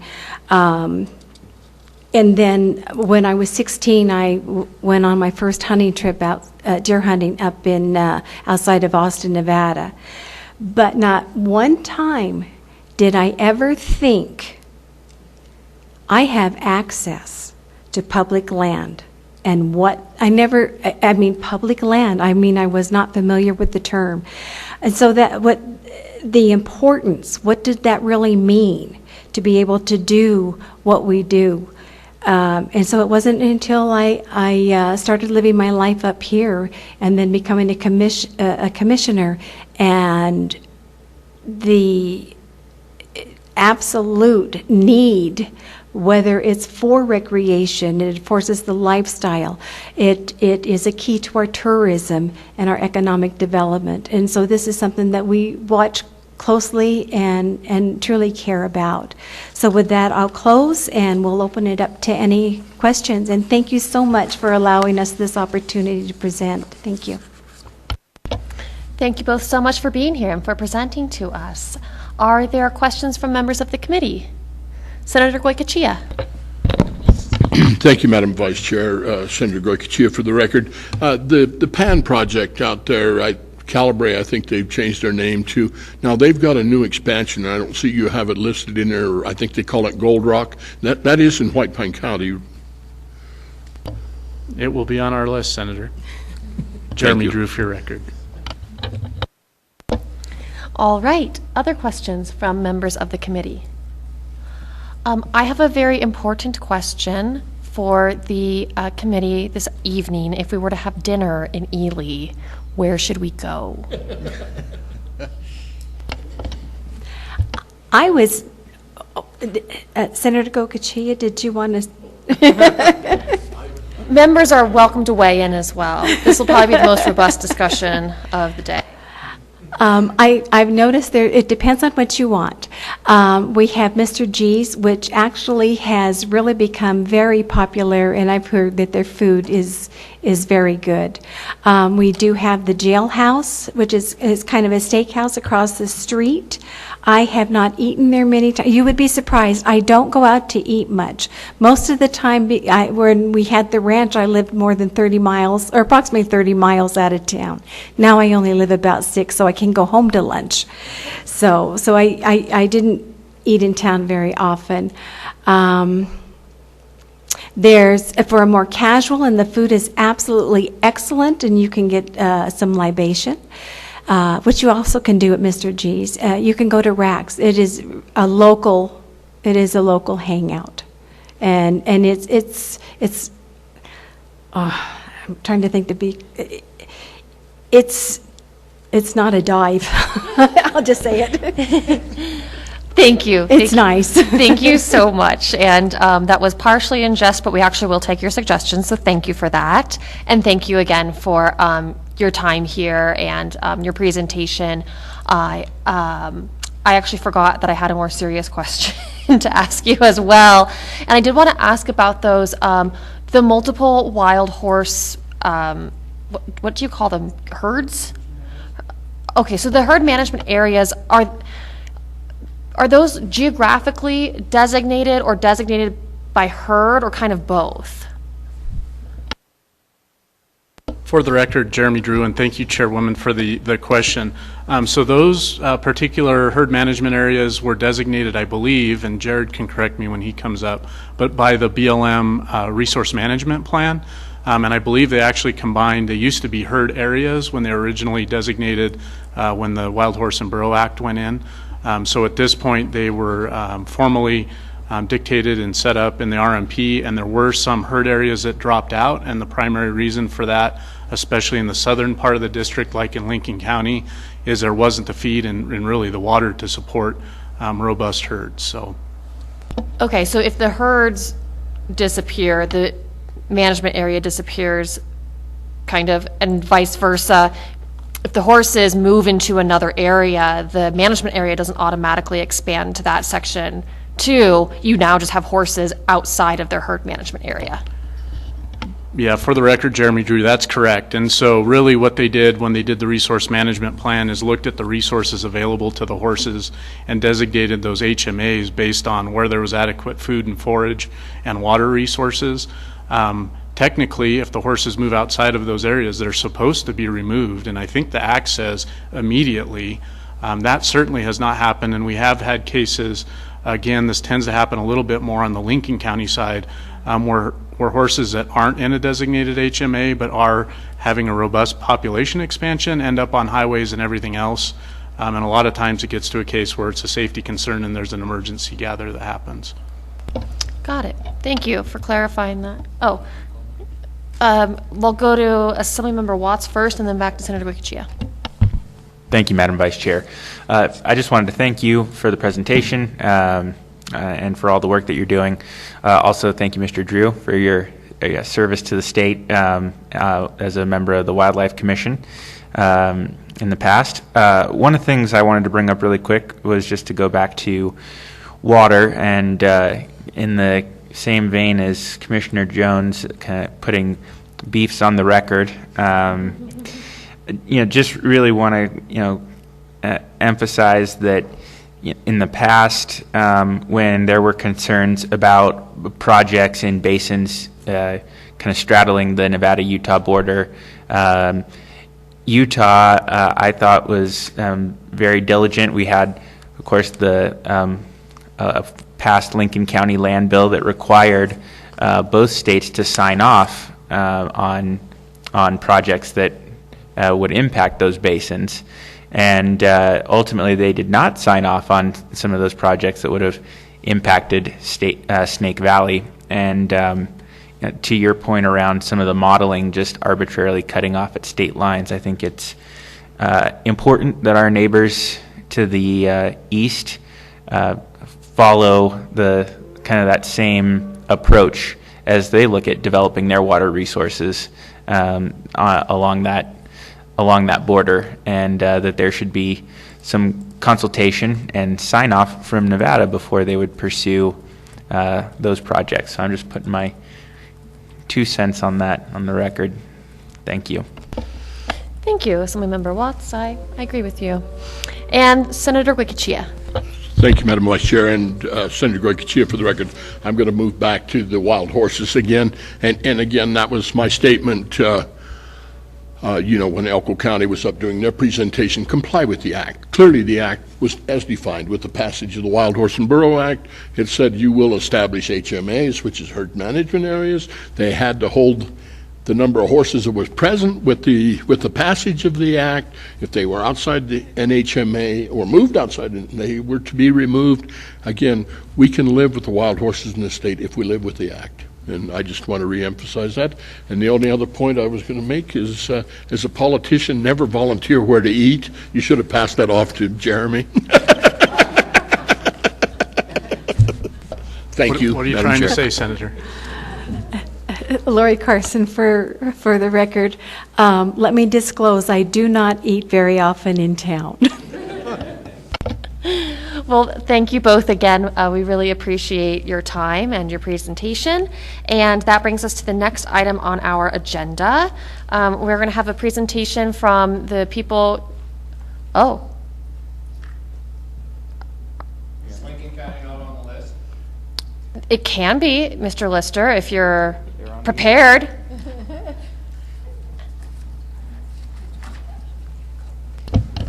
Yeah. Madam Chair, Bevan Lister for the record. Lincoln County, as far as I know, we didn't receive any information or requests to be here or present. I don't have anything prepared, but I can share a few items with you if you would wish. Yes, Ms. Lister, go ahead and have a seat. It's my understanding that that our staff reached out to somebody at Lincoln County. Perhaps we had the wrong contact person, but we would love to hear from you today, and also follow up to include Lincoln County in a future meeting. If there is another meeting that's still convenient for you, but since you're here right now, I don't want to send you back without having a chance to hear a little bit more about what's happening in Lincoln County with your natural resources, and give you another chance in the hot seat for everybody to ask you questions about wild horses and water and mining and our other favorite things. Certainly, Vice Chair Scheibel. I'm happy to, while I'm here, to share the group. If you didn't notice, I changed hats. For the record, Bevan Lister, Lincoln County Commissioner. So, just quick background on Lincoln County. Lincoln County is 6.8 million acres of land surface area. Somewhere over 10,000 square miles. Now, the census or population estimates for a number of years have kept us right about 5,200 to 5,300 residents. Now, interestingly enough, in the COVID census, we only have 4,200 people now. But I mean, who's going to question a full online census, with no certification or validation? Just saying. So yeah, a square mile for every resident, and half of it still left over. If it could be that way. Currently, about 1.8% of the county is private land, or taxable tax base for ad valorem tax, for funding county services. It creates a tremendous challenge in being able to fund those services. In 2002, the Lincoln County Conservation, Recreation, and Development Act, well, I don't know, was that the original title of it? There was an act and then an update to it a few years later. I think the current one in place is LCCRDA, Lincoln County Conservation, Recreation, and Development Act. The upshot of it is Lincoln County got about 750,000 acres of additional wilderness designated. Wilderness that even before the act was not even proposed as wilderness, but we got it anyway. And a promise to dispose of 90,000 acres into private ownership. Commissioner Jones, you asked earlier about disposals. Well, in 20 years, the BLM has disposed of just about 500 acres. I'm not even going to mention how many acres in that same time frame have been disposed of in the Las Vegas Valley. But understanding that the land in Lincoln County doesn't bring as much money as that in the Las Vegas Valley. So we see, you know, it's obvious where BLM puts their resources. For the most part, Lincoln County is a playground for Clark County. We see on a weekly basis hundreds that come to the county to recreate. RVs, side-by-sides, razors, roads. Yeah, it's a continual barrage of folks. Which, no complaints. We accept them and glad to have them. But at the same token, we have to provide services for them with really no money coming into the county to provide those services. In that discussion, of course, transportation and our roads is a challenge. As has been noted, and I'm sure you're all well aware of, over the years, all right, history. My fifth great-grandfather ranged cattle in eastern Lincoln County in the early 1850s. They were centered over in southern Utah, but brought cattle over into the upper end of Clover Creek back then. Later on, families immigrated to the area. Just for general information, Lincoln County was created in 1866, just shortly after the state was created. And we had this little ranch community down in the south end called Las Vegas. In 1909, the state legislature separated Clark County off and created Clark County from Lincoln County. The difference that has happened since then has been fairly dramatic. That being said, the area with kind of a pretty tough environment in the desert has grown millions of people, and a beautiful, pristine place up in the mountains has not. And that's, I guess, where societal choices come into play. That being said, Lincoln County has been there and has had industry, mines, ranches, all that time, and roads, trails connecting them. We didn't feel like we had to go ask permission from any federal agency back then to create roads. So now we come to a time where we can't maintain roads because we don't have rights of way to those roads. And so the federal agencies say, no, can't do that. Permission from us first. Several years ago, Lincoln County kind of got in a twist because They got a little bit off from the disturbed area, and in a negotiation with the BLM, they signed a maintenance contract to go out and maintain the roads at certain times a year and within certain parameters. And that's been somewhat effective, but very limiting. The challenge is still those legal status, the legal status of those roads. And I think it's been spoke about. Lorenza's spent, I wouldn't even guess at the number of hours that she spent working on this issue. But at some point we need the state to take a role in negotiating a place with us, with the federal agencies, on establishing legal status of those roads.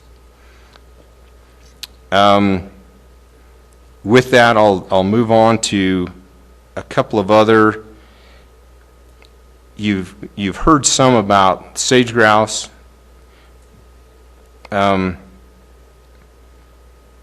the challenge really in most of our public land, federal public land issues, is the continual yo-yo of regulations. And I think sage grouse is the epitome of it, where we have a land use plan, well, but it's got challenged in court, and so we're going to write another one by court order, but then that one's challenged in court, and that one's stayed, but the first one's not, and so we go back to the first one that's still under a court challenge, but it has limitations, and so we really don't know where we're at. And this happens on almost every avenue of land management. And somewhere that has to come to a stop. There has to be some certainty for the counties, for our industries, and for the people, so that they can count on what the rules really are when they go out on the land. Mining. Historically, a very robust mining community. That was the reason for the founding of the area. Currently, the only active mining that we have is a perlite pit and a little bit of sand and gravel. We've had a company trying to open another sand and gravel operation, but have gotten tremendous pushback from other state agencies and somewhat from the Fish and Wildlife Service, but I think we've gotten that and resolved, because it's theoretically could be in tortoise habitat, but not really, but who knows, because the rules are always changing. But that's another story. The possibility for mining, I think, is very good, but for some reason Lincoln County has not been a place that has attracted recent attention. We believe that does have some hope for the future. Our ranching and grazing community has been very stable. As I said in my earlier presentation, agriculture is the stable foundation. Our ranchers and farmers have done a tremendous job of just going forward with business over the years, trying to make their lives better. The challenge is in the reduction in grazing. Every time that a land use plan comes through, there's almost always a reduction in grazing associated with it. That diminishes the value of those. So for those of you that may or may not know, private lands, most of the ranches in Lincoln County and around the state have a section of private land and then a grazing permit on public land. The combination of the two make a viable operation. When one of those parts goes away or is limited, the viability of the operation comes into question.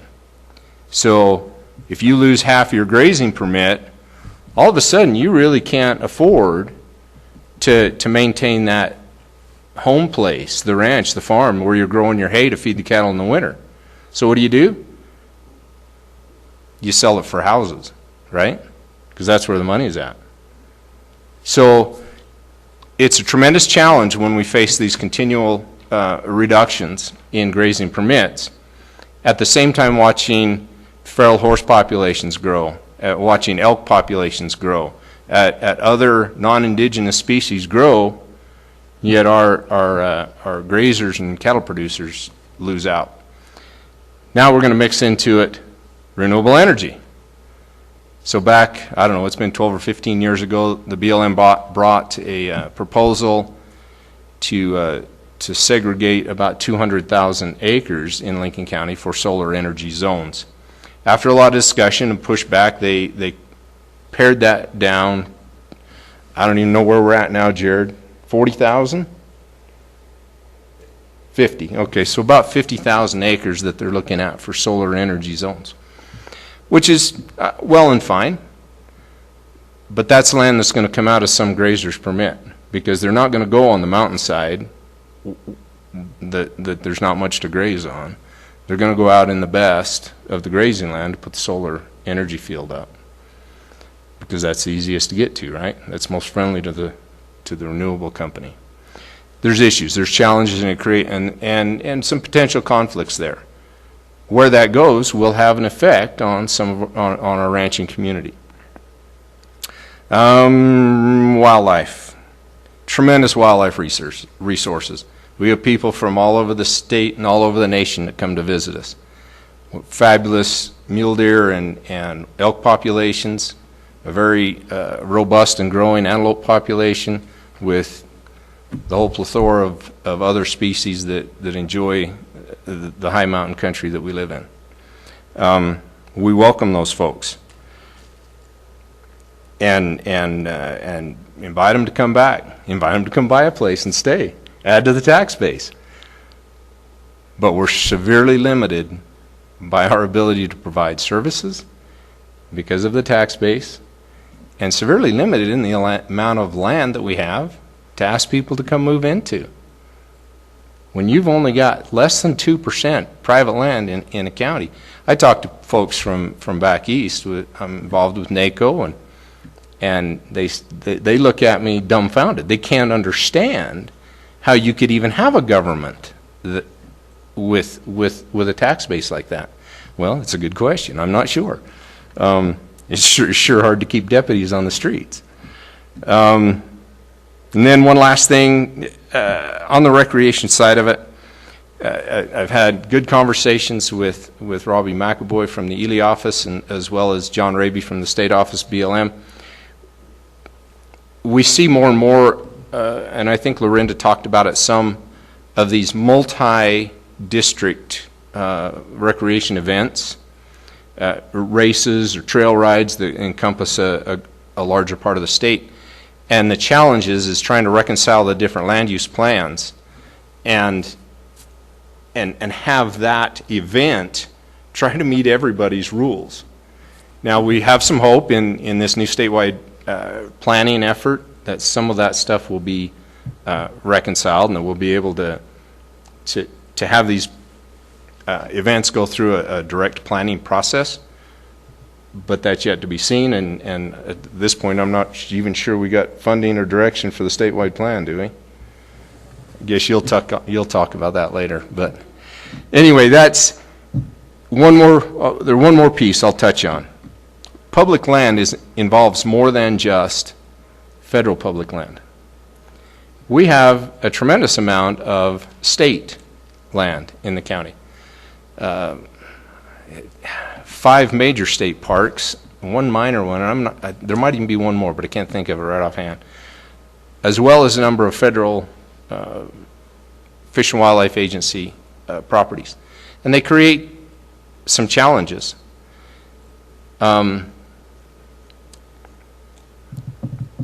Say this in a way that makes sense and is not too harsh.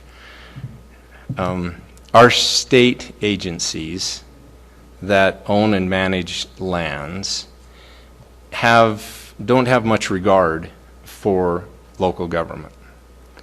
Very little communication with us, if any, and they pretty much do whatever they want and really don't contribute. There's no tax. Of course, these were private lands that have now gone into public ownership, so there's no tax base. We've lost the tax base. What were once producing ranches now produce weeds and reeds and duck ponds. So the livestock are gone. The business, the family that was there running that business is gone. They create a challenge for us. And I'm going to leave it at that and answer any questions, and hopefully you won't shoot me too bad.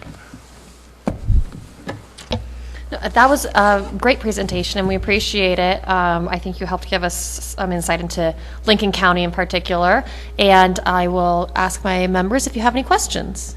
I see Commissioner Jones. Thank you, Madam Vice Chair. Appreciate your presentation. I just want to follow up on the issue of disposal. About half the lands that have been disposed in the entire state are in my commission district, so you're welcome. Since I have my spreadsheet here, because I've done a lot of analysis on this, and this is just for the parks, trails, and natural areas portion of SNPLMA. Lincoln County has received through round 18, $18,919,134. So that's money that's going from Clark to Lincoln County.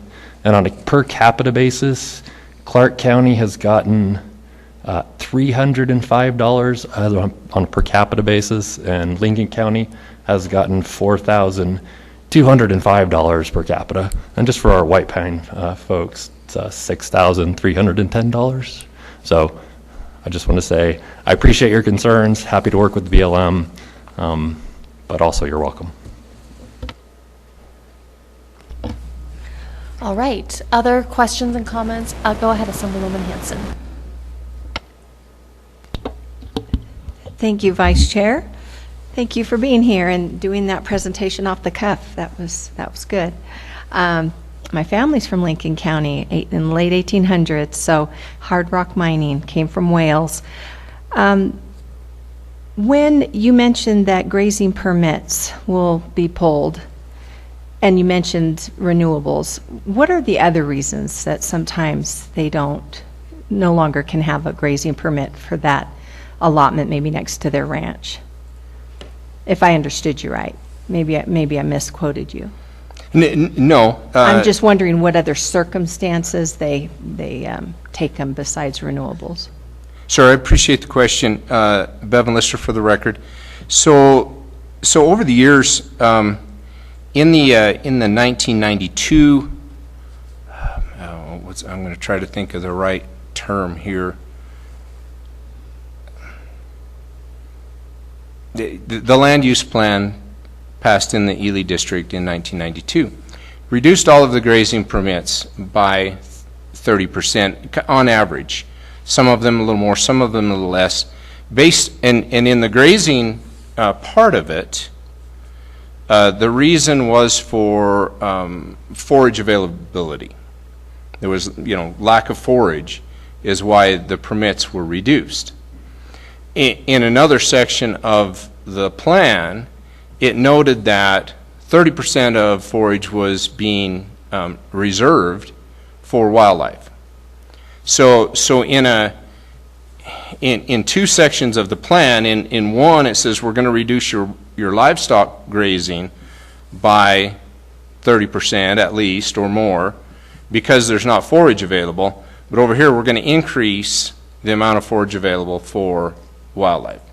So management purposes are reasons that permits get reduced. And again, in that same context, if a solar energy field were to go in, especially if it were in one specific use area, then it would be very likely that that permit would be reduced because there would be a lack of forage. The forage available would be less. And so there wouldn't be the AUMs calculated to support the same grazing. Does that make any sense? So there's numerous reasons that permits get reduced. Philosophically, it's almost always political, but it is what it is. Okay, thank you for that. Thank you. Go ahead, Assemblymember Watts. Thank you, Madam Vice Chair. One of the things that I just wanted to follow up on, first of all, on the note around communication with the state, I appreciate that, and I hope that you can follow up with us so we can figure out some ways to improve that communication. I think even this committee is an example. We did reach out to Lincoln County to make sure that you all are available to present. So whatever we can do to try and tune up the communication between the state and the county. We've obviously got state lands here. We've got Department of Conservation and Natural Resources here, and we want to make sure that we continue to build really strong communication and partnerships between local government, state government, and the federal government. So we look forward to following up to see what are the ways that we can tighten that up. The other thing that I just wanted to mention real quick, on that note of state lands and parks. I think you did mention it's definitely a getaway for a lot of people in Southern Nevada. I frankly am someone who likes recreating in Lincoln County, and I'm glad that we didn't cram 2 million people into Lincoln County, so that you all as residents can enjoy the open spaces and quieter communities. Just would note also that I believe there are some wildlife management areas within Lincoln County, and I know that any lands that are acquired by the Department of Wildlife, they are actually exempt, and they do continue to pay taxes, property taxes. So while I know you may have some issues with state parks, I do think it is worth noting that anywhere where there's wildlife management areas or lands owned by the Department of Wildlife, they are a taxpayer in the county that they're a resident in.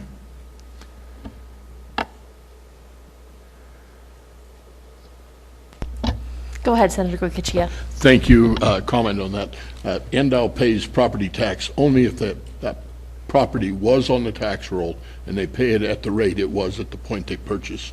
Not every wildlife area, if it's withdrawn, say, from the federal government, they don't pay taxes. Well, thank you, everybody. Anything else you want to add, Mr. Lister? If you don't mind, Please. Madam Chair, Bevan Lister for the record, and Commissioner Jones, I didn't mean to diminish the contributions made by SNPLMA to the county. Not at all. We very much appreciate the access to those trails and recreation funds, and they have done tremendous work in the county.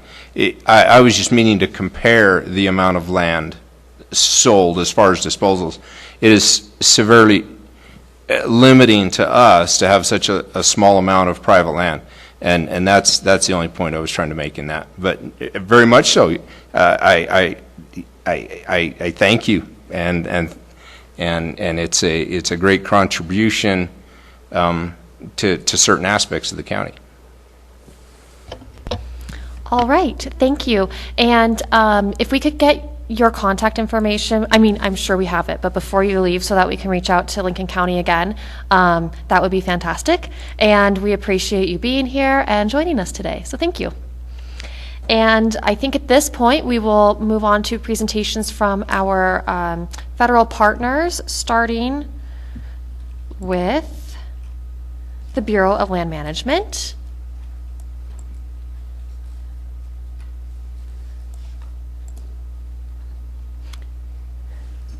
And since it's been a few minutes, just put your names on the record when you begin, and if you're going back and forth, do that so that our recording can accurately reflect who's speaking.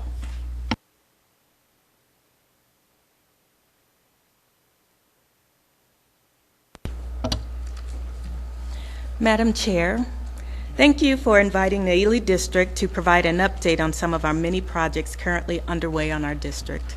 My name is Robbie McAvoy, and I've been the district manager here in Ely for about 1.5 years. My career in public lands management is approaching 30 years of service, and I've worked for 2 separate agencies. A copy of the manager's report has been provided, and that is the basis of the information I'll be sharing today. I have with me Jarrett Bybee, field manager for the Bristlecone Field Office, and Chris Hannafeld sitting behind us as our public affairs officer.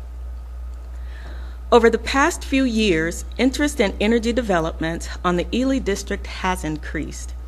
We currently have several projects at various stages in the National Environmental Policy Act process, and I'll provide a quick overview of a few of them. I'll start with the Trans Canyon Cross Tie project.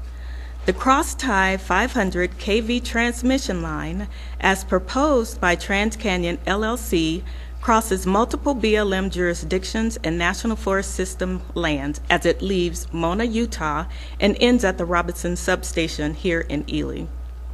The Utah BLM Fillmore Field Office is serving as project lead. The transmission line is proposed to be located within existing utility corridors. The driver behind this project is to strengthen the interconnection between PacifiCorp and NV Energy's transmission systems while supporting interregional power transfers. Doing so furthers the administration's priorities by facilitating access between renewable sources of energy, primarily wind in Wyoming and wind or solar in Utah and eastern Nevada. The notice of intent for this project is expected to be published in the Federal Register this month. The schedule currently identifies the record of decision being signed in April of 2024. The Trans-West Express transmission project is also an interregional transmission system designed to facilitate the efficient, effective delivery of clean energy across the Western power grid. The TWE project extends across 4 states from south central Wyoming to southern Nevada. The Trans-West project includes approximately 732 miles of high voltage transmission lines, 2 terminals located in Wyoming and Utah, and 2 substations located in Utah and Nevada. The system will be capable of transmitting 3,000 megawatts of electric energy and will facilitate the installation and transmission of up to 4,000 megawatts of renewable energy capacity. This project has been approved, and the record of decision was signed in December of 2016 and a right-of-way grant issued in June of 2017. Since then, Trans-West has been working on completing requirements for issuance of a notice to proceed. There are 2 other transmission lines, SWIP North and Greenlink North, that the Ely District is involved with. The Elko District is lead on SWIP North, and the Nevada State Office is lead on Greenlink North. A component of Greenlink North includes expansion of the Robinson Substation to accommodate these developments. While one of the primary functions of the transmission lines is to support renewable energy developments, we are also processing renewable energy projects. The most notable is the White Pine Pump Storage Project. This is a closed-loop hydropower facility located 7 miles northeast of Ely. This proposal is the first of its kind in more than 30 years. The license application is being processed by FERC, the Federal Energy Regulatory Commission, and BLM has cooperating agency status. This project consists of 2 reservoirs at different elevations that has the potential to generate 1,000 megawatts of energy per hour for up to 8 hours when in use. Power is generated when water from the upper reservoir, proposed in Duck Creek, is released and travels through a 20-foot diameter tunnel passing through an underground turbine. The water is then captured and stored in the lower reservoir, proposed in Steptoe Valley, before being pumped back to the upper reservoir. To generate this amount of power, both reservoirs will need to have the capacity to hold 5,000 acre-feet of water. Loss through evaporation is anticipated to be around 600 acre-feet annually. 4 production wells will be required for the initial fill, which will take about a year to almost 18 months, and then 1 well for continued operation. Environmental analysis is scheduled for completion in 2024, construction proposed to start in 2025, and the system operational by 2030. One of the many responsibilities of our Division of Fire and Aviation is to plan for and implement fuel reduction activities and habitat restoration projects. These landscape-scale fuel reduction projects restore watershed health and improve wildlife habitat while reducing catastrophic wildfire risk. Treatment methods typically include hand thinning, chaining, mastication, and prescribed fire use, followed by aerial and/or ground seeding. The district often partners with other federal agencies and state agencies, Native American tribes, and private landowners. A few highlights from our fuels management program are: we completed masticating an established pinyon juniper on 550 acres of public lands in Johnson Spring Basin. The acreage was aerially seeded in January, and that treatment was part of a multi-year Egan and Johnson Basin restoration project that will ultimately treat over 24,000 acres of an almost 85,000 acre project. We also finished a second mastication project on 433 acres on the Kern Mountain Range. And it was also aerially seeded in January. And that treatment is also a part of a landscape-scale Kearns Mountain Landscape Restoration Project that will ultimately treat over 12,500 acres. Last year, we completed more than 36,800 acres of fuel reduction projects and expect to do more this year. The last item I'll touch on is mining. Mining has been and continues to be vital to Nevada's economy, and the Ely District continues to support mining developments. On March 31st, the Bristlecone Field Office published a notice of intent in the Federal Register on a proposal to expand the Ball Mountain Mine North operations area, located about 60 miles northwest of Ely. So that concludes the update for the Ely District. Thank you for the opportunity to speak. Jared and I are available to answer questions you may have regarding topics I spoke on, included in the manager's report that you have, or other projects that you are aware of occurring on the Ely District. Thank you. Thank you so much. Are there questions from members? There are questions. We'll start with you, Senator Goycochea. Thank you, Madam Vice Chair. Senator Goycochea for the record. Just a couple of things. The Johnson Springs rehab, where you aerial seeded that. Now, has livestock grazing been reduced there, or you're just going to go ahead and see what happens? For the record, Jared Bybee, Field Manager, Bristlecone Field Office, Ely District, Bureau of Land Management. Senator Goycochea, so we have grazing agreements in place to avoid the area while it is being rehabbed after the treatments. Thank you, sir. And just one more quick follow-up, if I could. And then I was just looking at the report here. Are they still trying to drill that well in Pancake, Western Exploration? For the record, Jared Bybee, yes, they are still trying to drill that well, Western Oil.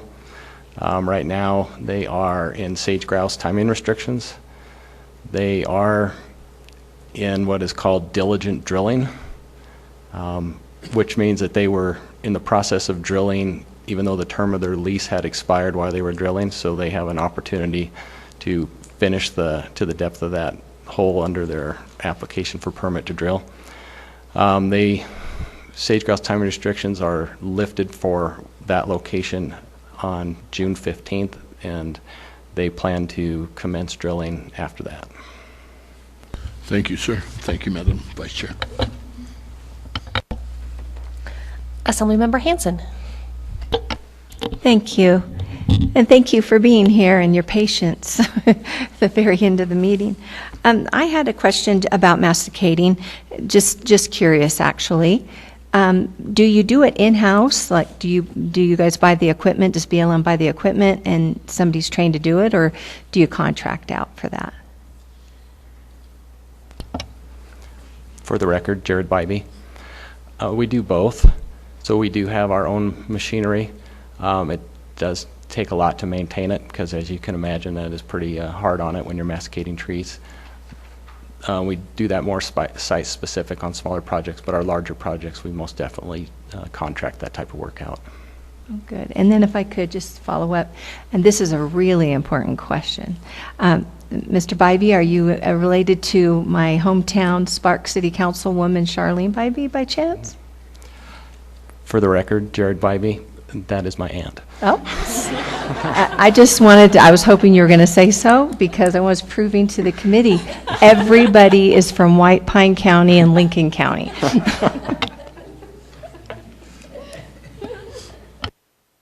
This is very true. And did anybody else have questions? I'm browsing through the report right now, and at the very end, there's an interesting special legislation about an archaeological initiative in Lincoln County. And I was wondering if you could tell us a little bit more about archaeology on BLM lands in Nevada, or anywhere, but especially here in Nevada.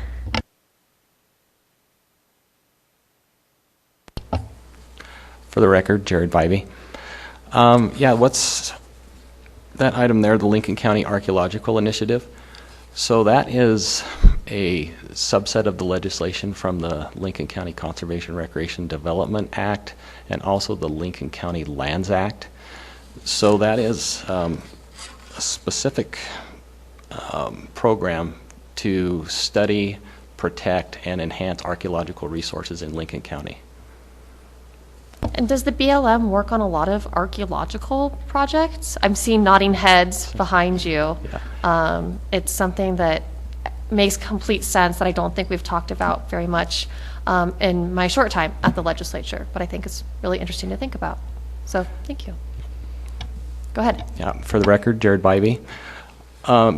Yes, in particular on the Lincoln County Archaeological Initiative, the chair is actually an archaeologist for the Basin and Range National Monument.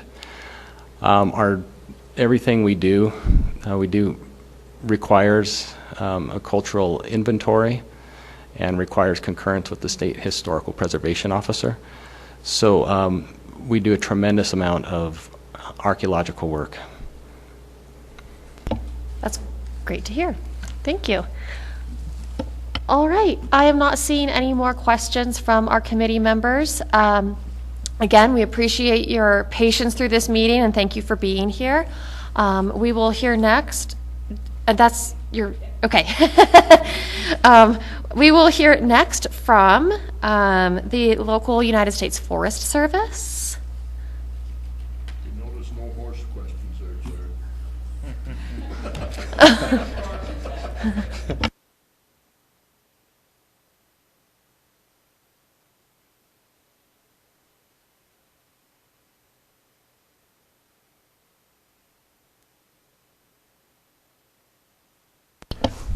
For the record, Jose Noriega, I'm the district ranger with the Ely Ranger District on the Humboldt-Toiyabe National Forest. And I better get my notes out, although I do like to speak off the cuff, but I better stick to this. So Sheva Gabor is not here to keep me muzzled, and that's a bad thing. I am the crazy ranger out in Ely. And so just a little bit about myself. I was actually born and raised here in 1969. I've spent most of my life in Ely, off and on, when I didn't go somewhere else for my career, and I came back here. I've been a district ranger in parts of Nevada for 21 years now, and I've been a district ranger in Ely now for 12. I will retire in Ely in 4 years, 117 days. And so I plan to stay here and provide some consistency. Today I'm going to provide some testimony and update you regarding some of the stuff going on the Ely Ranger District. I'm going to focus on fuels, vegetation treatments, the recreation program, Southern Nevada Public Land Management Act projects on my district, and then a little bit about shared stewardship. And then at the end of that, we'll have some time for some questions. And like I said, I'm not your typical district ranger, so we can open it up and you can ask me any question you want, and I guarantee I will answer it. So a little bit about the Ely District. We have approximately 1 million acres on 5 mountain ranges. Most of our acreage is in White Pine County, but we do have about 25% of that in Nye County, and then we have about 40,000 acres in Lincoln County. We have about 20 permanent employees on average each year, and we have approximately 15 seasonal employees each year. So vegetation and fuels. So We are continuing to implement a lot of pinyon juniper treatments to restore habitats for sage-grouse, mule deer, and other wildlife species. Over the past 2 years, we've treated about 2,470 acres specifically for wildlife. And we're planning this year to treat approximately 5,400 acres, most of that with funding through SNPLMA and other funds provided through the Nevada Department of Wildlife. Since 2020, we've treated over 11,370 acres to reduce fuels, mostly within the wildlife and urban interface and near private lands. In 2022, we have plans to treat at least another 2,500 acres specifically for fuels, a lot of those on the backside of Ward Mountain to protect this urban interface here in Ely. We are also aggressively managing noxious weeds on the district. We currently have 2 projects through the Southern Nevada Public Land Management Act that are treating noxious weeds aggressively across boundaries. We implemented one of those that is still ongoing, where those treatments are occurring on all lands approach. And so private, state, everything. We applied for the grant, we're administering it, and the money's going out to do treatments, mostly through Tri-County and Eastern Nevada Landscape Coalition. We continue to maintain a significant shelf stock of NEPA-ready projects to implement treatments on our district. We're partnering with a bunch of partners that I very much appreciate. The Nevada Department of Wildlife, the program through Southern Nevada Public Land Management Act, Ely BLM, Nevada Division of Forestry, ENLC, and the White Pine County Conservation. Those partnerships have been very critical and very supportive, and so it's worked really well working with all the partners in the county. So I'm going to shift gears right now and go on to some recreation trail stuff. So the Ely District has been focusing on improving our developed recreation facilities and our trails to improve recreational opportunities for the public. Our goal is to provide improved campgrounds, trails, and facilities, and at the same time reducing our long-term maintenance costs. Maintenance costs are a concern, and so that's a major factor that we're considering as we rebuild these facilities. We've relied heavily, like I said earlier, on SNPLMA funding. We also have applied and been very successful through the Nevada OHV Commission and our partners through a very shared stewardship approach. And I'm going to give you some examples on some of those. In the developed recreation, we have used the SNPLMA funding to complete the reconstruction on the Ward Mountain, the Timber Creek, and the Bird Creek campgrounds. The East Creek campground is almost done, and the Timber Creek Horse Campground is in progress, and we just sent for contracting. And then on our plan, and I'll share the plan. So we do have a long-term plan for SNPLMA recreation and a lot of this stuff. It just happens to be the 4-year, 117-day plan and matches up with my retirement date. So in the longer-term plan, we're looking at Kalamazoo and the White River campgrounds, as well as reconstructing the old Timber Creek Girl Scout camp in Timber Creek, which is a fairly popular site that we have a lot of public interest in. On the trail side, we work with a lot of our partners and groups to get a lot of stuff done. We've worked closely with Friends of Nevada Wilderness, and the Backcountry Horsemen regarding maintenance and improvements to our non-motorized and our wilderness trails. We have been awarded a $2 million grant through SNPLMA to reconstruct and expand the Ward Mountain Bike Trail right here outside of town, and we're working with a bunch of partners on that one. It's been very, very positive on that, and we hope to get a lot of stuff done. We have previously received grant funding from the Nevada OHV Commission to reconstruct the southern end of the Ranger Trail, which is a popular OHV trail in the Duck Creek Basin. And then in round 19 of SNPLMA, we actually have applied for funding. I'm going to go off script here a little bit. We have 3 that are pretty much tied to recreation. The Kalamazoo campground is under round 19 being considered. The Mount Moriah Trail System. We had some floods following a fire out there, and it significantly damaged a lot of our non-motorized trails and access roads. we are planning on going in and reconstructing the roads, the trailheads, and all of the trails in that entire mountain range system, if that's funded. So cross our fingers. Shared stewardship.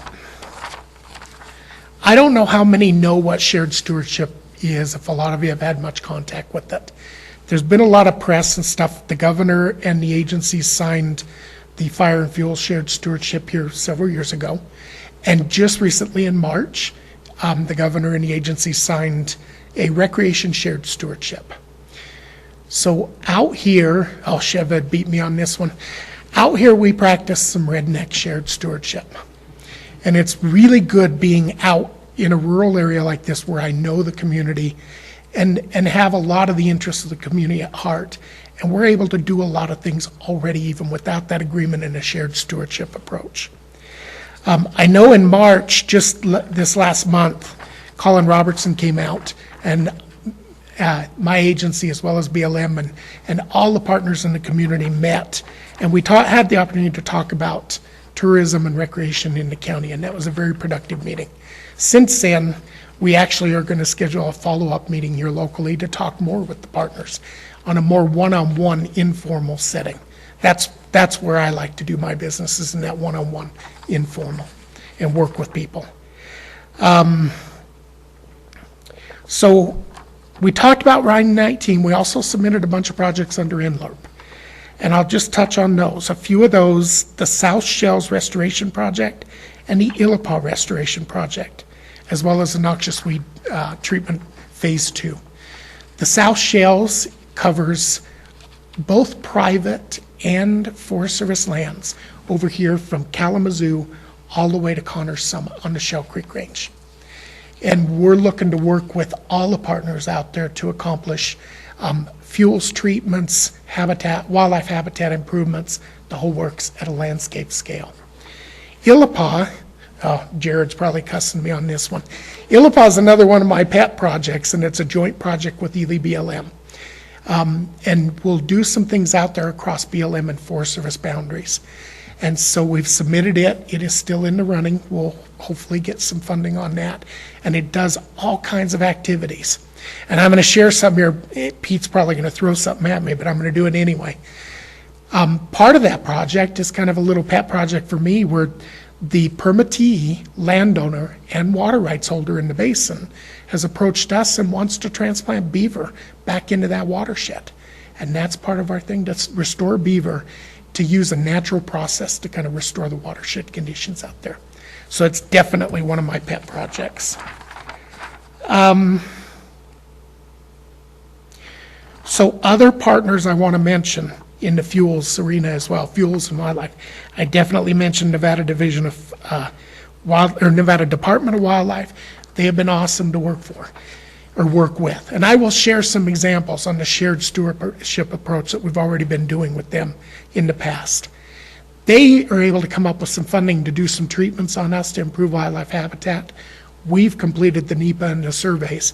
They're issuing the contract to do it on National Forest System lands, and then they administer that contract and implement on National Forest. And so that relinquishing of all the control and getting away from that and really getting down to the point of having conversations and working together. And you heard, for instance, White Pine County make a comment about how things work out here and stuff. That's part of it, is getting away from some of the traditional ways that we've done business out here.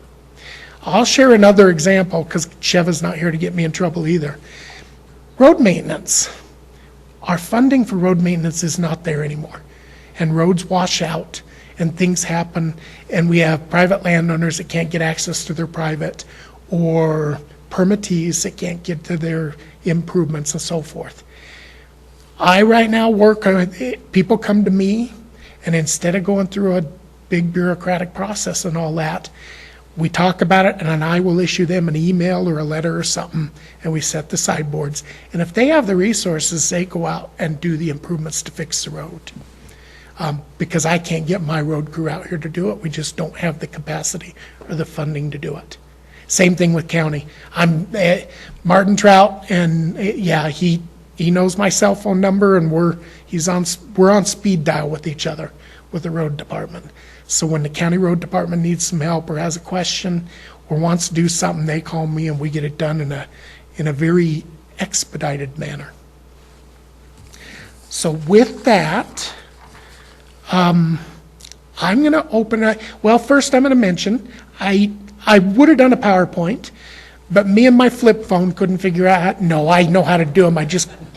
So instead of the PowerPoint, I provided you a handout. I like photos, and I think photos tell the whole story. And so you've got that there. I'm not going to go through the photos, but if you have questions, you can answer that. And now I'll open it up for any questions about my testimony, or like I said, anything else you want to ask me about Forest Service. Now's your chance, and I don't have anyone here to keep me under control. 4 years, 117 days. All right, committee, who wants to go first? Assemblymember Watts. Thank you, Madam Vice Chair. Thanks very much for the presentation. I appreciate it and enjoy it. And I got to start off by just tipping my hat off to you, but as well as all the other partners for what sounds like working so well together. To see some of your local government partners behind you nodding their heads, it's great to see, and I hope that we can take some lessons from that approach and help replicate that in other areas and other districts. One thing that comes to my mind is, of course, and that I wanted to ask you about is kind of how the National Park Service fits into that. One of the things that I think about is obviously we've got Great Basin National Park. We know that including parks in Utah, other places have been sending people over to Great Basin, which is fantastic. I want people to experience it and stay and invest some money in our rural outdoor recreation economy. But I also know that some of those accommodations are filling up. I mean, especially on it's like it used to be you could get a campsite anytime. Now, if it's a holiday weekend, if you can't get out, if you can't beat the crowd, forget about it. So, but you talked about Mount Moriah, which is just to the north. Obviously, Ward Mountain, other things. To me, the Forest Service is really a major partner in helping provide. Great Basin's been a release valve kind of for some other areas as it's gotten up there, and now it seems to me like the Forest Service can be a really good release valve for folks heading out to Great Basin. So I was just wondering if you could speak a little bit about conversations or partnership with the Park Service in some of that kind of approach. Jose Noriega, District Ranger, for the record. So the Forest Service, we no longer, because of the 2006 Lands Act, we no longer have any lands that touch right next to Great Basin. BLM does, and I think BLM does a lot more of that cross-boundary cooperation with the Park Service. However, you did hit some of it exactly on. One of kind of that plan in the back of my head, which Aaron back here will tell me I got to get written down before that 4-year thing. Mount Moriah is very important with that, whether it's formal or informal partnerships, because Mount Moriah is the area where people can escape the increasing crowds at Great Basin and get away and see some environments where they will not at this point run into crowds. It's that more remote but fairly close to Great Basin environment. And the campground's the same type of thing, whether it be people can't get a site at Cave Lake or people can't get a site at the Park Service. These campgrounds that we have, generally you can get a site at them. And not only that, I spent a detail here a few years back on the Spring Mountains in Vegas. Yeah, won't do that again. Ely provides the opportunity, even for those people in the urban area, to get out of that environment, which could be very stressful for me, even on the mountain. And out here they can get into an environment where you don't have to have a reservation to get a campsite. And you can go out and not see another person on a trail. And so we're looking to provide facilities that people can come out and do that in Ely. And I got to tell you, we have been so lucky to have access to funds like Southern Nevada Public Land Management Act, because without that we would not be able to to do these upgrades on campgrounds. Now, that said, I'm going to share one other thing with you. If you want to pull an RV up here and stay and you want full hookups and concrete paths and all that, I'm not going to have that for you. I'm not going to have a flush toilet, but I will have the cleanest smelling vaulted toilet you will ever see. That is all part of that, keeping it within a realm that we can manage it in for maintenance, because SNPLMA doesn't pay for the maintenance long term. And so we have to be able to manage it. And my objective is to manage those sites within the fees that we collect at those sites and not dip into the appropriated dollars so much to manage them. Hopefully that answers the question. Other questions? I have a couple. I think you may have mentioned this at the beginning, but when you talk about those sites or facilities that you manage in the Ely district, how many or approximately how many are there? So, Jose Noriega, for the record, if you're meaning, I'm assuming you're meaning campgrounds? So we have, is that? I think so as well. Yeah, I think that's primarily the facilities that we manage for recreational use as campgrounds. So we have Kalamazoo, White River, East Creek, Timber Creek, Bird Creek. I think I caught all of them that the Forest Service manages. And Ward Mountain, I missed the one. And which one is the best? So, I love talking to people, so I get a lot of phone calls from the public, and my cell phone is out there. It's the emergency contact number on the front door of the office. And so I take a lot of public comments, and I love talking to people. Whenever anyone asks me that, I have to ask you, what are you looking for? Do you want a higher elevation, more alpine setting with aspen? Are you looking close to town, easy access? What kind of vehicle are you driving? What size of RV are you? And I can answer all those questions, but you have to ask a person that before I can tell you the best choice. I will go a little further. My favorite site of all those is the Timber Creek Campground, but the road's a little rough getting there.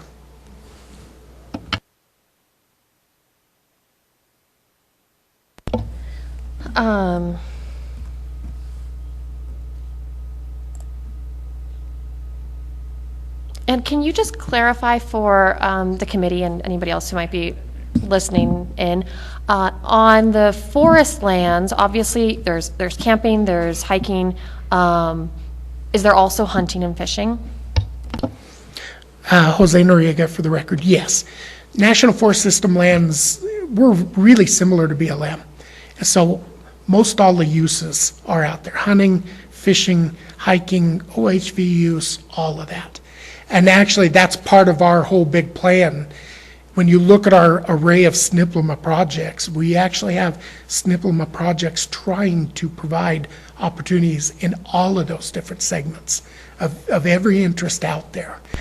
And is the idea to allow people to be able to engage in any of those recreation activities anywhere, or to keep them somewhat separate so there's an area people can go where there won't be any off-highway vehicles? So, Jose Noriega, for the record, we do some segregation, not completely, but we do some, and I'll share some examples. Obviously, for wilderness by nature is going to be where we emphasize the non-motorized and the horseback opportunities, hiking type of stuff. The mountain bike trail system, that is a trail system that's being designed in a specific area for mountain bikers with that objective, and so we don't allow motorcycles or OHVs on it. Managing the other way, though, for instance, with some of our OHV trails, for the Ranger Trail, which we've got an additional phase on that, and some of those, they're designed for OHVs, but they're also appropriate for mountain bikers, and they're totally good with riding on them, acknowledging that they may run into the other uses out there.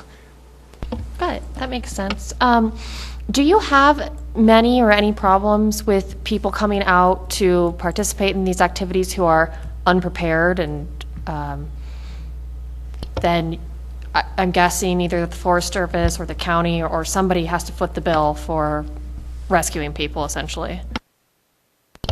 Jose Noriega, for the record, yes, we definitely do. And sometimes it even happens with people that come prepared. And so the counties take the brunt on that, especially when it goes to emergency services and search and rescue and that type of stuff. They are affected most by those costs. The agencies also help and stuff, and I have a very public service approach to the way I do things. And so there are times even, I'll use the example, Sunday morning, because my cell phone number is out there so far, 9 o'clock in the morning on Sunday morning, I get a call from a guy that went into the Timber Creek campground, busted through the snowdrifts. It got cold. Him and his wife stayed in their Jeep and their battery ran down. And so I got in my personal vehicle and I drove out there and jump-started them and got them back on their way. And so that type of stuff happens quite a bit. And we do what we can to kind of help. But like I said, the biggest financial impact is really on the counties out here. And so. Thank you. It looks like Senator Goicoechea has something to add. Yes, thank you, Madam Vice Chair. Senator Goicoechea, for the record. Mr. Noriega, do you have problems with OHV vehicles that are actually traveling off trail and blazing their own roads? I know in some of the other districts we do, but I'd like that on the record. So Jose Noriega, for the record, we absolutely do. We have problems with OHVs in the wilderness, and we address those. Lately, we've had a lot more problems too with the antler hunting seasons, with people going out on OHVs and doing that. And we run into problems. I'll be honest, you mentioned about people coming unprepared. Well, we also get a lot of visitors that don't spend a lot of time in these high mountain environments. And they bring OHVs that they're used to riding on sand dunes. And this is not a sand dune. And so they will go mud bogging in meadows, and they will go do hill climbs and all of that. And I'll be honest with you, they took away my ticket book, unfortunately, but I do have law enforcement here, and when that happens, we will issue citations. And I am an OHVer myself, and so I get out there and I like to ride. And it's important to me on the flip side of it. That's why we are looking at these OHV trail opportunities, to provide people the opportunity, but expect that they behave themselves while they're out here. Thank you, Madam Vice Chair, for the follow-up. And do you think are you getting ahead of it or staying ahead of it? Maybe you are in this district. Of course, we've got a permit on the Rubies, and we're losing ground there. Just not enough enforcement. You're not there to write the ticket. So are you staying ahead of it, you think? I think we've made some progress, but it's something that you have to keep after all the time. And I know for your situation up there, with the Forest Service and Elko losing their law enforcement officer up there, that really creates a challenge. And not everyone out there is able to do the law enforcement. When we lost ours, I joke about losing the ticket book. I actually did have a ticket book, and I went out and did what I could to kind of stem that tide. It worries me, though, right now, because even though I think we're holding our own here, it's going to get worse, because everyone out there has OHVs now. And so we just have to be diligent about not only our law enforcement people being out there, but my other employees out there as a presence in the field, so that people see them there and either ask questions about what's appropriate, or at least have a second thought about doing inappropriate things. Thank you, Jose. Thank you, Madam Vice Chair. Thank you. And one last question. I think you said that you've been the ranger here in the Ely station for 12 years, and I'm not sure if you live in Ely or outside of Ely, but again, if this committee were to have dinner tonight, where should we go? Choosing a place to eat is just like choosing a campground. You have to ask what you like. So, Lori, what was that place you mentioned? The one Lori mentioned, I do like eating there. They especially have a really good Italian twist to it. There are a couple of good Mexican places in town. Yeah, and so if you like that, a couple of decent Chinese places in town. And then the jailhouse has been a consistency here, if you like the steakhouse, for a lot of years. Well, thank you. We appreciate your dining recommendations, your recreation recommendations, your camping recommendations, your conservation recommendations, and all of your hard work for the Forest Service and for everybody in this community. So thank you. And if there are not any more comments, questions, that brings us to the end of our presentations today. Congratulations to everybody who made it to the end. Your reward is another period of public comment, 3 minutes per person. And hey, we've been here this long. If there's someone here who has something to say, please do come up, take the mic for 3 minutes. You made the trip all the way down here, and we've heard a lot of great information. So please go ahead if there's anybody who wants to make a public comment.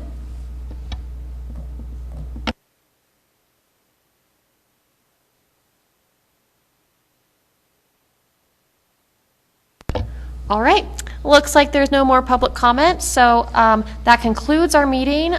Just so everybody knows, our next meeting will be on Monday, May 23rd in Boulder City, and this meeting is adjourned.